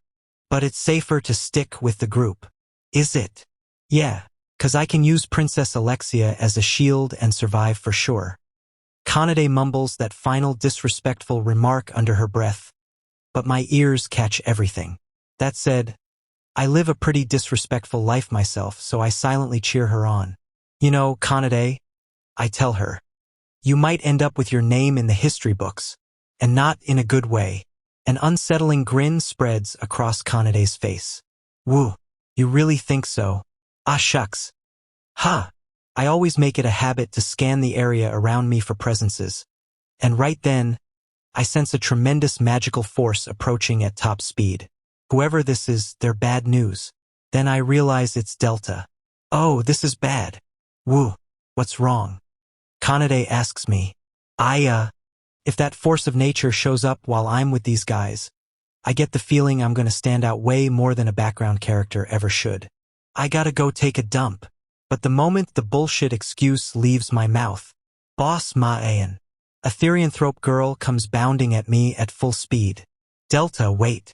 But I hate waiting. Delta slows down for the briefest of moments, but that's the longest she's able to restrain herself. However, that one moment is all I need.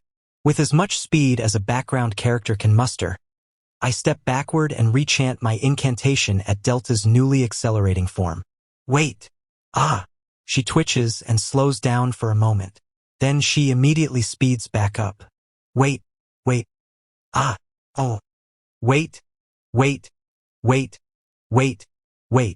With each twitch, she decelerates a little more until eventually arriving right in front of me. All woo. On the one hand, we have Delta, who looks annoyed at having repeatedly been told to wait. On the other, we have Alexia, Christina, and Kanade, who look bewildered at the sudden appearance of a strange therianthrope. I clutch my head, unsure of how I'm going to talk myself out of this. Fido, do you know her? Her mana is a bit worrying, Alexia says, backing off a little. Because of the repeated starting and stopping, Delta's mana is brimming like it's about to burst. I guess you could call her my pet. There. I scritch Delta's head to keep her mana from overflowing. If it exploded here, we'd have a massive catastrophe on our hands. She seems like an awfully dangerous pet. Alexia shoots me an accusatory look. And also, I'm pretty sure they made owning therianthrope slaves illegal. Oh shoot. By the time I realize what's about to happen, it's too late. Delta's already registered that look of Alexia's as hostility. Hey, don't you talk to boss man, weakling. I scritch Delta's head as hard as I can. There. Slowly but surely, her expression softens. Did you just call me a weakling? I'm afraid I can't let that stand, Alexia says, throwing oil onto the fire. Hey, whoa, just drop it. What are you getting all haughty for, Alexia? One flick to the forehead from Delta, and you'd be a smear on the sidewalk. Bwooker. Delta's still ecstatic from the head scratches even as she growls at Alexia. I grab Delta in a headlock and drag her away. Super sorry about all the commotion my pet caused, folks. Hey, protests Alexia. This conversation isn't finished. Yeah, you can tell me all about it later. I have to actually put my back into it a bit to keep Delta restrained as I separate her from the group. Grr, that hurts. Right, sorry. Once we're safely hidden behind a wall within the posh residential area, I let her go. You're so strong, boss man, and you weren't even using magic. I do train, you know, but more importantly, remember how you're supposed to leave me alone when I'm hanging out with normal people. We've been over this. The rule is you have to leave me alone when I'm hanging out with normal people. Delta tilts her head and gives me a look of absolute puzzlement, at which point I give up. Nah, just forget about it. I can see I'm wasting my time here. I hate wasting time too. Yeah, it sucks. By the way, what are you doing here? I wanted to see you, boss man. And that's why you came. Nope. Hey, boss man, can I go beat up that girl? She needs to learn her place. No beating her up. She might not look like much, but she's one of this kingdom's princesses, so it'd be more of a headache than it's worth. So what are you doing here? It's all good. I'll beat her up and make her shake her butt at you. No, seriously, what are you here for? And again, you're not allowed to beat up Alexia. No way, no how. I can't. Nope. But she acts all smug even though she's weak. I know she does, but you still can't beat her up. Fine. So what are you doing here? Delta cocks her head and blinks like she's trying to remember. That's right. I came to look for Felid. Felid? What, did something happen to Zeta? Alpha told me to look for her. She said something about, status reports, and too many blank spaces. I didn't really get what she was saying, but all I have to do is beat Felid up and bring her back with me. Oh, that makes sense. I guess using Delta's nose is about the best option there is if you're trying to track someone down. That said, I find it hard to imagine Zeta actually following any of Delta's instructions once Delta finds her. Her nose twitches as she gives me a thorough once-over. Sniff, sniff. You have a bit of her smell on you, boss man. Just a little, though. Yeah, I haven't run into her in a while. Not since the incident, I think. This country has a bit of her smell on it, too. But only a little no matter where I go. She must have already left. As she sniffs, her expression gradually grows steelier. That's the face she makes when she hunts. Then I sense a faint presence and turn around. Miss Deltoea, wait for me. It's an attractive therianthrope girl who's completely out of breath. She's got blue eyes, black and white ears, and a tail that matches her ears. She kind of resembles a Siberian husky. Wait, Miss Delta, is he? Delta puffs up her chest and introduces me in the most useless way possible. Haha, boss man is Delta's boss man. Hey, nice to meet you. I'm Sid Kajanu. Are you a friend of Delta's? The Siberian husky girl's eyes go wide. Wh. For realsies. So who is this Delta? Delta gives me a smug grin. My minion. Delta has minions now. We're all doomed. Your minion, huh? She got a name. It's Pi. Pi, huh? That's a Greek letter, which means she must work for Mitsugoshi. I am Pi Hi. It's nice to meet you too. With that, she flops onto the ground with her belly facing up. What? Delta nods in satisfaction. That's the submission pose. I see. I can't even be bothered to come up with a pithy retort, so I decide to nod along too. Oh, he despises me. He's looking at me like I'm a bug. Pi whines. I'm really not. Now that I think about it, this seems to happen a lot with therianthropes. I guess Yukaim and Zeta are just the exceptions. Whyy. Did I do something wrong? I'll never survive in this pack if the leader hates me. Do you not think Pi's fit for the pack, boss man? I know she's not very bright, but I promise she's a good girl. I'm sure she's fine. I literally just met the chick. Hooray. Boss man accepted Pi. You really mean it. I'll work hard for you, master. Pi leaps to her feet and wags her tail to and fro. Sniff, sniff. Then she rushes over to me and begins picking up my scent. I know your smell now, master. Pi's incredible, boss man. She's kinda dumb, but her nose is even sharper than mine. Dang, that is incredible. Incredible that Delta managed to find someone dumber than herself, that is. And also, she's pretty strong. Yeah, I know. The way she masked her presence when she first showed up was really something else. Tee-hee. She laughs innocently, but smarts aside. She seems like a force to be reckoned with. When are you going to take over the world, master? Pi asks me. I wasn't planning on taking it over at all. So not yet. But Miss Delta and I spend every day thinking up plans to build the strongest pack ever so we can rule the world. Well, that's ominous. In a rare display of alarm, Delta quickly cuts her off. The plan's not ready yet, Pi. We still haven't figured out what we're gonna do after we have Boss Man make 10,000 babies. The two of them steal glances at me as they share a covert exchange. What? Is 10,000 not enough to take over the world with? Alpha said we couldn't, but it's okay. We can just have him make more and more, like 1,000,000. Then Alpha will definitely agree. What? But that's so many. Delta gesticulates wildly as she explains herself, and Pi gesticulates wildly in surprise. That's why I said we should wait until later to tell Boss Man about our perfect plan for world conquest. Yeah, that sounds ominous as hell. All I can do is pray that this plan never gets enacted. Then we'd better hurry up and finish revising it, huh? We can't. We're in the middle of a mission to catch Felid. Oh yeah, that's right, but I'm allergic to cats. Then I sense Alexia approaching. Hello. How long exactly do you intend to keep us waiting for? She demands. Sorry. I'll be right there. I shoot Delta and Pi a signal with my eyes, and they quickly make themselves scarce. It's a shame how dumb they are, but it's nice how quickly they can pick up what I'm putting down. I guess it's their dog traits at work. After I rejoin Alexia and the others, I apologize and come up with a fake explanation for the whole thing. Princess Alexia has arrived at the front door, Earl White. On hearing the White Estate butler address him, Earl White looks up.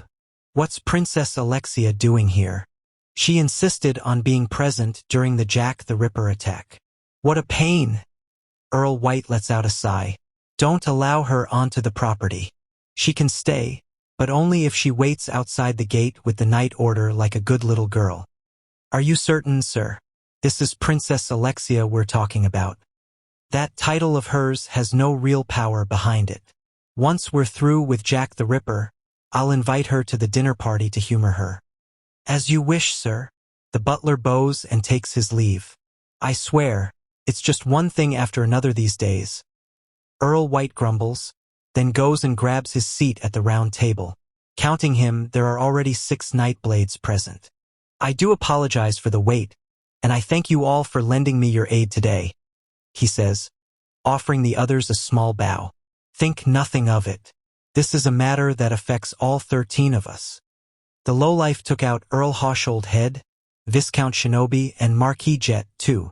There's no one left of the Nightblades but us six and Marquis Despote. This is going to take a toll on our strength. It will probably take a good 10 years to train their successors. That's a problem for another day.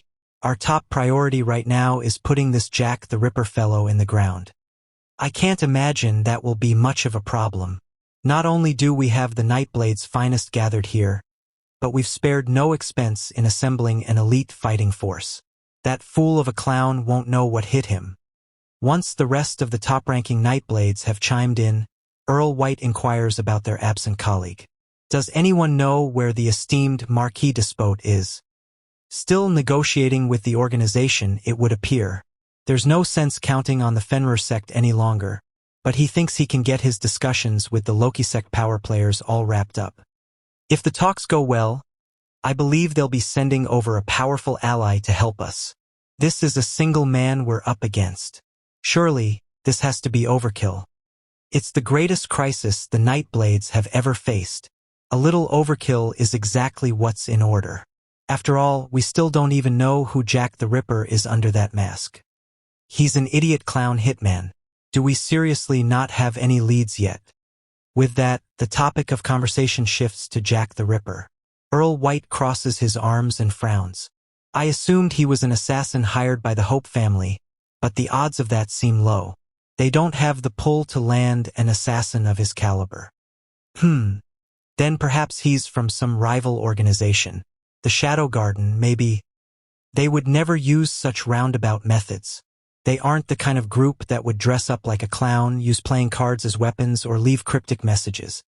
Jack the Ripper kills for sport. He might not be part of a group at all but just working alone. Either out of sheer lust for murder, or because he holds some sort of grudge. A lone wolf. He must not think much of the 13 Nightblades, if he's taking us on solo. We need to show this whelp. Show him just what happens when he underestimates us. The Nightblades rise from their seats. Our Dark Knights are ready, says Earl White. Now follow me. Tonight this underground arena will be Jack the Ripper's grave. With that, the butler lights the room's fireplace. The fire flashes blue, coiling into ancient runes and transforming the fireplace into a stairway leading downward. No matter how many times I see it, it never fails to impress. Is that an artifact from the ancient land of the elves? You have a keen eye. Elven artifacts, elven books, elven weapons, elven slaves. Elves are a profitable business. Earl White takes the lead and heads down the stairs. The stairs are wide and adorned on either side with unsettling display items. I recognize that sword. It belonged to the rabbit Therianthrope swordsman, the one who lost a few days ago. That match was a brilliant one. It's amazing how ferocious Therianthropes can get when you take their families hostage. They say that even among Therianthropes, the rabbit ones hold their families especially dear. I must say, watching him fight to rescue his loved ones brought a tear to my eye. The Nightblades point at the broken, blood-stained sword and the battered set of armor accompanying it as they talk. I'm having his body taxidermized. Once it's finished, I'm planning on hanging it up alongside the sword. Ooh, you'll have to invite me over again once it's finished. Out of curiosity, what became of his family? I'm having them stuffed to hang up beside him, of course. Who am I to separate them? Now we'll be reminded of that glorious bout every time we walk by here. I love it. The Nightblades continue chatting as they descend past more and more sets of bloody arms and stuffed bodies, and eventually, they reach the door leading to the arena. The space beyond the door is shaped like a dome. It's dim inside, and the circular arena's perimeter is lined with torches, grisly stains, and the scars of battle. This is no Bushin festival, and there's no glory to be found here. Only ugly, rancid death. Right this way. The butler bows and leads Earl White and the others over to the specially installed spectator seats. This section is protected by a powerful artifact barrier. Even if Jack the Ripper comes, he won't be able to lay so much as a finger on you. The Nightblades begin shuffling into their seats and looking down at the arena. Now, the skilled Dark Knights you've gathered from across the land are waiting in the back of the arena. I have the full list here. the butler says, then begins handing out dossiers on the Dark Knights to all the Nightblades. Excellent. Earl White flips through the list and gasps. My goodness! I'm amazed we were able to get this many. Ha ha ha. This is what happens when we Nightblades pull out all the stops. A master swordswoman from Velgalta, a demon from the city-states, a living legend from the lawless city. It's no wonder we were calling this overkill. Jack the Ripper is just one guy. If we send all of our forces in at once, they'll vaporize the poor sap. Well, that's where Earl White comes in. I trust he'll make sure to show us a good time. When the Nightblades look through the star-studded list, the confidence returns to their faces. But of course, I have a system in place for that very reason. Earl White gestures at the arena's entrance. That there is the only way to get into the arena. I've sealed all the other ones off, so if Jack the Ripper wants to come after us, he'll have no choice but to go through there. When he does, I'll activate the barrier. The Earl waves his hand, and a glimmering dome materializes over the arena. As you can see, if Jack the Ripper wants to escape, he'll have to defeat every last Dark Knight we send at him. But there's no way he'll ever do that. Precisely so we can gauge his stamina and choose appropriate opponents for him. We'll start by sending our forces one at a time, and as things progress, we can gradually turn up the heat. It'll be a show like no other, Earl White boasts. We get to choose who he fights. Now that does sound like fun. So despite being in the audience, we still get to participate. I hear Mitsugoshi's been popularizing that lately. Damn those Mitsugoshi bastards. Meddling with our concessions. There's a lot we could stand to learn from the way they do business. We should be looking to work with them, not against them. Who should we send in first? The lawless city legend, perhaps. No, he's too strong. Just imagine how anticlimactic it would be if Jack the Ripper went down in the first bout. The Nightblades delightedly get to work choosing their fighters. Once they have a loose roster worked out, Earl White offers a few quiet words. I'm told the sun has already set above ground. The question now is, will Jack the Ripper actually show? He'd have to be a monumental fool to stroll in here with all the Dark Knights we have lying in wait. But I guess if he doesn't, we're in for a pretty boring night. Hey, if he doesn't come, then it means he ran off in fear. Once we're done spreading rumors about what happened, our reputation will be safe. And his will be in the gutter. Running away after sending a calling card. He'll be the laughingstock of the capital. No matter which way things go, we don't stand to lose a thing. Aside from the hefty retainers for those Dark Knights. That is, their crude laughter echoes through the subterranean arena. Are you sure about this, Princess Alexia? Alexia, Christina, and Kanade make their way down a dark underground corridor. Absolutely. I know the capital's underground passages like the back of my hand. Alexia declares confidently as she walks at the group's head. But surely, the story about the White Estate having a secret underground section is just a rumor, Christina says. Oh, I wouldn't be so sure about that. You wouldn't? Yeah. Bad guys' houses always have underground lairs. Sounding altogether unconvinced, Christina turns back to look concernedly at Kanade, who's bringing up the rear. Kanade mumbles something as she trembles. It's fine. I just have to stay near Princess Alexia. If worst comes to worst, I can use her as a shield. Is Sid going to be all right? Christina asks. I know we left him with the night order, but still. I swear Fido always does this. He wusses out just when things are getting good. That said, his swordplay is mediocre, so what choice did we have? It doesn't seem like the Nightblades are going after him, so I'm sure he'll be fine. That's true. All they care about right now is Jack the Ripper. They've even stopped surveilling Kanade. Kanade's eyes sparkle. Woo, they have. Aha, that's how big of a threat they view Jack the Ripper as. I imagine they want to focus all their strength on him until the case ends. A wicked grin spreads across Kanade's face. Then let's hope it goes on forever. Don't you worry, Alexia says confidently. Once we pull off this plan I thought up, the one where we sneak into the White Estate while the Nightblades are busy dealing with Jack the Ripper's attack, so we can collect loads of proof on all their misdeeds. It'll fix everything. But didn't you only come up with it on the spot when Sid happened to find that sewer entrance? Christina asks. Planning is all about being flexible enough to deal with the situation as it presents itself. Christina pauses for a moment. Just who really is Sid? What do you mean? He's Fido. He's the one who found the tunnel leading underground, and he's the one who actually decoded most of the messages Jack the Ripper left. You would think he'd be too scared to do any of that. Alexia can't help but agree. Why, you, have a point there, actually. Fido can be weirdly perceptive. His ability to reach the truth from just the simplest of clues is really worthy of mention. I was almost done decoding them, too, for the record, Kanade mumbles. And what's more, I get this odd feeling like I've met him before. Christina goes on. Considering the mysterious vibe he gives off, perhaps he's secretly. Are you saying Fido's hiding something? Alexia says worriedly. I think he might secretly be a brilliant detective. I'm sorry, a what? And a skilled veteran at that. Maybe an evil organization forced him to take a drug that made him young again. Like in Natsum Kafka's Case Claude novels. Now he's disguising himself as a student to infiltrate our academy. All right, that's a cute theory and all, but Fido isn't a detective. He's as ordinary as they come. Now look here.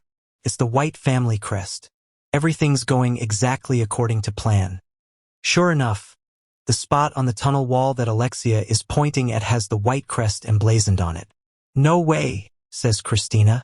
Another one of Sid's deductions came true. Well. Alexia begins proudly examining the wall.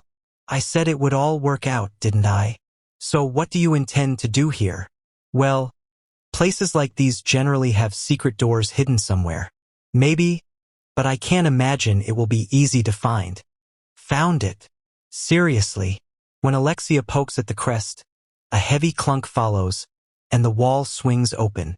The hidden doors in the castle are built the same way.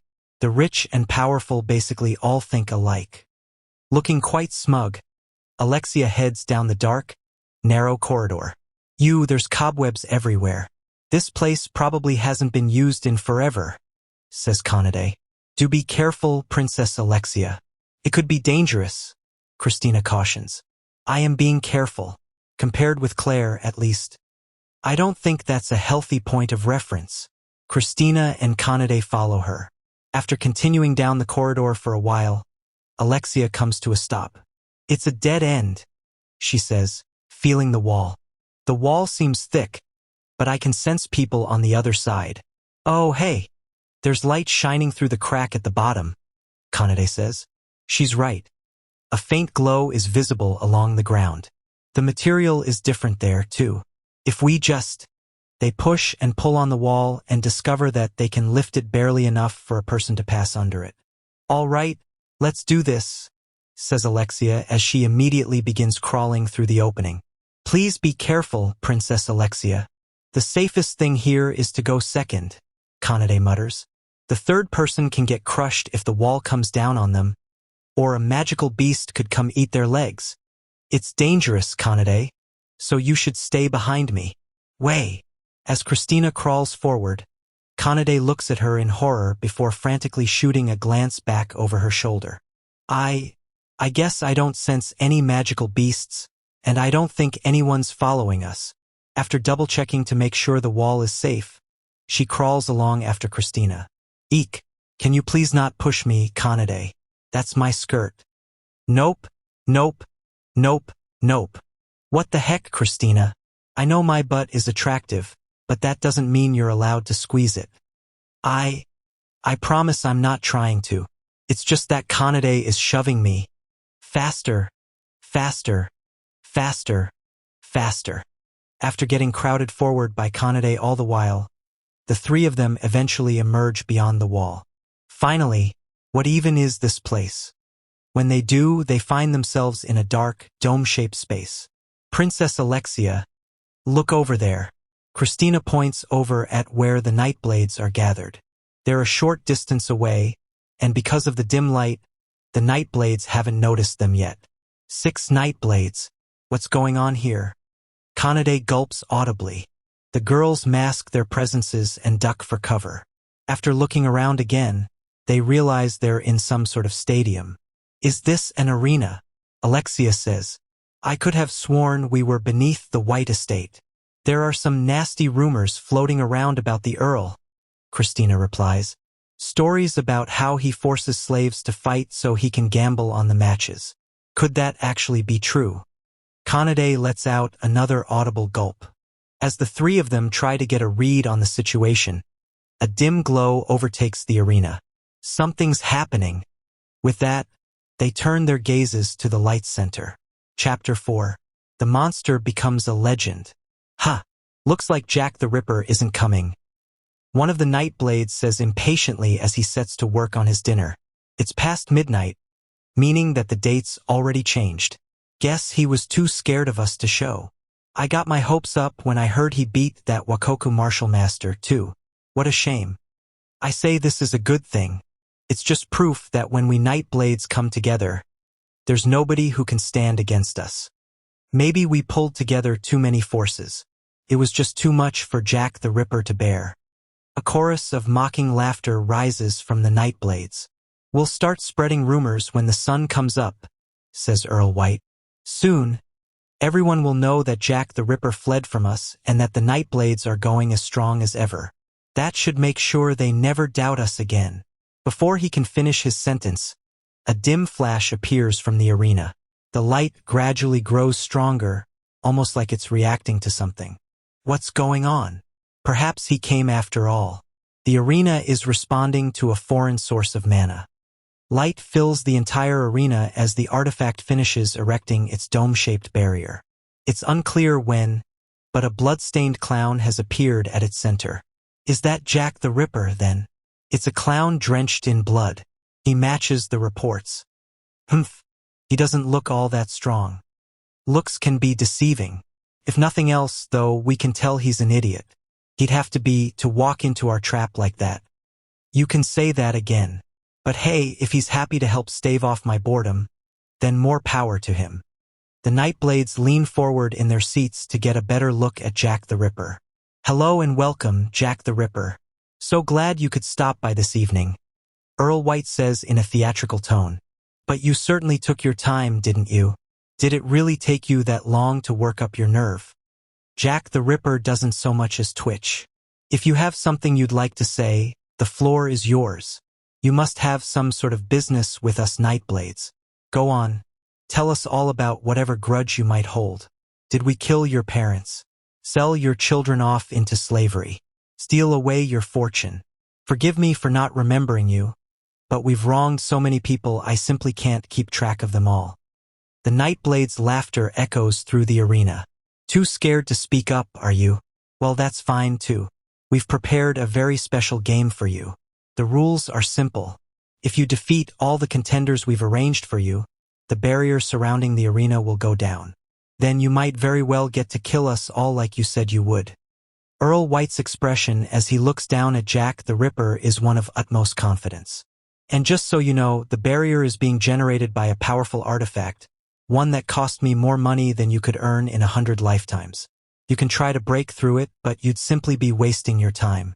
No, there's a path available to you. Defeat all comers. The Earl spreads his arms out wide and shouts. Now let the game begin. Send in the first killer. The arena door opens, revealing a dark knight. It's a man wearing heavy armor and wielding a massive sword. He's a large man, the kind that towers over people. After giving his great sword a couple of casual swings, he turns around and bows to the Nightblades over in the spectator seats. He's a dark knight from the city-state of Spartan. The Spartan Colosseum is said to be the most brutal in the world, and he racked up 200 fights there without a single defeat. They call him the mincemeat butcher because of how he uses his mighty blade to cleave each and every one of his foes in twain. The butcher lumbers over and looks down at Jack the Ripper.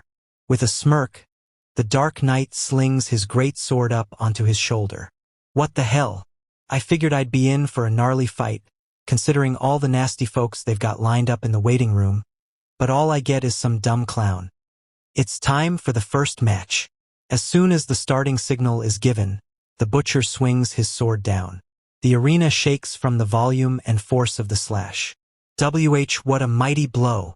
That Spartan Dark Knight is something else. If anything, the rumors sold him short. It doesn't look like his attack landed, though. Sure enough, the Butcher's strike didn't find its mark. However, it isn't because Jack the Ripper dodged it. He wasn't even in the swing's initial arc. I missed that one on purpose. How's the audience supposed to enjoy themselves if I end the fight on the first hit? Dark gladiators who only care about winning, they're second-rate. The best ones make sure to give the crowd a show. The Butcher says smugly as he hoists his greatsword back onto his shoulder. Come at me, clown boy. I have your measure. If you couldn't react to that attack, then you'll never beat me no matter how hard you try. But don't you worry. Making bouts against third-rate fighters look good is what they pay us dark gladiators to derg. The Butcher goes shooting straight up. Blood sprays from his face as his body splatters against the top of the barrier. Droplets drip down and paint the clown red. The clown slowly lowers the leg he just kicked with. Winner. Jack the Ripper. Earl White stammers. A stir runs through the Nightblades. What just happened? That was a kick.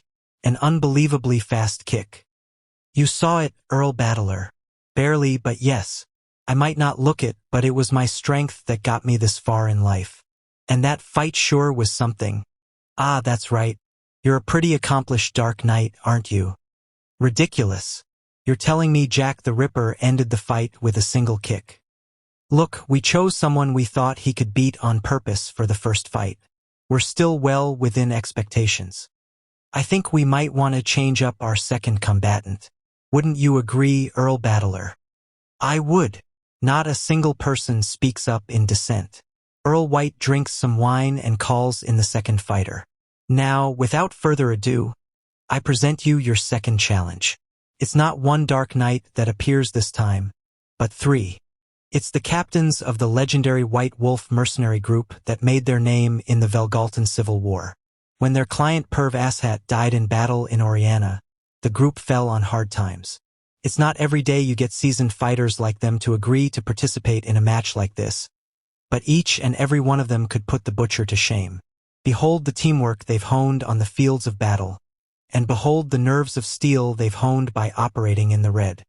The 3 Dark Knights are in their 30s and 40s. They wield a sword, an axe, and a spear, respectively. All of them look calm and composed, and they give Jack the Ripper a steely set of looks. What do you think? The swordsman asks. I don't know. I can't get a read on his strength at all. But that's weird in and of itself, replies the mercenary with the axe. And here I was, thinking we were in for an easy payday.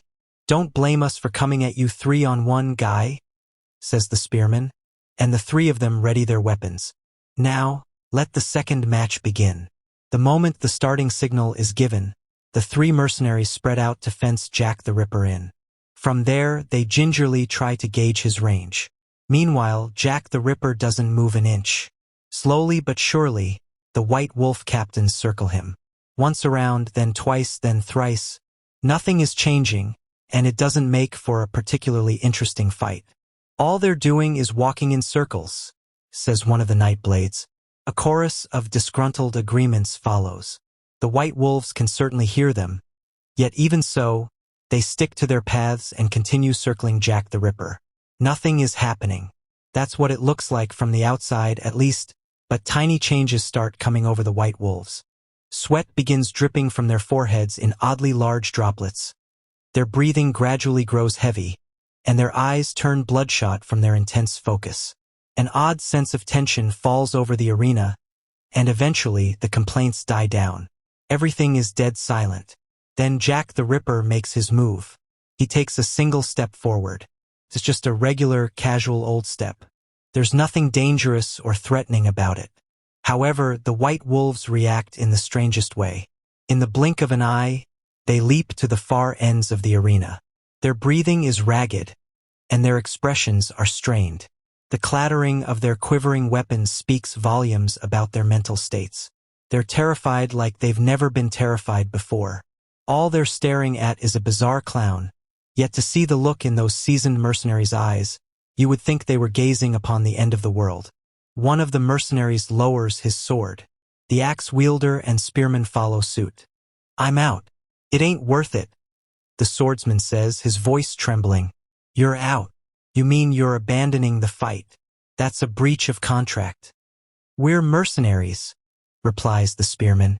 "We're willing to die on the battlefield if we have to, but I'll be damned if I go down in some musty basement." "Cut the crap already. Have you forgotten how much the penalty for a contract breach is?" As soon as word gets out that their captains fled from a fight, the White Wolves' reputation will be in the gutter. 100 million, 200 million, will pay it. And you can spread whatever rumors you want, the axe wielder says with a laugh. What's so funny, you wretch? The fact that you people think you're gonna live to see tomorrow.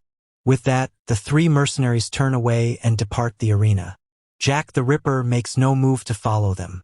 He just lets out a small chuckle from beneath his mask. "Gore! Those uncivilized mercenary swine." Earl White roars, his face flushed. "Well, they certainly didn't live up to the hype. We need to make sure those idiot mercenaries get what's coming to them. Let's put together a posse to hunt them down. With captains that cowardly, White Wolf is done for." What is it, Earl Battler?" Earl Battler's face is pallid. "What's wrong, Earl? You coming down with something?" "We might need to send in everything we've got." "What are you talking about, Earl Battler? I didn't understand any of that fight we just watched," Earl Battler replies. "That's because all they did was walk around in circles. There's nothing there to understand. The thing is, I know how strong White Wolf and their captains are. Without a doubt, they're the strongest mercenary outfit on the continent." The other Nightblades laugh mockingly. "Pretty pathetic, if that's the best our continent has to offer. They ran away without even trying to fight," Earl Battler goes on. "They fled their foe, knowing the damage it would do to the White Wolves' reputation. They must have had a reason." "What kind of reason?" "I think perhaps Jack the Ripper is a greater monster than any of them anticipated." "Don't be absurd." "Why? I think you're just trying to scare us for a laugh." "Still, perhaps we should heed Earl Battler's warning and make sure our next fighter is up to the task. What do we think about sending in that Velgalton Master Swordswoman?" "Yeah, I like that. Hey, we're changing up the roster." When they tell the butler about their swap out, he frowns. "About that, sirs, I believe the Velgalton Swordswoman just left." "What? She left?" "She did. She said, 'I have a bad feeling about this,' boing, and took off." "And you just let her go?" "I am afraid so. She returned her payment in full, and well, she vanished like the wind, too fast for anyone to follow." "This is outrageous. These bastards think they can walk all over us." Earl White's voice trembles with rage. "Oh, forget it.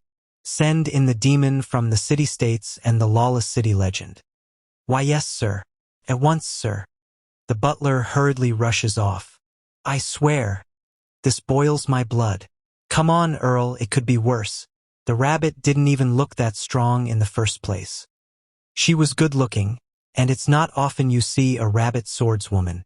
That's probably why her reputation got so inflated. Dark knights whose fame outclasses their talents are as any a dozen. Yeah, we would have just embarrassed ourselves if we'd sent out a weakling like her. The city-state demon and lawless city legend are all we need. I can't believe we're sending out our best fighters when we still have so many in reserve, and 2 of them at once, no less. Well, this is fine. Drawing this out too long would kill the fun in and of itself. I take it you're on board with this, Earl Battler?" "Yeah." The Earl nods, his face still pale. It isn't long before the city-state demon and lawless city legend take their spots in the arena. When Jack the Ripper fights the city-state demon and the lawless city legend at the same time, he drives them both back without breaking a sweat. Alexia gasps as she watches the bloody clown fight. So that's what Jack the Ripper is capable of. The battle is completely one-sided. Jack the Ripper's foes are both expert fighters, but the clown is dancing circles around them. When the city-state demon and lawless city legend turn to flee, he shreds them to ribbons. All that remains of them is the blood staining the arena. It's like he's not even using his full strength. That's the part that shocks Alexia more than anything. By all accounts, the city-state demon and lawless city legend were formidable dark knights, and they had the skills to back up their reputations. The raw skill required to slaughter them like that was beyond comprehension. There is only one person on Alexia's mind who could have pulled off a feat like that. Shadow. Jack the Ripper's talent might well be on par with Shadow's. It's hard to believe, but it's the sole conclusion she can draw. What catches her eye most of all, though, is the way Jack the Ripper carries himself.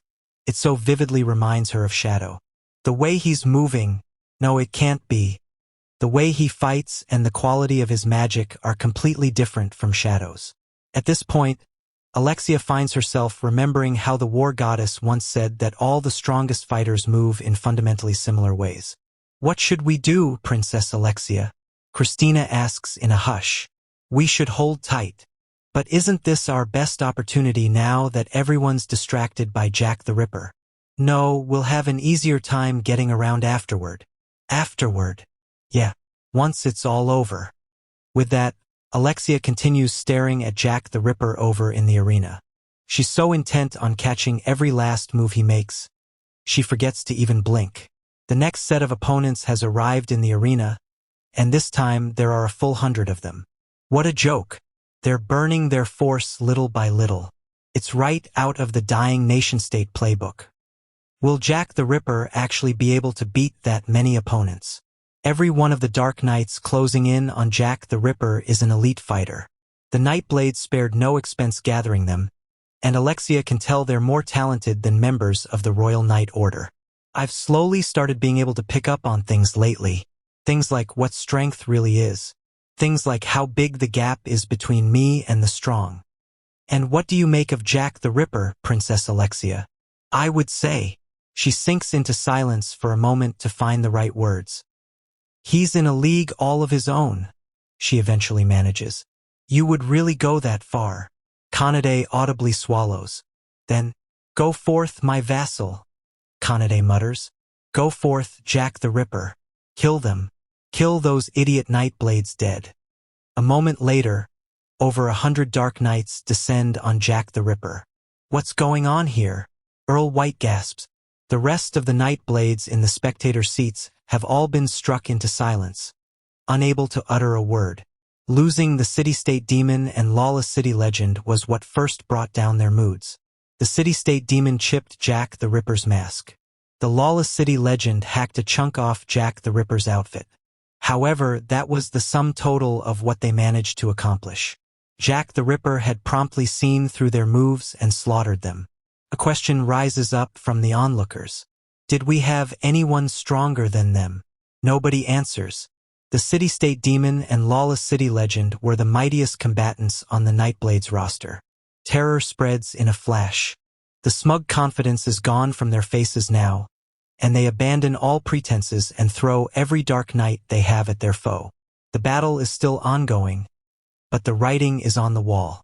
Once all the Dark Knights are dead, Jack the Ripper stands at the blood-stained arena's center and fixes his gaze on the spectator seats. Sorry, but I'm getting out of here. This whole mess is your fault, Earl White. Figure out how to clean it up. As soon as the first Nightblade rises from their seat, the dam breaks, and the others follow suit. Earl White clings to his fleeing compatriots. Wait, hold on. I can still. That's when a deep, dignified voice booms out. Where are you going, gentlemen? There's no need to be in such a rush.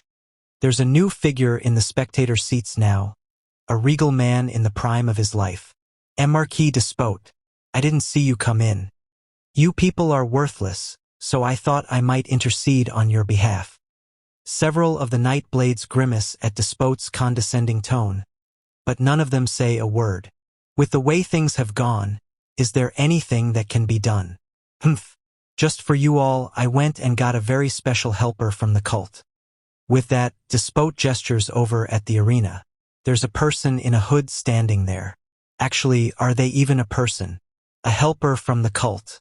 What is that thing? The silhouette the long hood casts is crooked. Whatever creature is under there, they certainly don't look human. Heh. Through their human experiments, the cult has managed to create the ultimate weaponized life form. Go on, show them your glorious form. On Despote's command, the creature removes its hood and reveals its hideousness. What the? Beneath, there's a horrible mass of stitched-together flesh. It's hard to even tell what gender it is. Is it a man? No, probably a woman. It has a vaguely feminine aura, but at the end of the day, what meaning does gender even have to a mass of flesh such as that? The creature is a monster, barely maintaining its human form. They call her experiment number 227 Milia. Her. So it is a woman. She's one of the Fenrir sect's old test subjects. They abandoned her when she lost to the Shadow Garden. But the Loki sect researchers recovered and restored her. She lost to the Shadow Garden.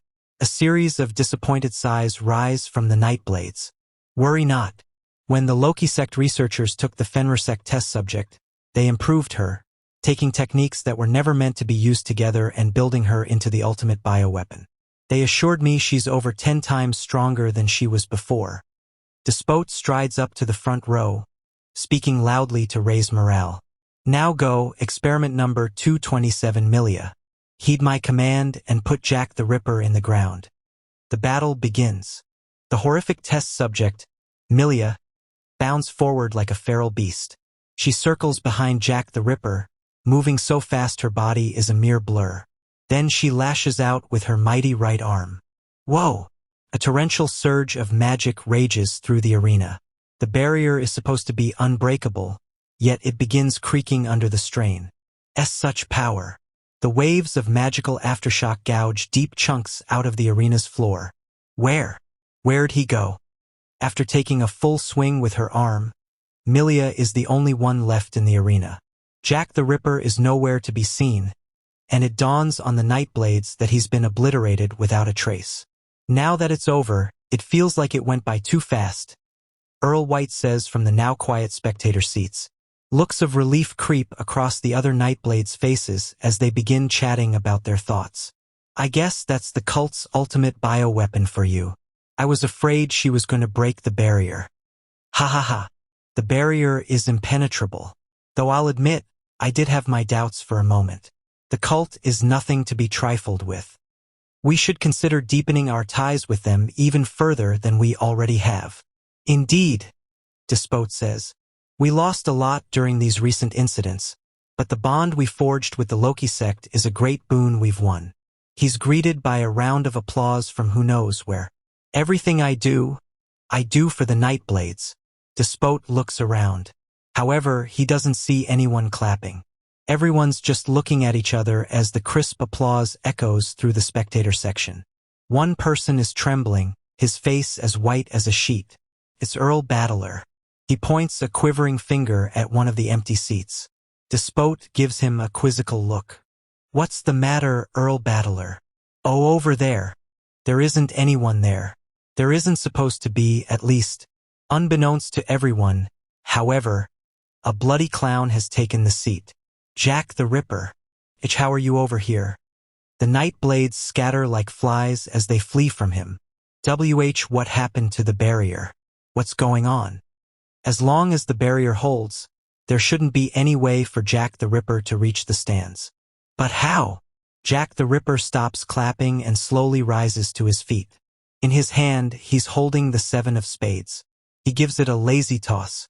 It's as though the world has stopped, as though Jack the Ripper is the only one moving. Nobody can stop his languid move. Shunk. There's a small noise as the playing card lodges itself deep in one of the Nightblade's heads. Ack!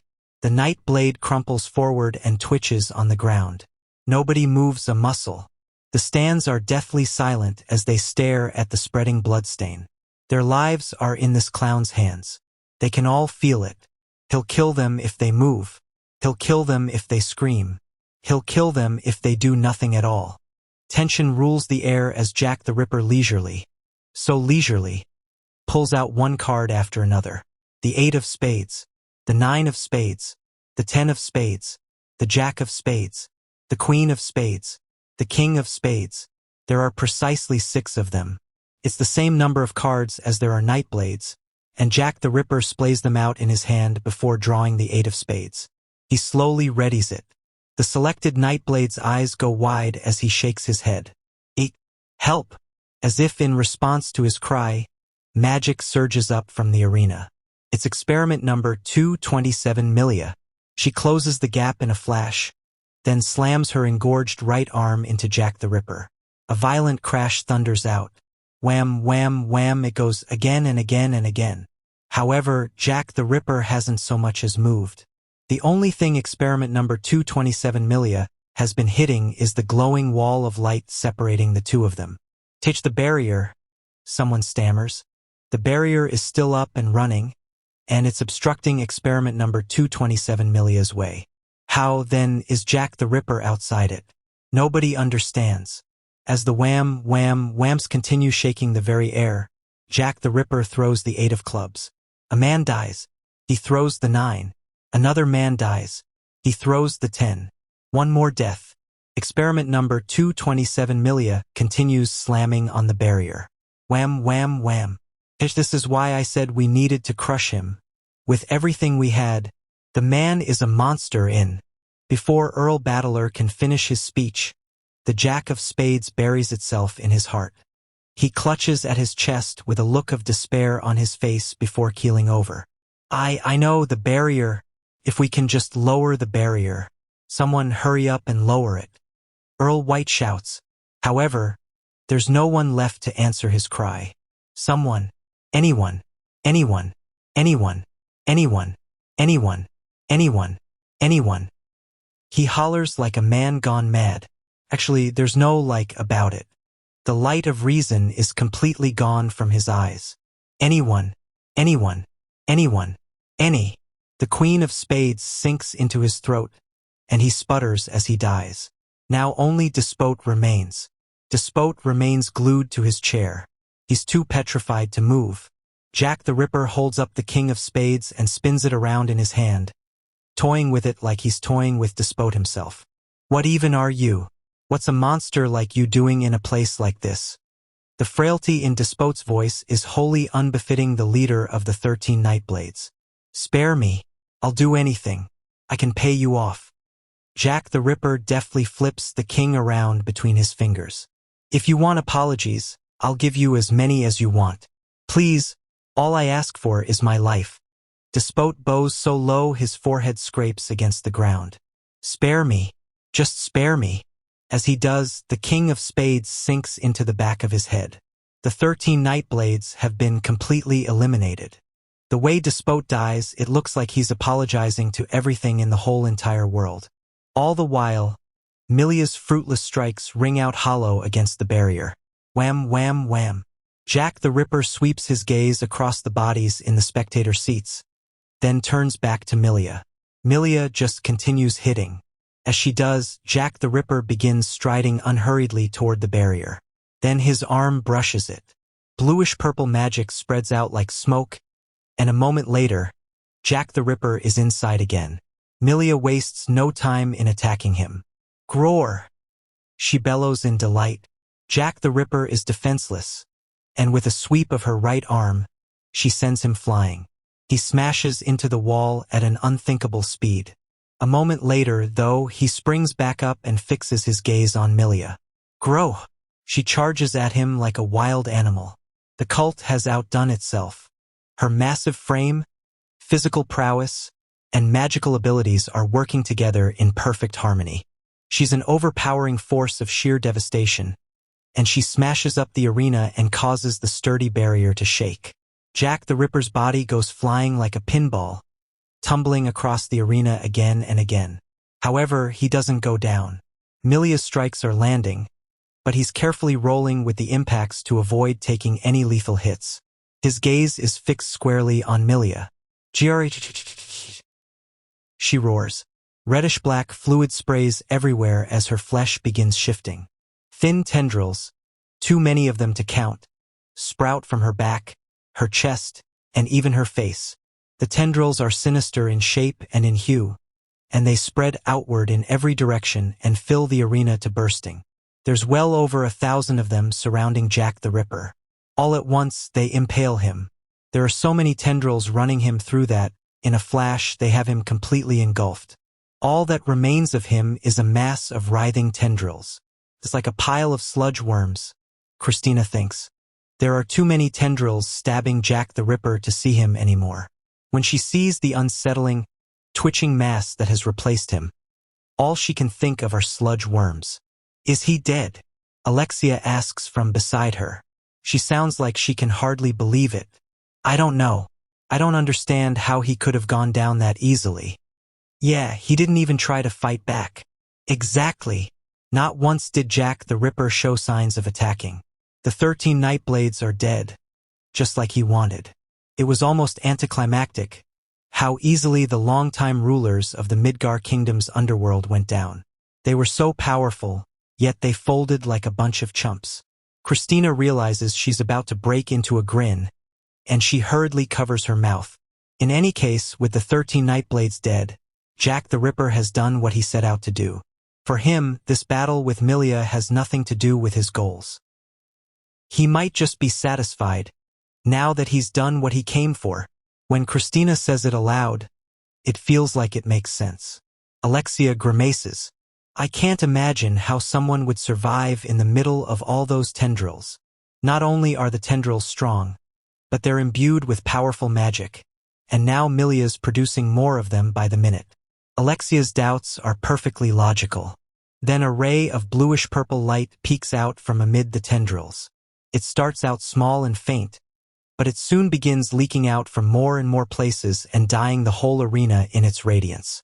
Is that magic? It is, and unimaginably powerful at that. The magic swells and blasts the tendrils away. Gaia hi. Milia screams. She tears out her shredded tendrils, shrieking in pain all the while. Slowly but surely, the bluish-purple light dies down. Standing in its place is a man dressed in a jet-black longcoat. No way, can't be. The man's boots click against the ground as he strides forward. My name is Shadow, he says, his voice echoing like it's coming from the depths of the abyss. I lurk in the darkness and hunt down shadows. Alexia stares at him in shock. What's Shadow doing here? Christina is bewildered as well. However, she believes there's a meaning to the fact that he showed himself to her. He must have some reason. After all, he once said he had a duty he had to carry out, even if it meant shouldering all the sins of the world. Christina is determined to bear witness to the blood-stained path he walks. Christina and Alexia aren't the only ones who are confused. When Shadow makes his sudden appearance, Milia freezes as well. She shifts from confusion to hate. Shea war adu. For the first time, her voice sounds almost human. It's almost as though she's shouting Shadow. Shea adu. Her skin creaks as another set of tendrils burst forth from her flesh. Milia takes those tendrils and her mighty right arm and attacks Shadow. It's a veritable tempest of blows. Countless tendrils bear down on him, and the arm comes sweeping in with tremendous force. Faced her with ceaseless onslaught, Shadow begins his dance.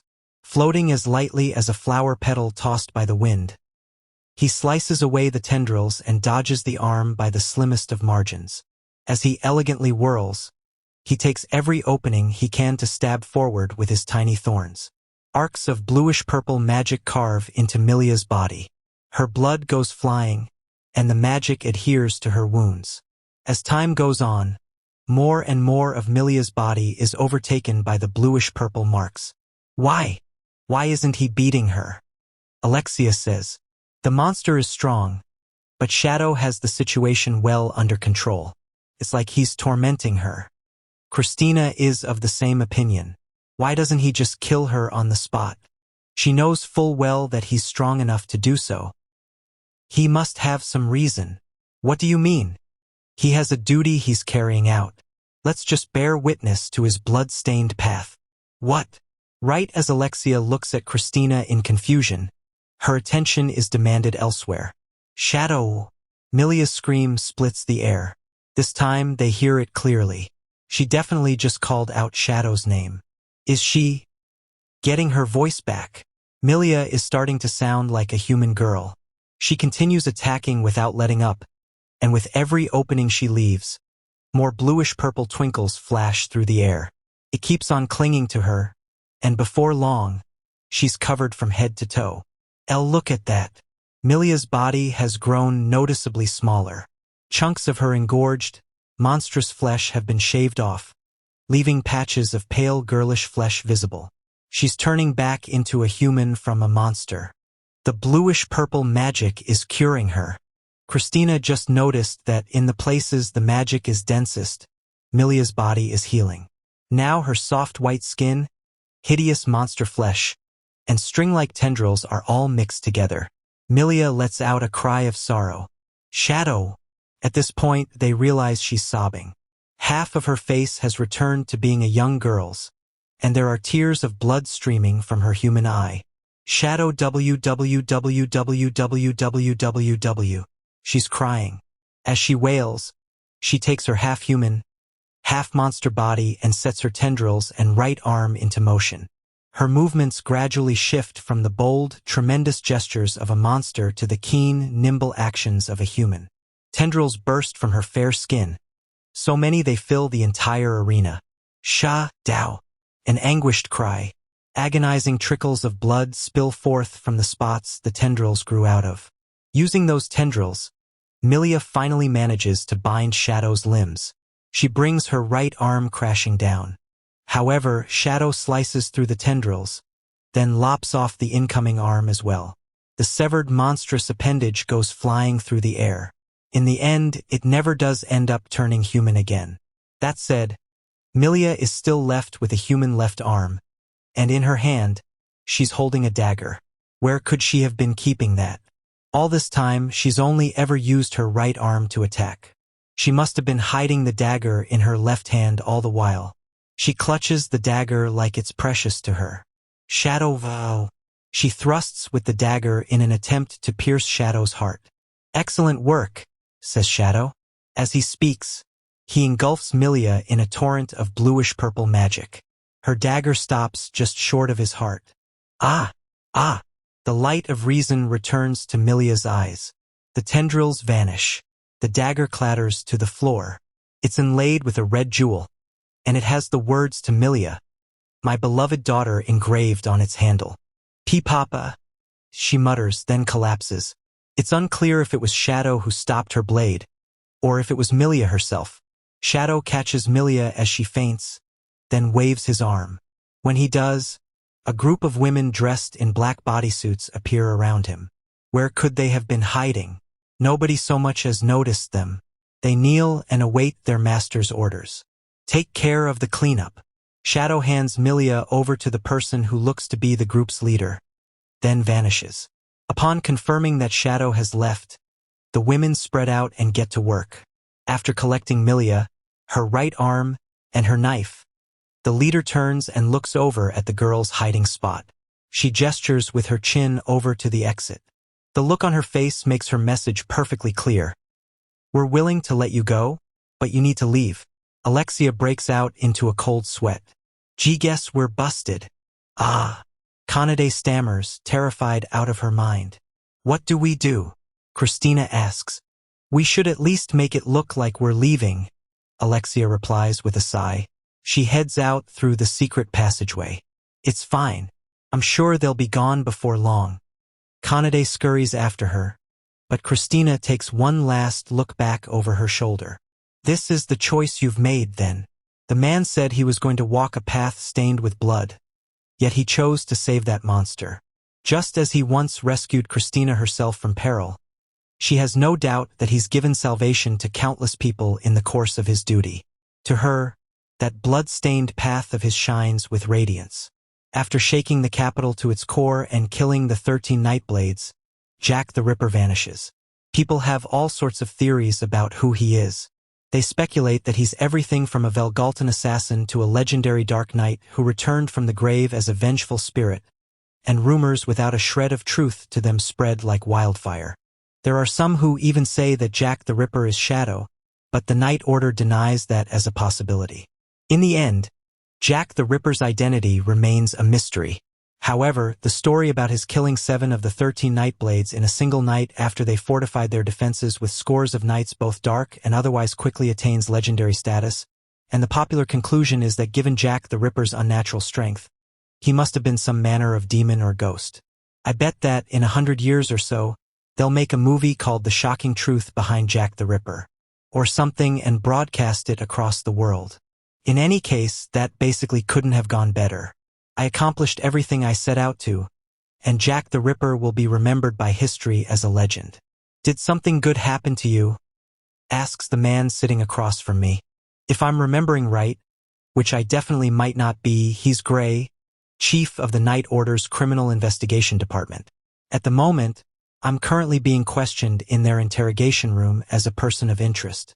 Oh, I was just thinking about how with people as skilled as you on the Night Order, Jack the Ripper's gonna get caught in no time. I reply, lying through my teeth. You can count on that, son. You've got a good eye for someone your age. Gray nods a couple of times in satisfaction. Now, one last thing before we're done. You didn't go into the White Estate, did you? Oh, of course not. That'd be trespassing. I was too scared to even go near it. Princess Alexia is going to be the death of me, I swear. The fact that she went in there without permission calls all her testimony into question. And, what do you think the rumors about Jack the Ripper secretly being Shadow? Oh, that stuff's all bunk. Shadow's been running roughshod over the capital, and people just want to smear the Night Order's name by saying Shadow got the better of us again. But Princess Alexia says she saw him. It was dark, so she probably just mistook what she saw. She was the only witness, and she's getting to be that age where she wants to be the center of attention. Oh, really? Yeah, really. Now, I'd say that's about it for us. Thanks for being so cooperative. I doubt we'll need to bring you in for questioning again. I am glad to hear it. Take care. I bow to Gray and step out of the windowless room. The guy's deductive abilities are garbage, but his skills as a Dark Knight aren't half bad. I feel like they'd be way better served by having him go out and fight people instead of running investigations. I idly wonder if Kanade is the next person they're gonna question. They did call her in at the same time as me. I walk down the hallway and head for the waiting room. As I do, a man I pass catches my interest. I stop and take a look at him. Yes.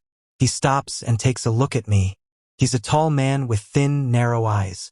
He gives me a mild smile. No, it's nothing. I see. Are you? No, it's nothing. He starts to say something but stops himself midway through. After giving me another smile, he walks off. I walk off as well, feeling out his presence behind me as I do. The man heads into Gray's interrogation room. He seemed pretty strong. I say under my breath. A man steps into the interrogation room and takes the seat across from Gray's. Gray hurriedly offers him a bow. I didn't know you were here, sir. You were slow, the man says with a sigh. Slow how? To notice me. I am terribly sorry. You muted your presence, so I didn't notice you until you were right before my eyes. The boy noticed me. What boy? You mean Sid Kajanu? I don't know his name. He was a boy with dark hair. I passed him in the hallway just now. He is a Dark Knight, but his grades are middling. Could it have just been a coincidence? Perhaps that's what it was. Coincidence can happen at the strangest times in the strangest places. The man replies with a smile. To him, this is nothing more than idle small talk, and he'll likely have forgotten all about the boy by the time tomorrow rolls around. It was a minor oddity, nothing more. I'm not happy about losing the 13 Nightblades. The man continues. My apologies, sir. We did what we could, but we have so few forces we can freely deploy here in the Midgar Kingdom. It is what it is. Thanks to that idiot Fenrir, our influence in Midgar has plummeted. The Shadow Garden saw that opening and took full advantage of it. Will this affect the plan? No, we're all right on that front. The shadow hunting jaw will succeed. Shadow was stronger than we anticipated. According to what I've heard, experiment number 227 Milia was completely helpless against him.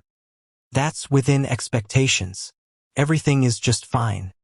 The man chuckles. With the 13 Nightblades dead, We have even fewer pawns to use in Midgar. I might need to put you into play directly, so make sure you're ready for that. As you wish, Master Loki. Don't let me down. The man vanishes, leaving Gray alone in the windowless room. Volume 6. Auxiliary Chapter. Following in the monster's footsteps. For Eliza, the past week has been like one long nightmare. Not only did the 13 Nightblades get slain one by one, but in the end, even her father joined the ranks of the fallen. From there, the Despot family assets and property got seized bit by bit until, ultimately, she was driven from her home. Now she can feel people and money distancing themselves from her with every passing day. This is an outright travesty. She bellows from her temporary lodging. She hurls her half-empty cup at the wall with her face contorted in indignation. Oh, sure. Now you people don't want to curry favor with me anymore. Why is all of this happening to her? At this rate, she's liable to be found guilty in her trial. Countless nobles have already broken ties with the Despot family. I'm not finished. Not yet. However, that isn't to say that all of them have. The Nightblade families are all in the same boat, and the bonds they share aren't so easily cut. Surely, they're all in dire straits with their family heads dead and investigations knocking at their doorsteps. However, that's precisely what's going to bring them solidarity. It's high time I got all Nightblade successors together. I won't let things end like this. I refuse to. Things are going to be fine. She still has blackmail material on the Night Order and the Judge. If the next generation of Nightblades bands together and lays on the pressure, they can turn the situation around in a snap. Eliza is certain of it. I'm summoning the Nightblades and holding a meeting. Gather them up at once. She shouts over to her subordinate, who's staying in the next room. No matter how long she waits, though, nobody comes over. Hello? Is anyone there? She opens the door to the adjoining room with a look of puzzlement on her face. Inside, the room is empty. Its window is open wide, and the cold night air flows in freely. Perhaps they went to the bathroom or something. I'll have to punish them for that later, won't I? A cruel smile spreads across her face. Then she hears a strangely squishy set of footsteps coming from behind her. Well, there you are. Where in the world did you get off? When Eliza turns around, she freezes. Standing there is a clown drenched in blood. Why, you're Jack, the Ripper. She shrinks back in shock. The bloody clown's feet squelch as it closes in on her. Eek! Stay back. She takes everything she can get her hands on and throws them largely at random. However, none of it is enough to stop the bloody clown's advance. And soon, Eliza finds herself forced all the way back to the wall. Look. I'm sorry. What'll it take for you to forgive me? She gives the clown a twitchy smile as she tries to fawn over it. Tell me, what is it you want? I'll do anything. She's making puppy dog eyes, and her voice is downright saccharine. She nonchalantly lets her negligee slip a little to reveal her fair skin. Jack the Ripper stares at her. Seeing the clown's reaction, Eliza lets her negligee slip a little further. Tee-hee. She turns her gaze to her own naked chest. There's a knife planted in it. Wah! Red droplets of blood roll down her lily-white skin. H. How dare you? Eliza punches Jack the Ripper with all her might, then falls to the floor and clutches at her chest wound. How dare you? How dare you? Eliza coughs up blood and glares resentfully at Jack the Ripper. Then she gasps. It's you. Why? Jack the Ripper's mask is off. Eliza's punch dislodged it, and it has fallen on the floor nearby. Why is it you? Jack the Ripper's face is that of a student Eliza knows all too well. Answer me, Christina. There before her stands Christina Hope. Christina looks down at Eliza with ice in her eyes. Eliza's expression is one of shock. Calf. I can't believe you were Jack the Ripper all along. The blood spilling from her chest pools on the floor, swallowing up the mask. I wasn't, Christina says as she leans down to pick the mask up. What do you mean you weren't? I'm just following in his footsteps. His footsteps. That's right. He chose to appear before me, and now I finally understand why. What? He wanted to teach me about his duty, to show me his bloodstained path. What are you talking about? This country is rotting. The blades of the just run dull. If we want to vanquish evil, we need an even greater evil on our side. He was asking me if I had the conviction to become that. With a twisted smile, Christina places the clown mask back over her face. This is exactly what I've been waiting for. She grabs the knife embedded in Eliza's bosom. Don't. These prove to be Eliza's final moments. Christina twists the knife, then wrenches it free. Blood gushes everywhere. Gack. Calf. Eliza's body goes cold, and Christina gazes down at her and pulls out a playing card. She takes the card and shoves it into Eliza's chest wound. My name is Jack the Ripper. With an evil blade, I vanquish the wicked. On the card's face there's a joker. Side story. The Grassland Vow. Delta is in a great mood. She got to hunt loads of bandits with Shadow today. Might makes right.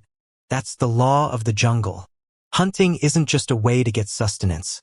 It's an opportunity to prove one's strength. How was my hunting today, boss man?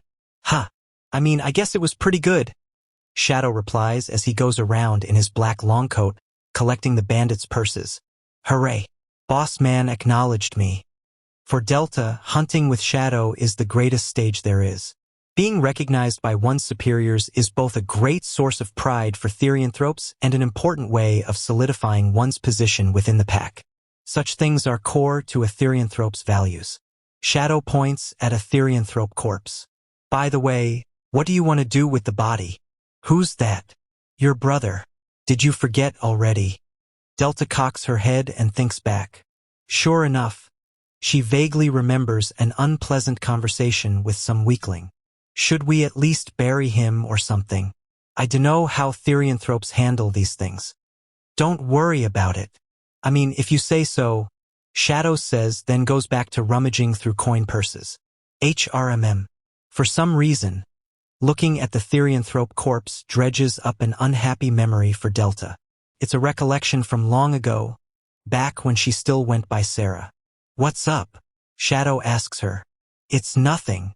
And she was in such a good mood, too. Delta leaps onto Shadow's back and starts marking him with her scent. Hey, get off. I don't wanna. Also, cut it out. I don't wanna stink of dog. I'm not stinky. When she covers herself in Shadow's smell, the old memories slowly grow fainter. Feels like they do, at least. Sarah was inside a dark, cramped hut. Sarah, are you awake? Upon hearing her mother call for her, Sarah leaped up. I'm here.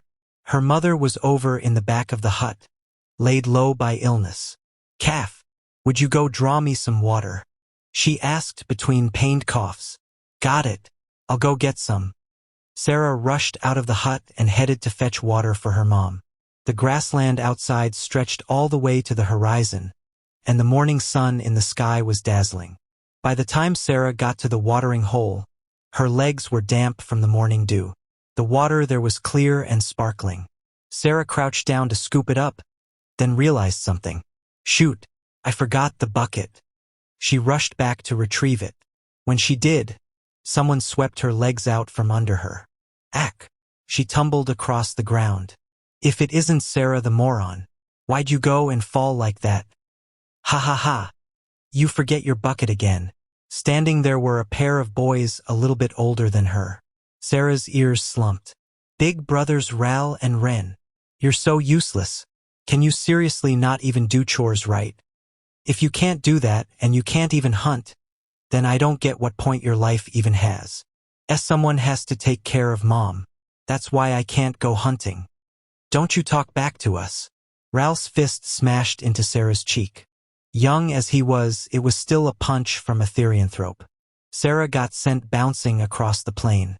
Ow! Ow! A trickle of blood rolled down from the corner of her mouth.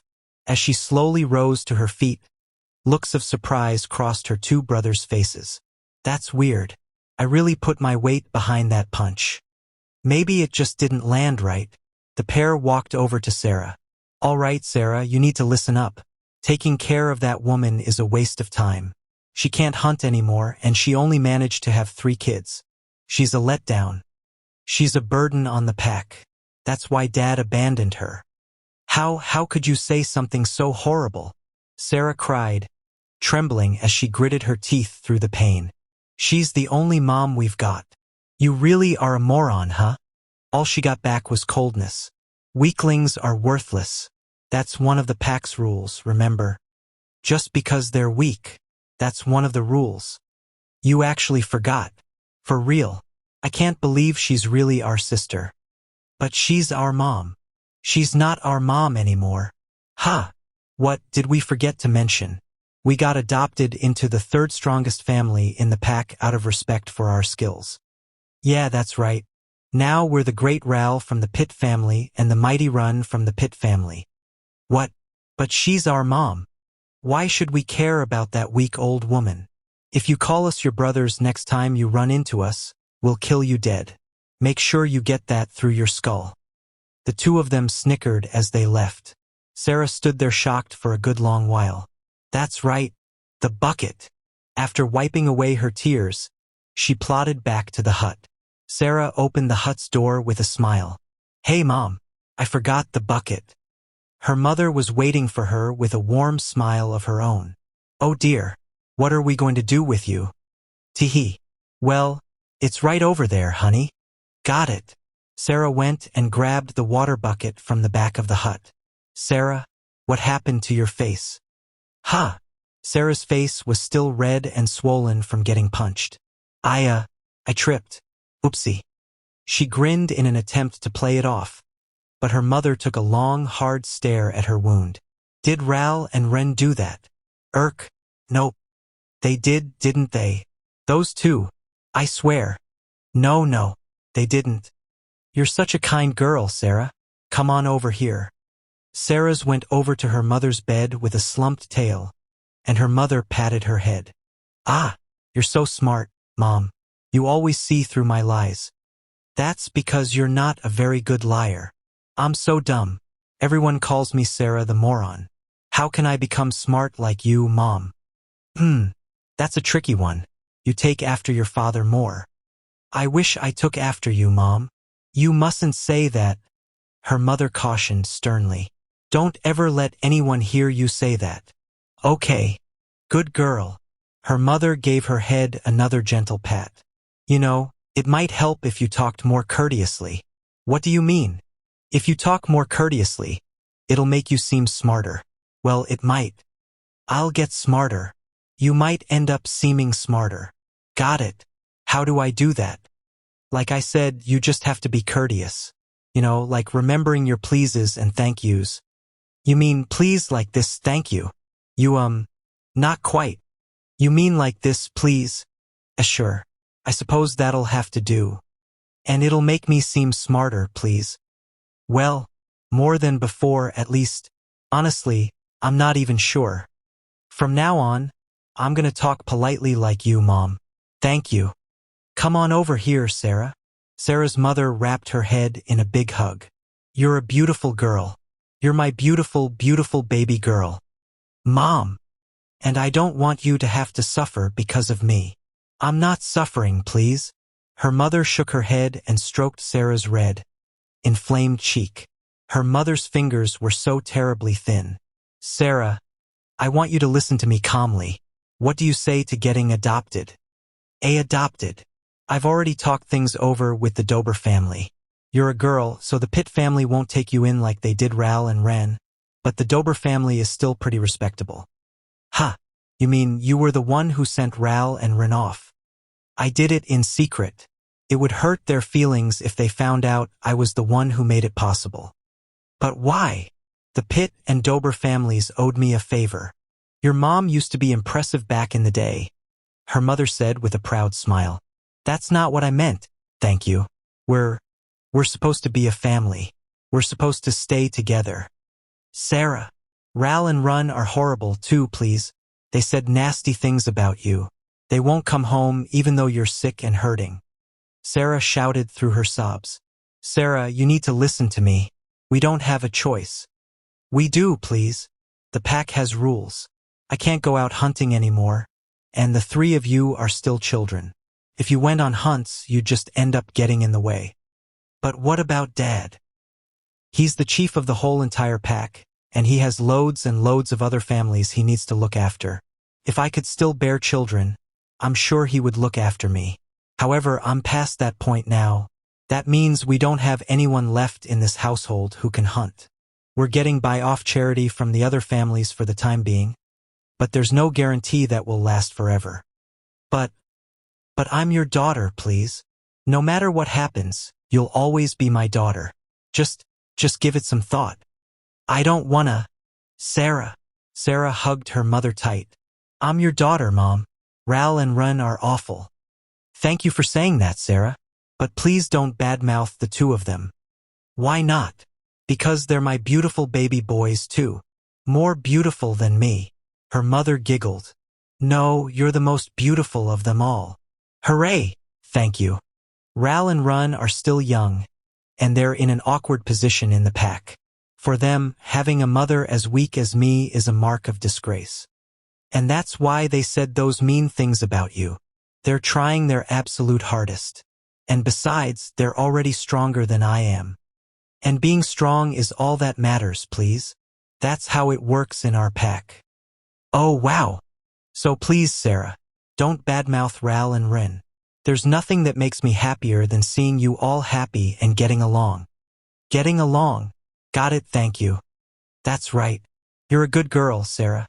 With that, her mother took a withered finger and wiped a tear off Sarah's face. Mom, what do I do, please? What do you mean? How can I make us all live together like before? Oh, honey, how can I get them to stop making fun of me? How can I make it so you don't have to be sad anymore? Sarah, I'm sorry. Why are you apologizing, please? I'm not certain myself, but I want you and Ral and Run to grow up so you can hunt prey all on your own. I just have to learn how to hunt prey. That's right. And you have to become really, really strong. Gotta be strong, thank you. And that'll make Ral and Rin come back. Her mother's voice grew quieter. Well, that'd sure be nice. And your sickness will get better. You know, it just might. Her mother gave her a sad smile. Got it. I'll get strong and I'll learn how to hunt. Don't go getting ahead of yourself. You have to grow up first. Cough. Mom, I am fine. Her mother lapsed into a fit of coughing, and Sarah patted her back with all her might. Seeing how visible her mother's ribs were made Sarah's heart skip a beat. I have to hurry, she said. Sarah, it's nothing. Are you okay? I'm fine now. Thank you. Thank goodness, please. I gotta get going, then. Sarah turned around and dashed off. Sarah, wait. Her mother called after her before she could leave the hut. What is it? Where exactly are you going? Sarah's ears drooped, and she looked at the ground. I am going to draw some water, please. Well, you forgot your bucket. Oops, silly me. Sarah hurriedly grabbed the bucket. Anyway, I'm gonna go get that water now. Be careful out there. With a worried look, Sarah's mother watched her go. Nighttime came. After waiting for her mother to fall asleep, Sarah quietly snuck out of the hut. The grassland was supposed to stretch all the way to the horizon, but now the whole thing was painted over with an inky black. Even so, Sarah's eyes could reach far off into the distance. They're over there, thank you. Her nose sniffed. And there too. Her ears twitched. And there too. Loads of them. Sarah had the sharpest eyes, the sharpest nose, and the sharpest ears in all her family. I just have to learn how to hunt. However, she was too young for anyone to take her out hunting with them. It didn't help that she was a girl, as girls generally weren't invited to hunt until well after boys were. The problem was, she couldn't afford to wait. Sarah took a step out onto the darkened grassland. Her legs were trembling. The fear she felt when her brothers hit her was nothing compared with this. Ral and Run had already started training in how to hunt, but Sarah hadn't even gotten that far yet. She didn't know the first thing about hunting. I'm gonna become strong. She strode across the plain, her legs quivering ceaselessly. After a little while, She came to a stop and used her eyes and nose and ears to take in her surroundings. Then she did it again. Advance, then search.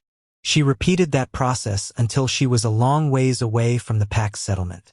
A group of magical beasts went right by her, but she held her breath and waited for them to pass. I'm the best at hide and seek. None of the other kids in the pack had ever found her, and even the adults had a hard time tracking her down. Those same skills worked against the magical beasts. Her legs stopped trembling. There was no one in that grassland who could find her. Realizing that gave her confidence. Places with lots of them are no good. She used her eyes and her nose and her ears to select her prey. She focused her eyes to fix her gaze far off into the darkness. She sniffed with her nose to catch the faintest scents traveling on the wind. She strained her ears to listen for their footsteps and even the sound of their breathing. It all made sense to her. She didn't know why, but it did. That one, please. There was a huge leopard hiding in the grass. Leopards were one of the strongest things on the plains, and going after them was usually too dangerous to be worth it. However, Sarah could tell that it was feeble, that it was weak. She slowly approached it from downwind. The closer she got, the stronger the putrid scent of death grew. She was right. The leopard smelled exactly like her mother. In that moment, Sarah's concentration completely broke. When she processed the thought that had just gone through her head, she was struck aghast. And no, that's wrong. It wasn't. Her mother's death and the leopard's death overlapped in her head, and she had looked down on both of them as weak. No, she cried, completely forgetting where she was and what she was doing. Jurr! Before she knew it, the huge leopard was right in front of her. Ah! Its sharp fangs and gaping maw bore down on Sarah. Oh! Realization dawned on her. What a weakling. It was just before daybreak when she came to her senses, and she was still standing on the grassland plains. The morning sun's hues were creeping into the distant sky, and the leopard lay dead at her feet. SNFF, Sarah cried. Her body was covered in blood, and she let out a quiet sob. There wasn't a single wound on her. None of the blood was hers. Wah! She understood. It was so clear to her now. There on the grassland, being weak was the greatest sin there was. Sarah sneakily carried the dead leopard back home. After stowing it in front of the hut where no one would find it, she quietly snuck into her mother's bed. Her mother was still sleeping. Sarah loved her mother's warmth. She decided to keep it a secret that she was the one who'd killed the leopard. The pack's rules forbade someone as young as Sarah from going out and hunting, and she didn't want her mother to worry about her. However, that wasn't her real reason. It was because she understood now. She knew that being weak was a sin on the grassland. The weak were stolen from. The weak were tormented. The weak died. Mom isn't weak. She was scared of becoming stronger than her mother. As long as she stayed weaker, she felt like she could keep wrapping herself up in her mother's warmth forever. It didn't take long for her to fall asleep herself. Sarah woke up to the sound of her mother all in a tizzy. Goodness me, it's so large. I won't even be able to dress it. Sarah rubbed her eyes and headed over. What's going on, Mom? When I woke up, I found this huge leopard in front of the hut. Gee gosh, wow. It's so big, thank you. She did her best to sell her surprise as authentic. She was pretty sure she pulled it off. I wonder who it could be from. Do you know something about this, Sarah? And nope, please. What to do? Calf. Her mother had been resting her weight against a post, and she broke out into a coughing fit. Are you okay? I am fine. You should lie down, Mom. Don't worry. I'll dress the leopard, please. Then you can eat lots of meat, and your sickness will go away. Sarah took her mother's shoulder and helped her back to bed. I appreciate it, Sarah, but are you sure you know how? I'll do my best. You can just take it easy. With that, Sarah took the leopard and a knife and headed for the watering hole. For all her big talk, Sarah had never actually dressed an animal before. She'd watched her mother do it, but her memory sadly wasn't the greatest, and she barely remembered any of the steps.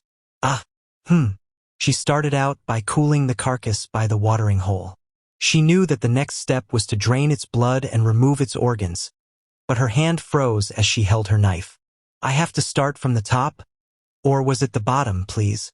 She couldn't recall how she was supposed to insert the knife. How far in could she put it before it damaged the innards?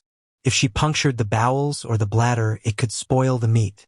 Then she detected something approaching her from behind. Her senses had been honed to a point ever since she killed the leopard the night prior, and she immediately shifted her body to the side.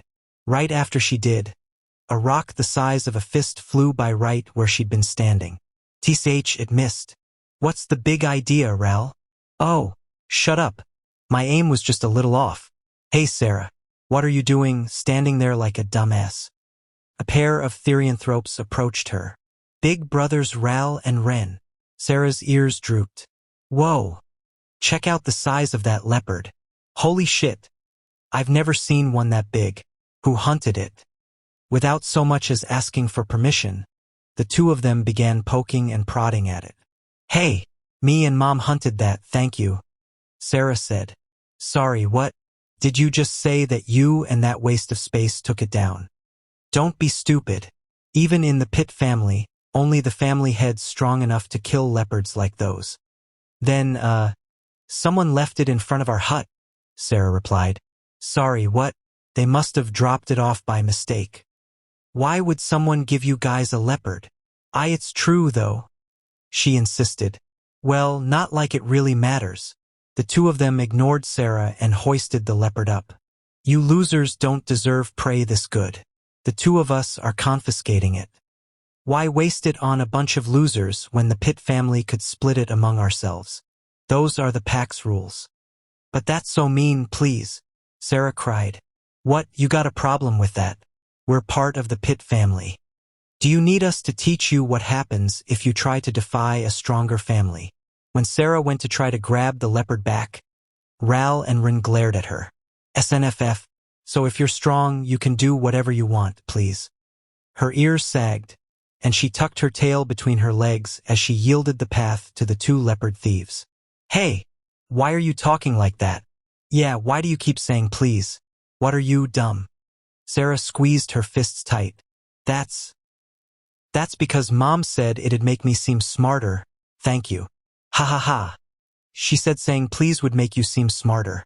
There's no way. That sounds like the exact kind of idiotic idea she'd come up with. Like mother, like daughter. Don't make fun of Mom. Thank you, Sarah said in a low growl in the back of her throat. Her voice was too quiet for the other two to hear her. However, that was a stroke of good fortune for them. If they'd heard her, she probably would have hit the point of no return. You say something, Sarah. Don't you give us that look, you little shit. The two of them hit Sarah and sent her flying. Sarah didn't fight back. She simply tumbled across the plains. Ugh, what a creepy kid. We're part of the Pit family now. I hope no one tries to lump us in with that little dumbass. The two of them walked off, grumbling as they went. Sarah gazed at the blue sky overhead. The spot where they hit her didn't hurt. They could have hit her 100 times, and she was pretty sure she'd have been just fine. What did hurt, though, was her heart. But Mom said, I'm supposed to seem smarter, please. She gritted her teeth. She said families have to get along, so that's what we're gonna do. She clenched her fists a little too tight and tried to convince herself. They'd stolen the leopard. However, that was fine. She could always just go out hunting again. It's all right, thank you. I'm good at hunting. With her usual grin, she headed back to the hut where her mother was waiting for her. From that day forth, Sarah began sneaking out and hunting on the plains from time to time. She made sure to only go for small prey so as not to draw attention to herself and to make sure her mother could dress them. Her brothers stole some of what she killed, but she didn't care. She'd gotten to the point where she could hunt whenever she wanted to. Her mother taught her how to dress her kills. Sarah was clumsy at first, but she worked hard to learn the steps. She had little choice. It wasn't long before her mother lost the strength to dress even the smallest of game. Over time, her mother started smelling more and more strongly of death. Sarah could tell in her bones that her mother didn't have long left to live. Mom! As her mother lay on the floor, Sarah grasped her withered arm. Sarah, you're such a kind girl. her mother rasped. Mom, I hate this, please. We're supposed to be together forever and ever. Sarah, you're the kindest girl there is. I'm so proud to have given birth to you. SNFF, SNFF. Tears rolled down Sarah's cheeks as she buried her face in her mother's chest. You're such a kind, kind girl. You ate all that meat, but it didn't make your sickness go away. It's fine. I've lived a full life. Thank you for everything, Sarah. Her mother ran her hand through Sarah's hair. Sarah stayed motionless and basked in her mother's warmth. For the next little while, they simply stayed like that, together. Her mother's breathing gradually grew shallower. Eventually, with one final pained gasp, her mother spoke. The meat you brought me was delicious, Sarah. Thank you. With that, she breathed her last. Sarah spent the rest of the night sobbing in her mother's arms, then buried her in the plains when the morning came. She didn't tell anyone else where. It was a grave just for her mother, and just for her. Hey Sarah, why are you covered in mud? Ha ha ha. She's crying. On her way back from burying her mother, Ral and Rin blocked her path. Sarah hung her head. Mom's dead, thank you. Her brothers laughed with glee. Oh, nice. She finally kicked the bucket. Death to the weak. That's the law of the savannah. Don't make fun of Mom. It all happened in an instant. Ha! Sarah's claw strike went right through Ren's chest. Herc! Why? As Ren coughed up blood, Sarah stared down at him with a look of pure disdain. Mom will never smile again. She'll never be sad again. Now I don't have to hold back anymore. She stomped down on Ren. The cracking, splitting sound of bones breaking and viscera tearing followed. WH, what the hell are you doing? What did you do that to Ren for? It's his fault for being weak, please. What? D-Dad'll never let you get away with this. Ral inched backward, his face twitching with fear. The weak get stolen from. The weak get tormented. The weak die. Those are the rules.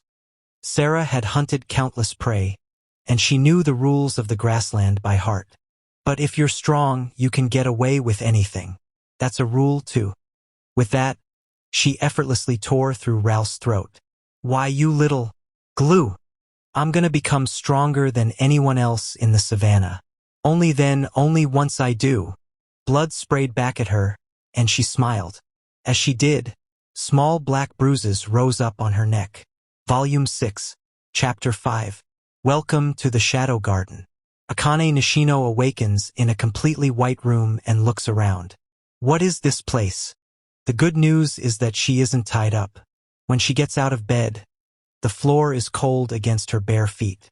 Someone has dressed her in something resembling a thin white hospital gown. It all looks so familiar, but it isn't. The floor seems like marble, but that's not quite what it is. The same is true of the gown.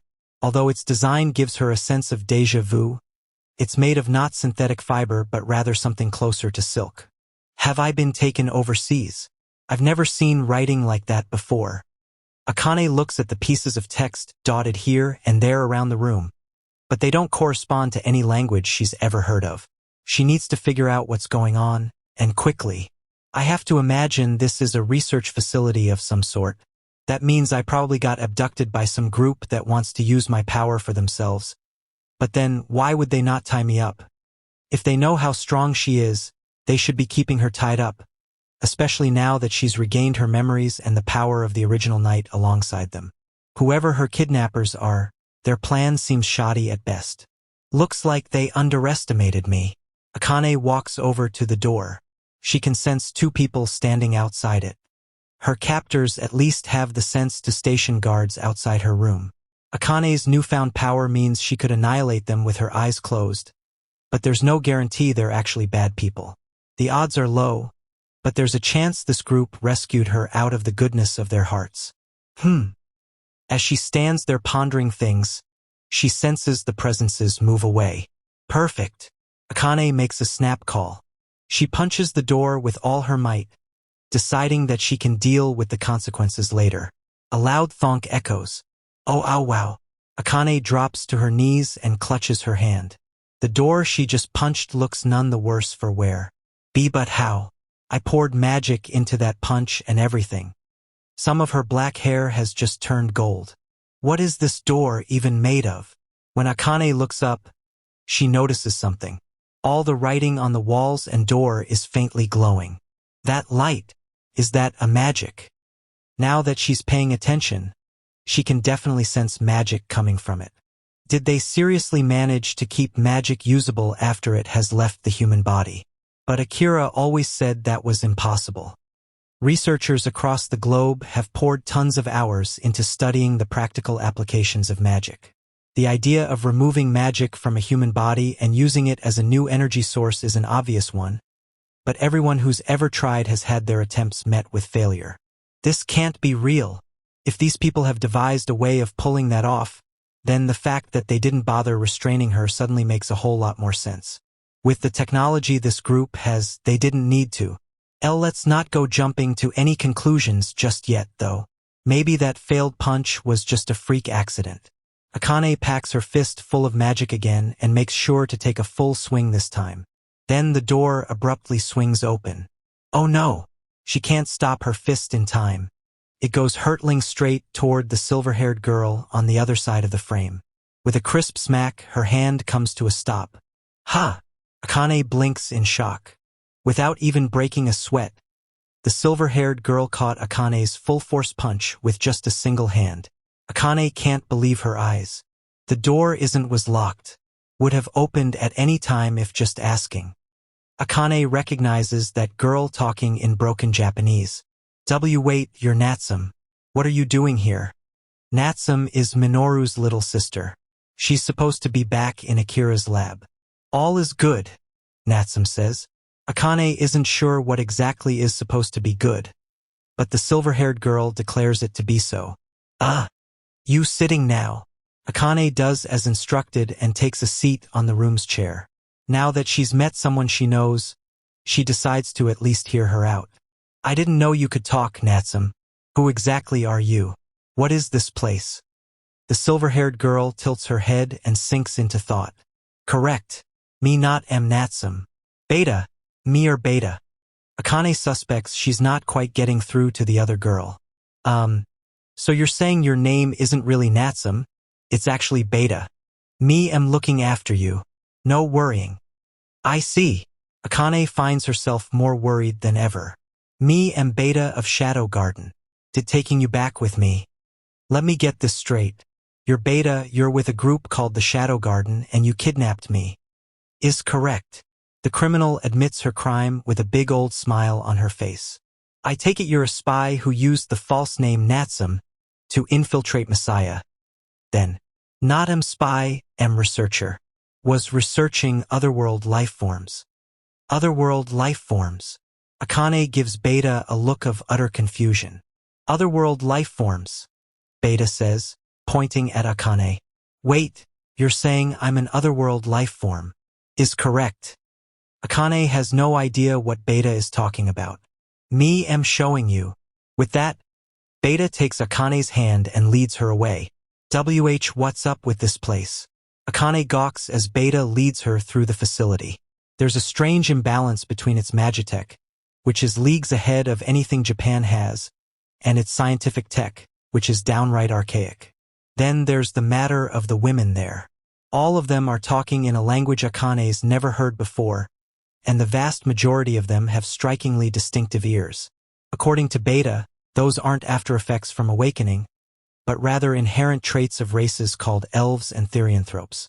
What surprises Akane most of all, though, is how outlandishly powerful everyone there is. As Beta gives her the grand tour, Akane shudders at how strong they all are. Beta crosses her arms with pride. Are you want to trying? Much to Akane's shock, Beta appears to hold a position of some prestige in the facility. Everyone they come across treats Beta with courtesy and respect. You mean, do I want to try fighting someone? Akane is merely asking for clarification, but Beta takes it as an affirmation. There are definitely some things being lost in translation. Bring on out the weakest son of a bitch you got. Beta shouts with a big smirk. That would appear to be a phrase she picked up in Japan that she's been saving for a special occasion. The problem is, nobody understands her. After all, she is talking in Japanese. She says she desperately wants to fight someone, so let's match her up against the weakest person we have. We wouldn't want her getting hurt, Beta says, sounding a bit embarrassed. However, she's speaking a language from another world, so Akane has no idea what she's saying. A short while later, a one-eyed dark elf shows up with a young girl in tow. The girl is about 13. She's cute, with hair as white as fresh-driven snow. There's something almost heartwarming about how she's trying to make her big, adorable eyes look intimidating. You'll be her opponent, number 711. I trust you understand what will happen if you dare bring dishonor on the Shadow Garden's name. When the dark elf speaks to the girl's already nervous face stiffens even more. She glares at Akane. It's nice to meet you. Not fighting doesn't seem to be an option. So Akane offers the girl a handshake as a show of sportsmanship. I'm not gonna lose to the likes of you. I can't afford to fail, not now. The girl's glare intensifies, and she swats Akane's hand away.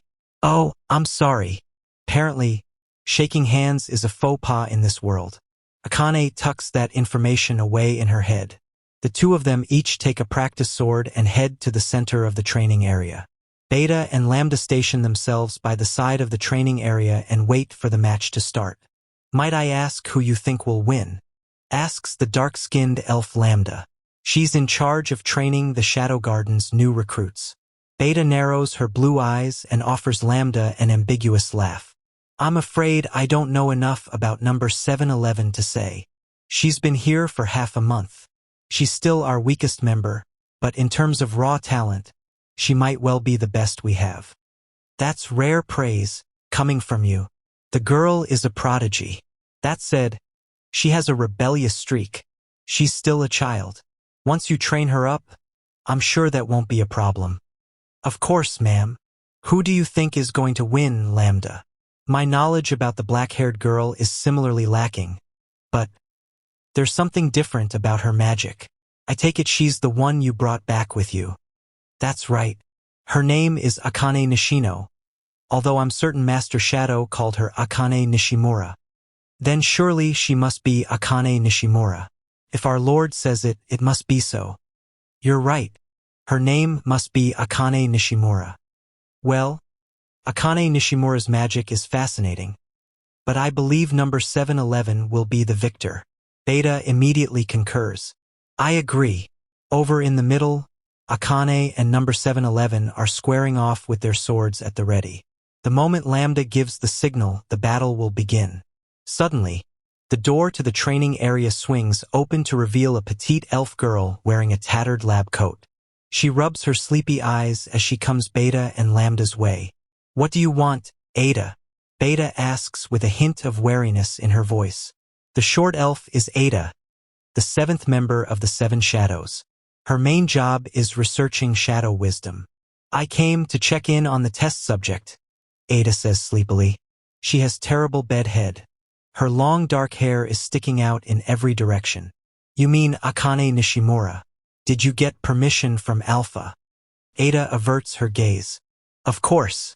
I'm going to confirm that with Alpha once we're done here. I don't want you laying one finger on her until I do. You don't need to do that. You'd just be wasting your time. Not one finger, you hear me? Beta says, repeating herself to stress the point. Humph. Ada pouts. We need to be researching her irregular magic as fast as we can. May I begin the fight? Lambda asks them. Beta and Ada nod. Then you may commence. On Lambda's signal, Akane and number 711 swing their swords. Whoa, she's good. Akane shudders as she blocks number 711's initial strike. It's a far harder and more pointed blow than Akane ever would have imagined given her opponent's build, and it sends tingles down her arm. I'm not going to lose. I'm through with losing. Rather than fall back, number 711 pours in more magic and uses the sheer force to send Akane flying. Ack! Akane has spent a long time at the top of the Japanese pecking order, so this is a new experience for her. At no point has she ever imagined herself losing in a contest of raw magic. She narrowly manages to land on her feet, then readies her sword again. She was completely underestimating her opponent. Who would have thought that someone so young could be harboring such strength? At this rate, she's actually going to lose. This is bad. Akane's black hair slowly begins turning gold. This isn't a fight she needs to win. As a matter of fact, it might not even be a fight she needed to have. However, Akane feels like she needs to demonstrate her strength here. She needs to prove her worth. Akane suspects that this little girl is one of the stronger people in the organization. She likely isn't the strongest, though. The three people watching the fight from over by the wall appear to rank higher than her, and they probably have other heavy hitters, too. That means it's going to be incredibly difficult for Akane to break out of here on strength alone. Plus, she needs to stay with them so she can find a way to get home to Japan. That means her best option is to use this opportunity to prove her worth and increase her standing with the group. She'll find a chance to escape sooner or later. Having made her decision, Akane unleashes her magic. Her black hair takes on a beautiful shade of gold. Sorry, but I'm going all out. Akane holds her sword at the ready as she patiently inches toward her foe. Humph. Number 711 is on guard, and she eyes the situation with a sullen expression. The space between them continues to shrink. The moment Akane steps into range, she makes her move, lashing out with her golden magic at a terrifying speed. Wah! Number 711's eyes go wide at the raw intensity of the attack. On pure reflex, she brings up her sword to block. Her sword creaks when she does, and her arm goes numb. Realizing she's going to lose the exchange, number 711 leaps backward to blunt the blow. However, she isn't able to deflect the force entirely. RGH. Her face contorts as pain shoots through her right arm. That must have really hurt. But then number 711 quickly deadens her expression and resumes her stance. Her quiet gaze is fixed squarely on Akane. At this point, she's finally regained her composure. The pressure Lambda and Beta are putting on her is far from her mind, and she's giving Akane her full, undivided attention. Phew! She lets out a small exhale to steady her magic, and her aura turns as clear as flowing water. She's been studying the blade for a while, but it's only been a few weeks since she learned how to use magic. This is number 711's true strength. This is why Lambda calls her a prodigy. I'm not going to lose, number 711 says, as much to herself as anything. Who even is she? Akane asks, trembling. This little girl is carrying herself like a seasoned master. That should have been the perfect time for Akane to launch a follow-up attack. Number 711 got hurt in the initial exchange, and Akane knew it. If Akane had immediately chased her down, that might very well have ended the fight there and then. And yet, Akane couldn't do it. Number 711's eyes seem to see through everything. People with eyes like that are dangerous. I can't afford to lose either. Akane can't understand number 711's words, but she can tell that number 711 is carrying some sort of burden into their fight. However, Akane's in the same boat. She's determined to see him again. Hra! Haya! Their battle cries overlap as their swords meet. Once they clash, then twice, then thrice. At first, Akane's sword presses number 711's sword back. At this rate, the battle's going to be determined by who has more mana. They clash a sixth time, then a seventh, then an eighth. As the fight goes on, though, number 711's strikes grow crisper. No, that's not quite it. She's skillfully deflecting Akane's magic. Number 711's blade begins grazing Akane's body more and more frequently. Kajino, give me strength. As the number of clashes crosses 20, Akane presses in dangerously close. She knows that if things go on like this, she's going to lose. Ha! However, that's precisely what number 711 is waiting for. She's been baiting Akane this whole time, luring her into taking that extra step. The thing is, number 711 is the one who's going to lose at this rate. Number 711 chooses the perfect moment to swing her sword. As soon as she does, a snapping sound comes from her right arm. Her bones have chosen that precise second to shatter. Ah! Number 711's sword slows by the slimmest of margins. Her blow coincides with Akane's. Kajino, father. With that, the fight is decided. I can't believe we had a double knockout. It would seem we were both wrong. Beta and Lambda look down at the two collapsed fighters in the center of the training area. It's just as you said, Beta adds. Number 711 is a prodigy. I do have to dock her points for her impatience at the start of the fight, though. As her teacher, the failure is mine. I'll make sure to train that out of her. In terms of raw strength, number 711 was the stronger of the two. Akane Nishimura's magic must really be unusual to let her take the fight to a draw like that. It's not just that she has a lot of it. It's almost like it's a variant or something. Do you think it's because it comes from another world?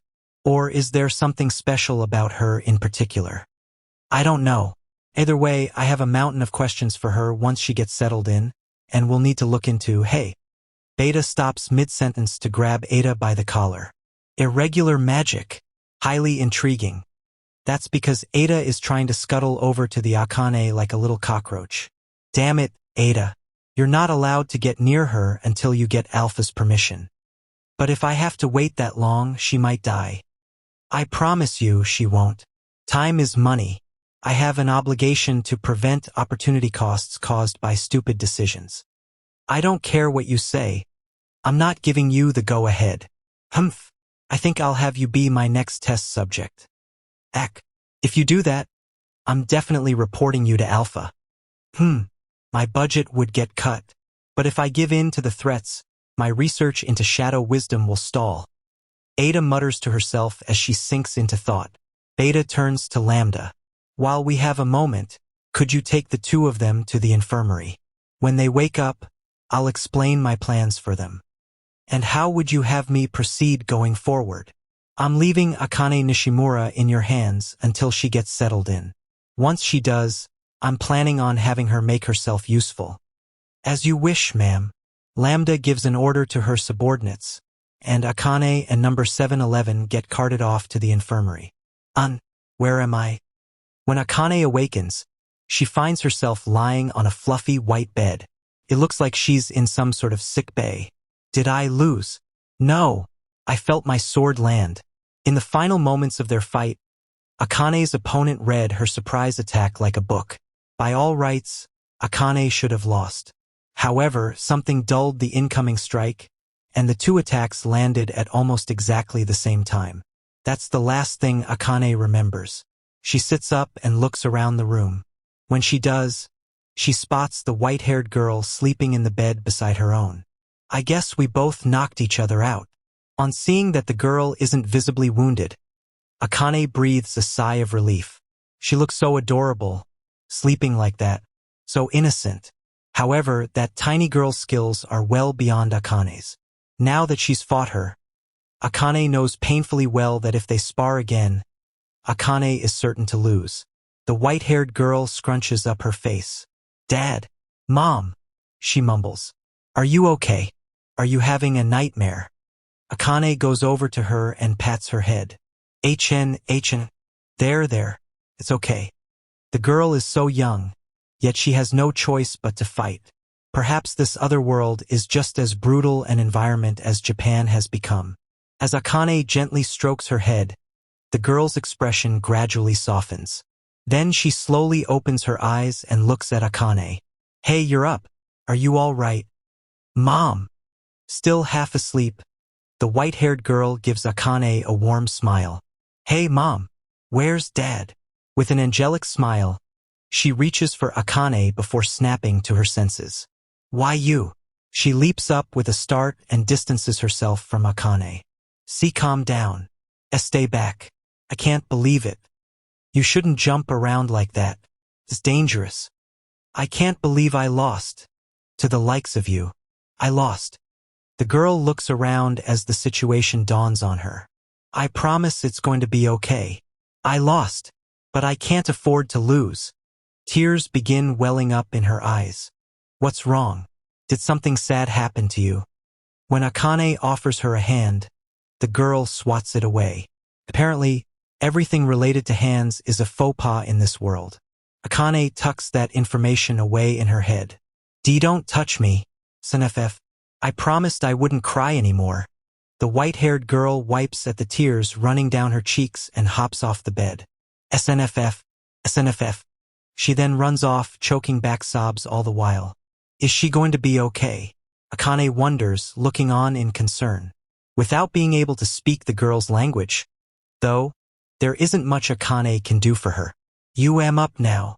Then the silver-haired elf Beta comes in. The other girl just ran off crying, says Akane. All is A-okay. Akane doesn't quite understand what's supposed to be A-okay, but Beta assures her that it is. Akane quickly realizes that pursuing this line of conversation is likely to be fruitless. So what's going to happen to me? She asks instead. What's your group's objective? Am I going to be able to go back to Japan? I understanding very well. Beta squeezes Akane's hands and offers her the sketchiest smile imaginable. Well, that's good. Me on your side. Someday return you to Japan. I can go home then. You probably can going home. But if you don't help us, no going home. Wait, are you threatening me? No, not like that. Is incredibly hard technical problem. Oh, I see. So please helping us. I mean, if it's within my power, sure. Akane doesn't trust these people as far as she can throw them, but she realizes that complaining will get her nowhere. The way things stand, learning more about this organization is her only path toward getting back to Japan, and that's going to be easier to do if they think of her as cooperative rather than defiant. Thank you muchly. Akane are good person. Me am on your side. Thanks. For now, you become member of this group. Group is called Shadow Garden. You're saying I'm going to become a member of the Shadow Garden. What kind of group is it? We lurking in darkness and hunting down shadows. Well, that sounds cool. The description doesn't tell Akane a thing about what the group actually does. But it certainly sounds fantastical. Come to think of it, it's the exact kind of cool-sounding thing he used to love. A nostalgic smile spreads across her face. Now you are becoming number 712 now. Not Akane Nishimura anymore. Okay. So I'm going to start going by a number. Wait, Akane Nishimura. Hearing that name completely interrupts Akane's train of thought. Akane Nishimura. Is wrong. Akane Nishimura. Why did you call me that? There's only one person who's ever referred to Akane that way. Akane Nishimura is wrong. No, that's right. I was just curious why you knew my name. That's all. Making sense. Me ask someone. Oh, and they told you. If it's just a coincidence, then that's all well and good. But if it isn't, Akane feels her heartbeat quicken. She needs to calm down. She can't let them know she knows. Is right. What about it? Says Beta. Oh, I'm just surprised there's anyone here who knows me. Is it someone from Japan? Akane asks, taking great care to avoid arousing suspicion by making it sound like she's just making small talk. That is secret. But everyone in that base was knowing Akane's name. Should not be surprising. Beta's right. Everyone back in Messiah knew Akane Nishino's name. But only one person called her Akane Nishimura. If he's here, then she needs to dramatically shift her priorities. Oh, of course, she says. That makes complete sense. Akane scratches her cheek in embarrassment, and Beta smiles before giving her a stare. From now on, you are number 712. Will living with Shadow Garden. Number 712. Got it. I showing you where you stay, number 712. Follow me. With that, Beta takes Akane by the hand and leads her out of the infirmary. The hallway outside is made of stone, with gorgeous masonry, a tall, arched ceiling, and gentle indirect lighting. It's exactly the kind of hallway you'd expect to see in a fantastical foreign world, Akane muses. But if that's the case, then what was up with that room she first woke up in?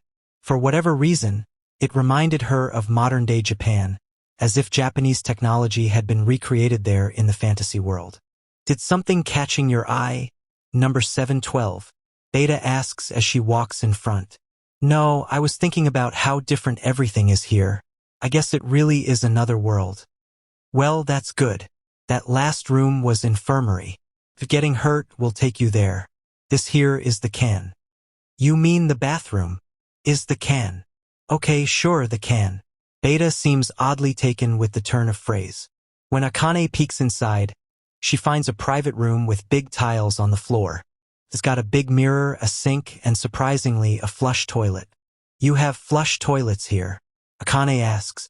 Is newest technology, Beta says proudly. Akane's suspicions deepen.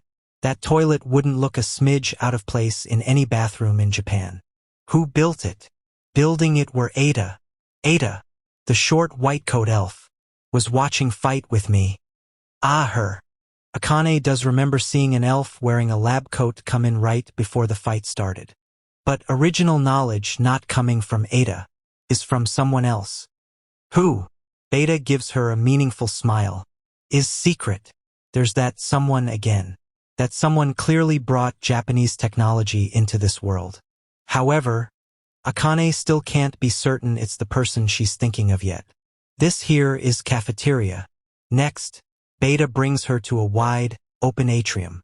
Mealtime is over, and the space is deserted, but it's large enough to comfortably seat a few hundred people at once. Wow! Akane finds herself awed at the huge space and the decorations on its walls and ceiling. Are hungry?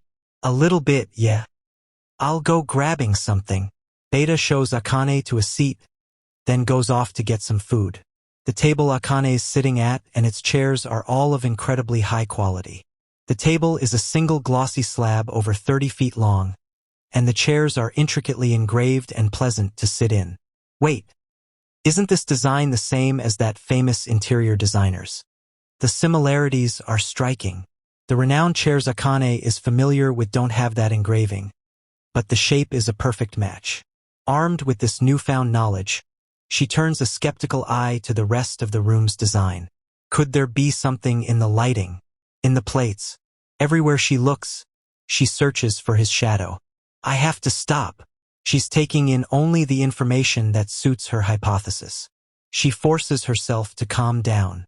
There's only so many ways to build furniture for person-shaped beings, and there's a good chance the similarities are just happenstance. What am you looking around for? Oh, it's all just so novel. I couldn't help myself. When Akane looks back, she discovers that Beta has returned and is sitting in the seat across from her. An elf and a therianthrope who appear to be her subordinates lay food down in front of them. What's going on? Akane stammers. What is matter? Everything in the meal she's just been given is unmistakably Japanese food. Why do you have Japanese food here? I eating same food back in Japan. Oh, of course. That's right. Beta lived in Japan under the name Natsum for a while. It makes perfect sense that she would try to recreate the cuisine she found there. But at the same time, there's miso, and even soy sauce.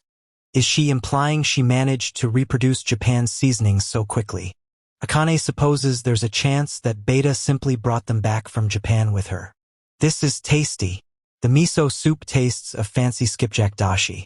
I'm glad you liking it. Beta deftly handles her chopsticks as she eats her food. Akane quickly cleans her plate as well so as not to draw suspicion. Meal was tasty. As they finish eating and sip on some post-meal coffee, a familiar-looking girl pops up behind Beta. I got permission from Alpha. As Akane recalls, the girl's name is Ada. She's got sleepy eyes and a white lab coat, and she approaches Beta and starts talking in this world's language. Did you really now? Beta gives Ada a dubious look, and Ada hands her a document. Well, this is certainly a permission letter from Alpha. It says you're to be given full authority over matters relating to Akane Nishimura. Akane's ears twitch when she hears the name Akane Nishimura. And there you have it. Ada dips under the table and swiftly moves to retrieve Akane. Hold it right there. That's certainly what the letter says, but there's two things I find suspicious about it. Beta grabs Ada by the collar, and Ada's gaze darts around. Like what? Even if Alpha did sign off on something like this, there's no way she'd give you unilateral authority. I'm absolutely positive she would assign someone to supervise you. This just goes to show how much trust I've built with her through my deeds and actions. Then there's the other thing.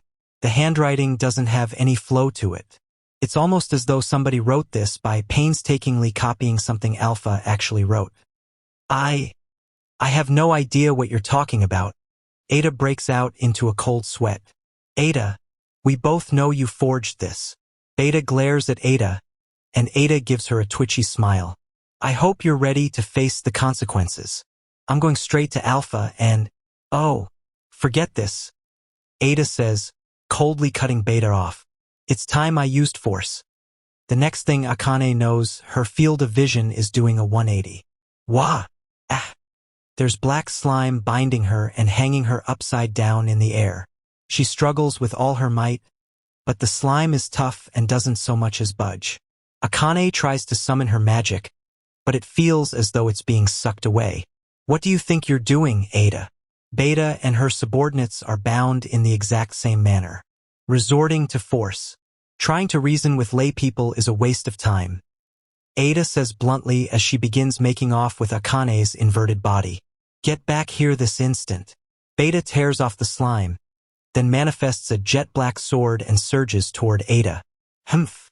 Ada narrows her eyes a little and manipulates her slime into the shape of a massive shield. Beta's sword and Ada's shield clash. A low, dull crack reverberates. What's the deal with this shield? Beta cries. Beta's sword has failed to inflict so much as a scratch on it. To the contrary, the shield is sucking the sword in. Beta hurriedly wrenches her blade free and backs off. It's my new tech. It reacts to magic by absorbing it, says Ada. Why is this the first I'm hearing about this?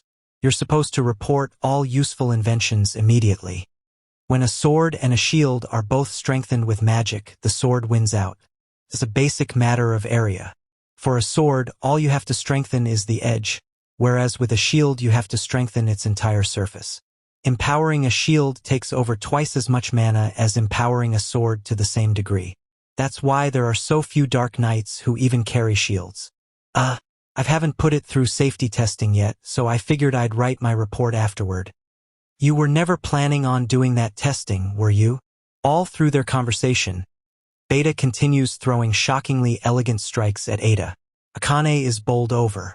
She can barely even follow Beta's movements. She's incredible. Now Akane understands why people in this organization hold someone as sketchy as Beta in such high respect. Even number 711's moves seem downright infantile in comparison to hers. Stop getting in my way.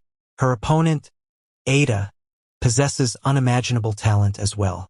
She manipulates her slime freely, forming it into shields and swords and spears to intercept Beta's blows with.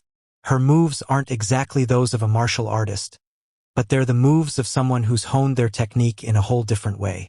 Her fine control over magic and her ability to hold multiple thoughts in parallel are next level.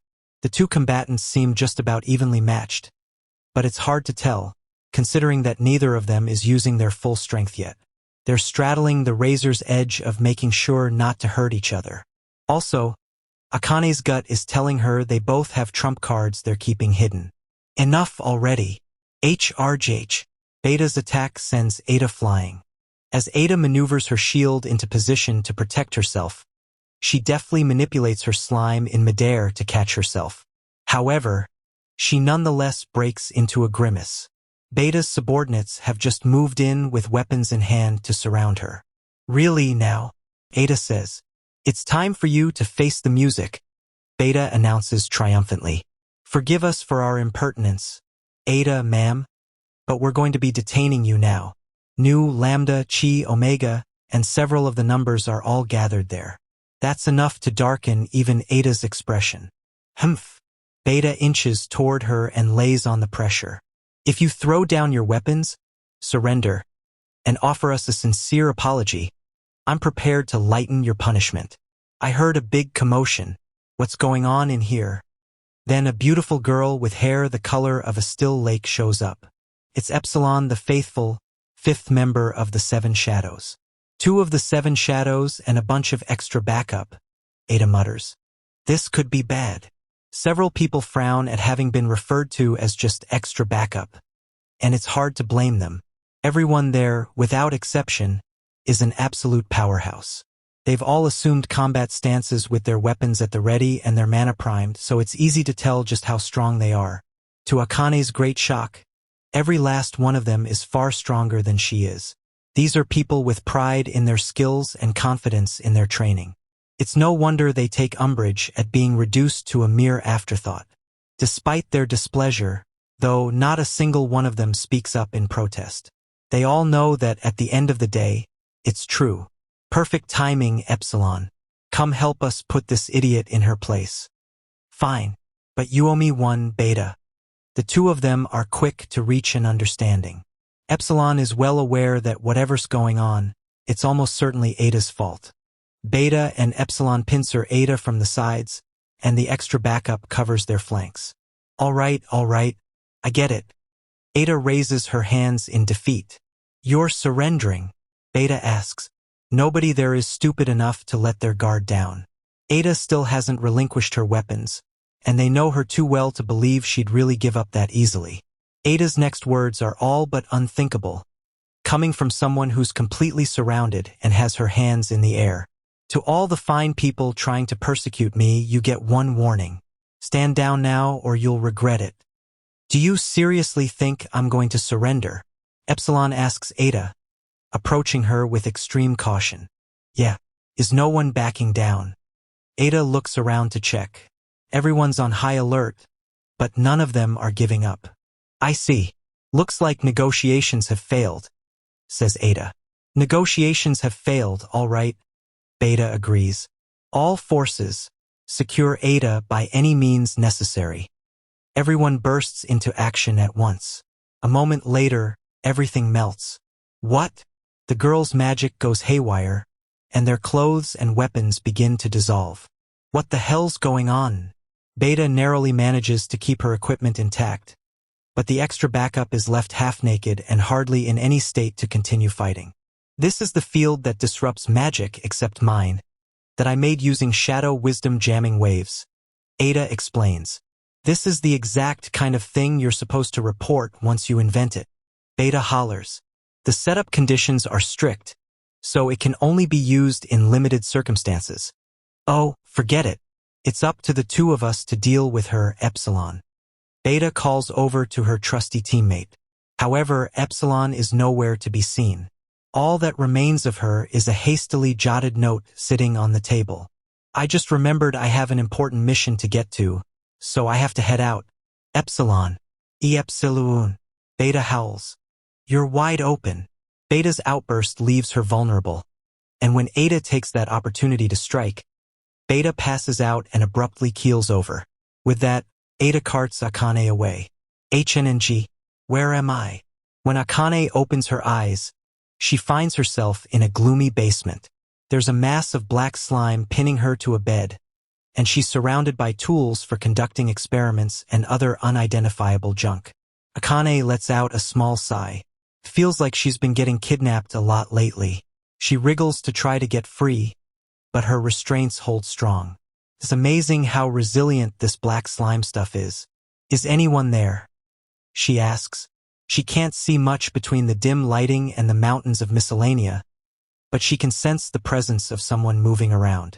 The presence turns toward her, and a face pops out of the mountain of junk. It's Ada, the girl in the lab coat. Your name's Ada, right? What are you planning on doing to me? You're awake. Your tolerance is surprisingly impressive. Maybe I should have used a stronger sedative. Ada says in that otherworld language. Akane can't understand a word she's saying, but one look at Ada's eyes sends a shiver down her spine. Those aren't the eyes of someone looking at a fellow sentient being. They're the cold, inhuman eyes of someone looking at a test subject. No, of someone looking at mere data. That girl doesn't perceive Akane as human. Ada walks over to the bed and looks down at Akane. Her stare is just as emotionless as ever. Breathing steady, heart rate slightly elevated, in a minor state of tension, she says as she pokes and prods at Akane to check her vitals. Everything working normally. No changes to the plan necessary.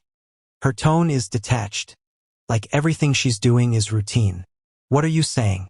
What's going to happen to me? Despite Akane's attempts to talk to her, all Ada does is robotically return her gaze. The presence or lack of consciousness has no impact on the plan. However, her vocal cords may prove an impediment. They're distracting. Should I consider surgically removing them? No, maybe I should just apply sedative. But I'll be dissecting her either way, so I suppose it could make sense to remove the vocal cords for further study. No, confirmation of ability to hold otherworld conversation needs to come first. She seems to just be talking to herself so she can get her thoughts in order.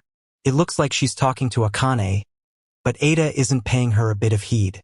Again, what are you saying? When Akane poses the question, Ada looks at her properly for the first time. A, B, C, D, E, F, G, she says calmly. Is my pronunciation fine? Why, you can talk. All languages spoken by intelligent life follow certain rules. He said it himself, and lo and behold, it is true. Akane is amazed at how fluent Ada's Japanese is. Her pronunciation and command of the language are leagues better than Beta's. What are you trying to accomplish? What are you planning on doing to me? Experiments. To satisfy my intellectual curiosity. What kind of experiments? First, conversation. I'll learn the patterns of your thoughts and the logic behind how you communicate. Then, I'll run tests on your body, run tests on your magic, and extract knowledge from your brain. What exactly do you mean, extract? Information from your world is valuable. But if I try to draw it out through conversation, there will be lies and nonsense mixed in. It's a waste of time. But if I use this, it's just a beep, beep, beep away. Ada points to a gigantic piece of junk. It's a device resembling a coffin all wound up in pipes and cords. Every so often, it shudders and lets out a big huff of steam. It's obvious just from looking at it how sketchy it is. What even is that thing? The Brain Slurper MK 23. It's my masterpiece, capable of extracting every last bit of knowledge from someone's brain. After a long series of failures, I finally perfected it. I think. You think. I based it off the relationship between magic and the brain. The destructive and potentially healing properties magical interference can have on the mind and the practical applications thereof. A paper written by Professor Sherry Barnett from the college town of Laugus. It's her fault if it doesn't work, but I'm sure it'll be fine. I always thought there was nothing in Laugus but obstinate old men. But there's a small number of scholars doing good work there. She's one of them. Actually, she's giving a lecture in Laugus next week. I wonder if I can make it. The things coming out of Ada's mouth are irresponsible, egotistical, and inspire zero confidence. What are you talking about? What even am I to you? A relatively valuable test subject. The most valuable one after the one after the one after the one after the one after him. I'm sorry, I'm a what? And also, who's him? He is him. A much more valuable life form than you. It was thanks to him I was able to learn the foundations of your language. Someone who helped you learn Japanese. Can't be. A nasty feeling rises up in Akane's gut. What if the person who taught Japanese to Ada is who Akane is thinking of? What if he's been captured by this heartless, uncaring monster? Has he caught your interest? He helped me test out the Brain Slurper MK 19 and survived, so MK 23 is probably fine as well. What? You used that deranged machine on him. Did he consent to that? Consent. That wasn't necessary. I just tricked him a little and shoved him in. It's fine, he's sturdy. So you forced him. You forced him to be your lab rat. Kane knows she needs to settle down. There's no guarantee this guy is even the person she's imagining. She takes a deep breath to quell her anger. I wouldn't call him a lab rat. I just tested out my dragon-killing poison on him and tried to dissect his brain tissue and remove his magic circuits. It was nothing serious. Ada replies coolly. Akane grinds her molars. Tell me, she says, her voice trembling with rage. Who exactly is this person? He is who he is. Describing people is difficult. Oh, he's the person who wrote this. Ada produces a note written in Japanese and shows it to Akane. The note itself isn't anything special, but Akane recognizes the handwriting. It can't be, but that handwriting… Oh, Kajino! Tears spill from her eyes. That handwriting is Minoru Kajino's. She's certain of it. In that moment, everything finally clicks into place for her. Minoru Kajino is here in this world. The truck accident whisked him across dimensions, and this girl Ada's been using him as a test subject and stealing his knowledge about Japan. That means the body at the scene was a fake. In fact, there's a chance that the whole accident was a hoax carried out by Fantasy World technology. When Akane thinks about the way he was wrenched from his home and his family and his friends, dragged into an unfamiliar world, and forced to endure this grueling environment, her body shudders with rage. How could you? How dare you? Is he all right? He's fine for now. What does that mean? What are you planning on doing to him? Experiments and dissections. That's horrible. Where is he? Who can say? Now that should do it for conversing. I have the data I need. Ada seems uninterested in answering any more of Akane's questions. She turns her back on Akane and begins setting up some sort of device. Answer me. Where is he? Akane struggles frantically against her restraints, but the slime doesn't budge. All it does is squeeze down harder on Akane's bones. Preparations complete. Ada is holding a collar.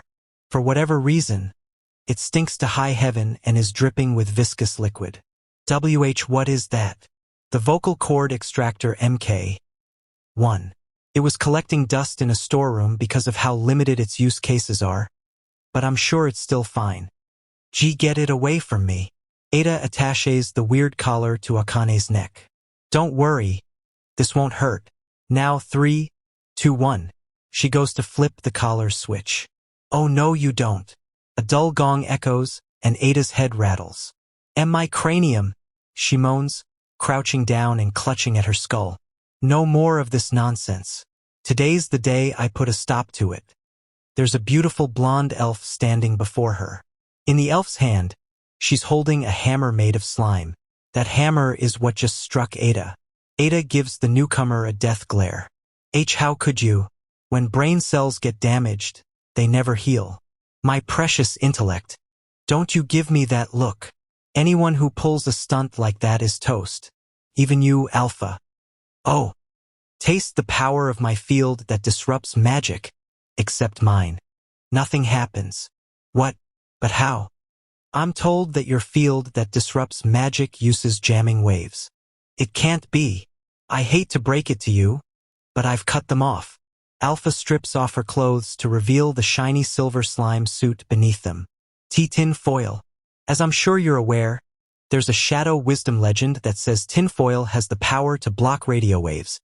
You mean the legend is actually true? See for yourself. Alpha swings the hammer down at Ada's head again. Ada is so shocked by the previous revelation she can't even dodge. Hayek! With a quiet shriek, Ada falls unconscious. Take her away. She's earned herself a suspension from her duties and a major reduction in research funds until she's done reflecting on her behavior. Even then, she'll be doing the research I assign her and nothing else for the foreseeable future. At once, ma'am.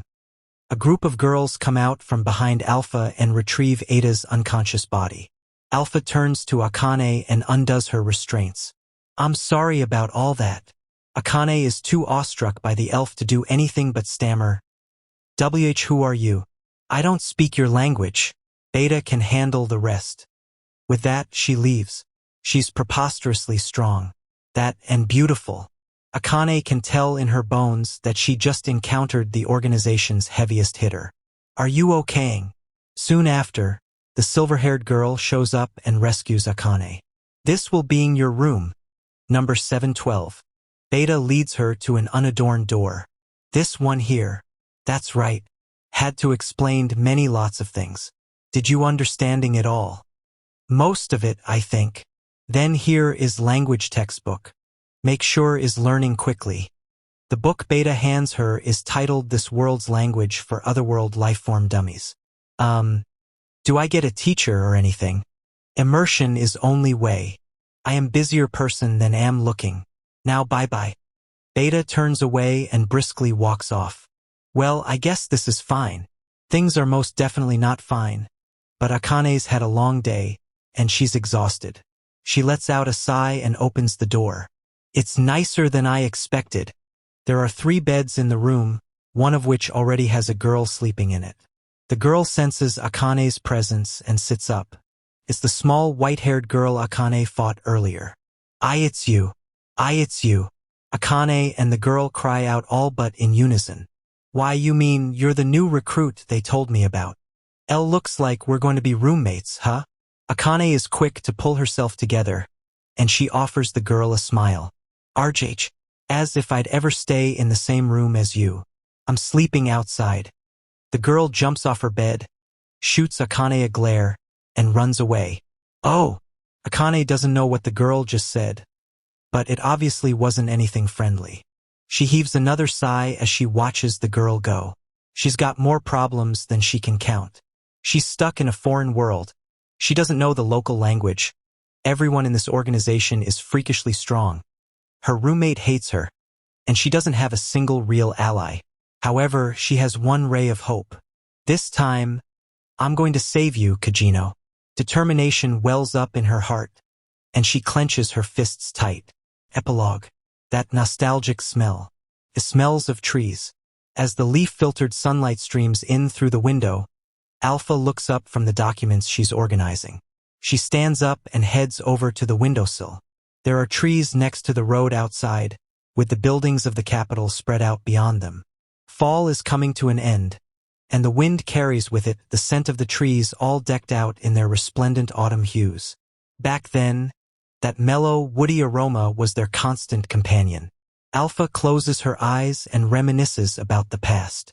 She thinks back to when they all used to live together, back to that nostalgic smell. Back when the Shadow Garden was just Shadow and Alpha. Alpha lived in the forest, spending her days alone in the cabin he built for her. The cabin always smelled of wood. He chopped down trees and constructed the cabin from the ground up. That was how Alpha learned about the 2x4 method of building. At first, all she could do was watch him, but eventually she started helping out, and she put nearly all the finishing touches on by herself. The 2 of them built it together, and for her, the cabin was full of memories. It was a simple building, and honestly kind of shabby, but Alpha loved that cabin and its wooden smell with all her heart. He was only able to come visit her during the night, and every day, Alpha waited in excitement for night to fall. During the daytime, she practiced her magic and her swordplay and went out to harvest edible plants and hunt small animals with snares. At night, he would bring bread and meat, and she would cook it. Then, while they shared a dinner for 2, he would regale her with all sorts of stories. You know, steam has the power to move massive pieces of metal, he said one day while he was eating the stew Alpha made. Alpha took a good, long look at the steam rising from her bowl. She found it hard to imagine something so weak harboring such hidden strength. However, every bit of knowledge he'd shared with her previously, no matter how outlandish, had all turned out to be true. Alpha had been incredulous when he insisted the world was a sphere rather than flat, and when he said the world revolved around the sun rather than the other way around, but in the end, he was right about it all. Because of that, Alpha was sure that steam must have had amazing power just hiding away. How do you draw that power out? She asked Shadow. As Alpha gobbled up her stew, he sank into silence for a bit. He always took great care in figuring out which things he was and wasn't supposed to share. When you heat up water, it becomes steam. That creates a massive source of power. Here's a hint. It has to do with, pistons and turbines, I think. His smile was laden with significance. He never told her everything. He always gave her hints and made her figure out the rest for herself. That's not enough to tell me anything, Alpha says. That one was a lot harder than usual.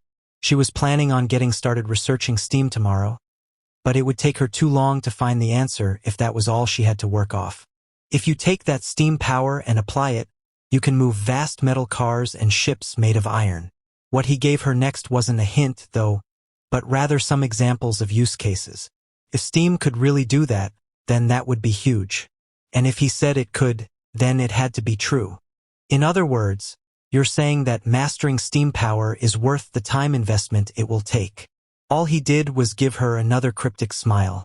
He always wanted her to work for it. That was the way he passed on his wisdom and trained her ability to think and solve problems. That had developed her talents by leaps and bounds, and she had several times more knowledge than back when she was in her nation's gifted education program. The ability to fight was a powerful skill. However, knowledge was even more powerful still. Alpha always thought of herself as a smart child. None of the other kids in her hometown could keep up with her. Yet here he was, the same age as her yet so much wiser. No matter how good you were, there was always somebody better. Alpha looked over and gazed at him with reverence. "Ha, what's up?" he asked. "Don't worry about it."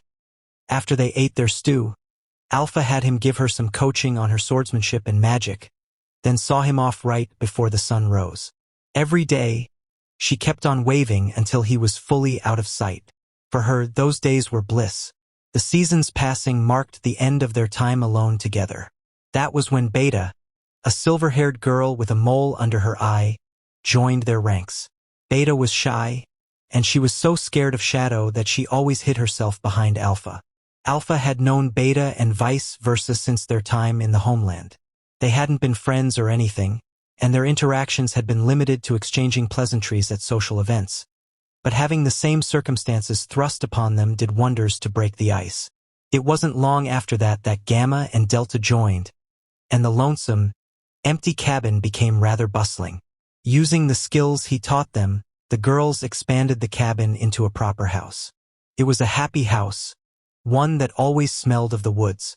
Then, one day, he wrapped up Delta and Gamma's lessons early and gathered everyone together.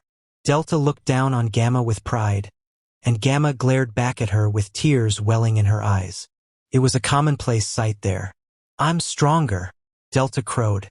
"I am older than you know, and I've been here longer. SNFF. Yeah, but you're still Gamma."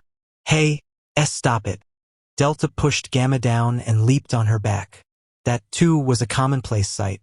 Apparently, sitting on people was how dogs like to establish hierarchies. All right, break it up," Alpha said as she separated them. Delta did exactly as instructed. For better or for worse, she was loyal to the pecking order. That was why it bothered her so much that Gamma had more authority than her despite being weaker. And Gamma, for her part, couldn't stand how much of a meathead Delta was. The two of them were constantly at each other's throats. "There are other strengths than just physical," Shadow said. "It's those with knowledge who end up ruling the world of man." "Boss man. Master Shadow." Delta and Gamma gazed up at him. Delta in bewilderment, and Gamma seeking salvation in his words. The wind carried with it the smell of the trees. "Let me tell you, knowledge can make a single gold coin multiply countless times over. A technique that allows you to manipulate money and control the world economy." From there, he went on to explain the sensational concepts of banking and credit creation. "Whoa!" The cry of amazement that spilled from Alpha's lips was that of a small child basking in wonderment. She shuddered at the sheer scale of the concept, and at how wise he was for thinking of it. Behind her, Beta shuddered in fear of Shadow. Delta shuddered in her sleep from the cold night air, and Gamma shuddered with passion. Her eyes had been feeble and gloomy, but now strength returned to them. "Master Shadow, I found the path I need to walk." All he did was nod. That day marked a change in Gamma. She greedily sought his knowledge, even going so far as to sacrifice sleep so she could study more. Alpha and Gamma began talking a lot more, and once Beta got involved, the three of them sketched out their vision for what the organization would eventually become. Eventually, Epsilon joined them as well as did Zeta and finally Eta. Epsilon was self-assured and determined, and she had the skills to back her confidence up. "I'm going to be the best in no time." She started out aggressively competitive, but it didn't take her long to mellow out and fit in with the others. She still got competitive with Beta to this day, but Alpha decided that was fine. Zeta was a therianthrope with little in the way of cheer. She didn't talk much, and she kept the others at arm's length.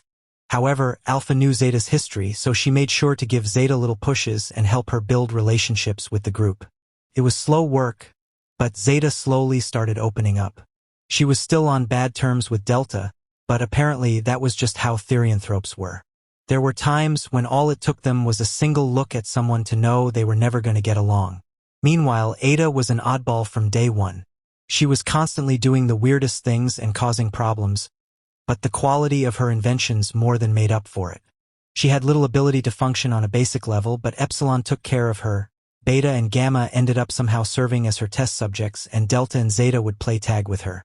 Before the girls knew it, they'd become a precious family to each other. They were happy, there in that house surrounded by the smell of the woods. Ever since that day, Alpha's been running. She's lived a life too hectic to stop and smell the trees. The sunlight filtering through the leaves casts the room in a gorgeous shade of red. It's time, Alpha. She hears a knock on the door, and Gamma comes in. Do you remember the way we used to talk, surrounded by the smell of trees? Alpha asks her. The smell of trees. Gamma walks over to Alpha's side and takes a look at the large roadside trees. When the wind carries in their scent, Gamma inhales deeply and squints fondly. I haven't thought about that in ages. The dream we talked about back then is becoming a reality. But we aren't there yet. We're on our way, though. We've chosen a path we believe in, and now we just have to keep running. We can't show mercy to anyone who gets in our way. Now let's get going. Right behind you. Alpha's time alone with him may have dwindled. However, the scent of those trees will remain within her forevermore.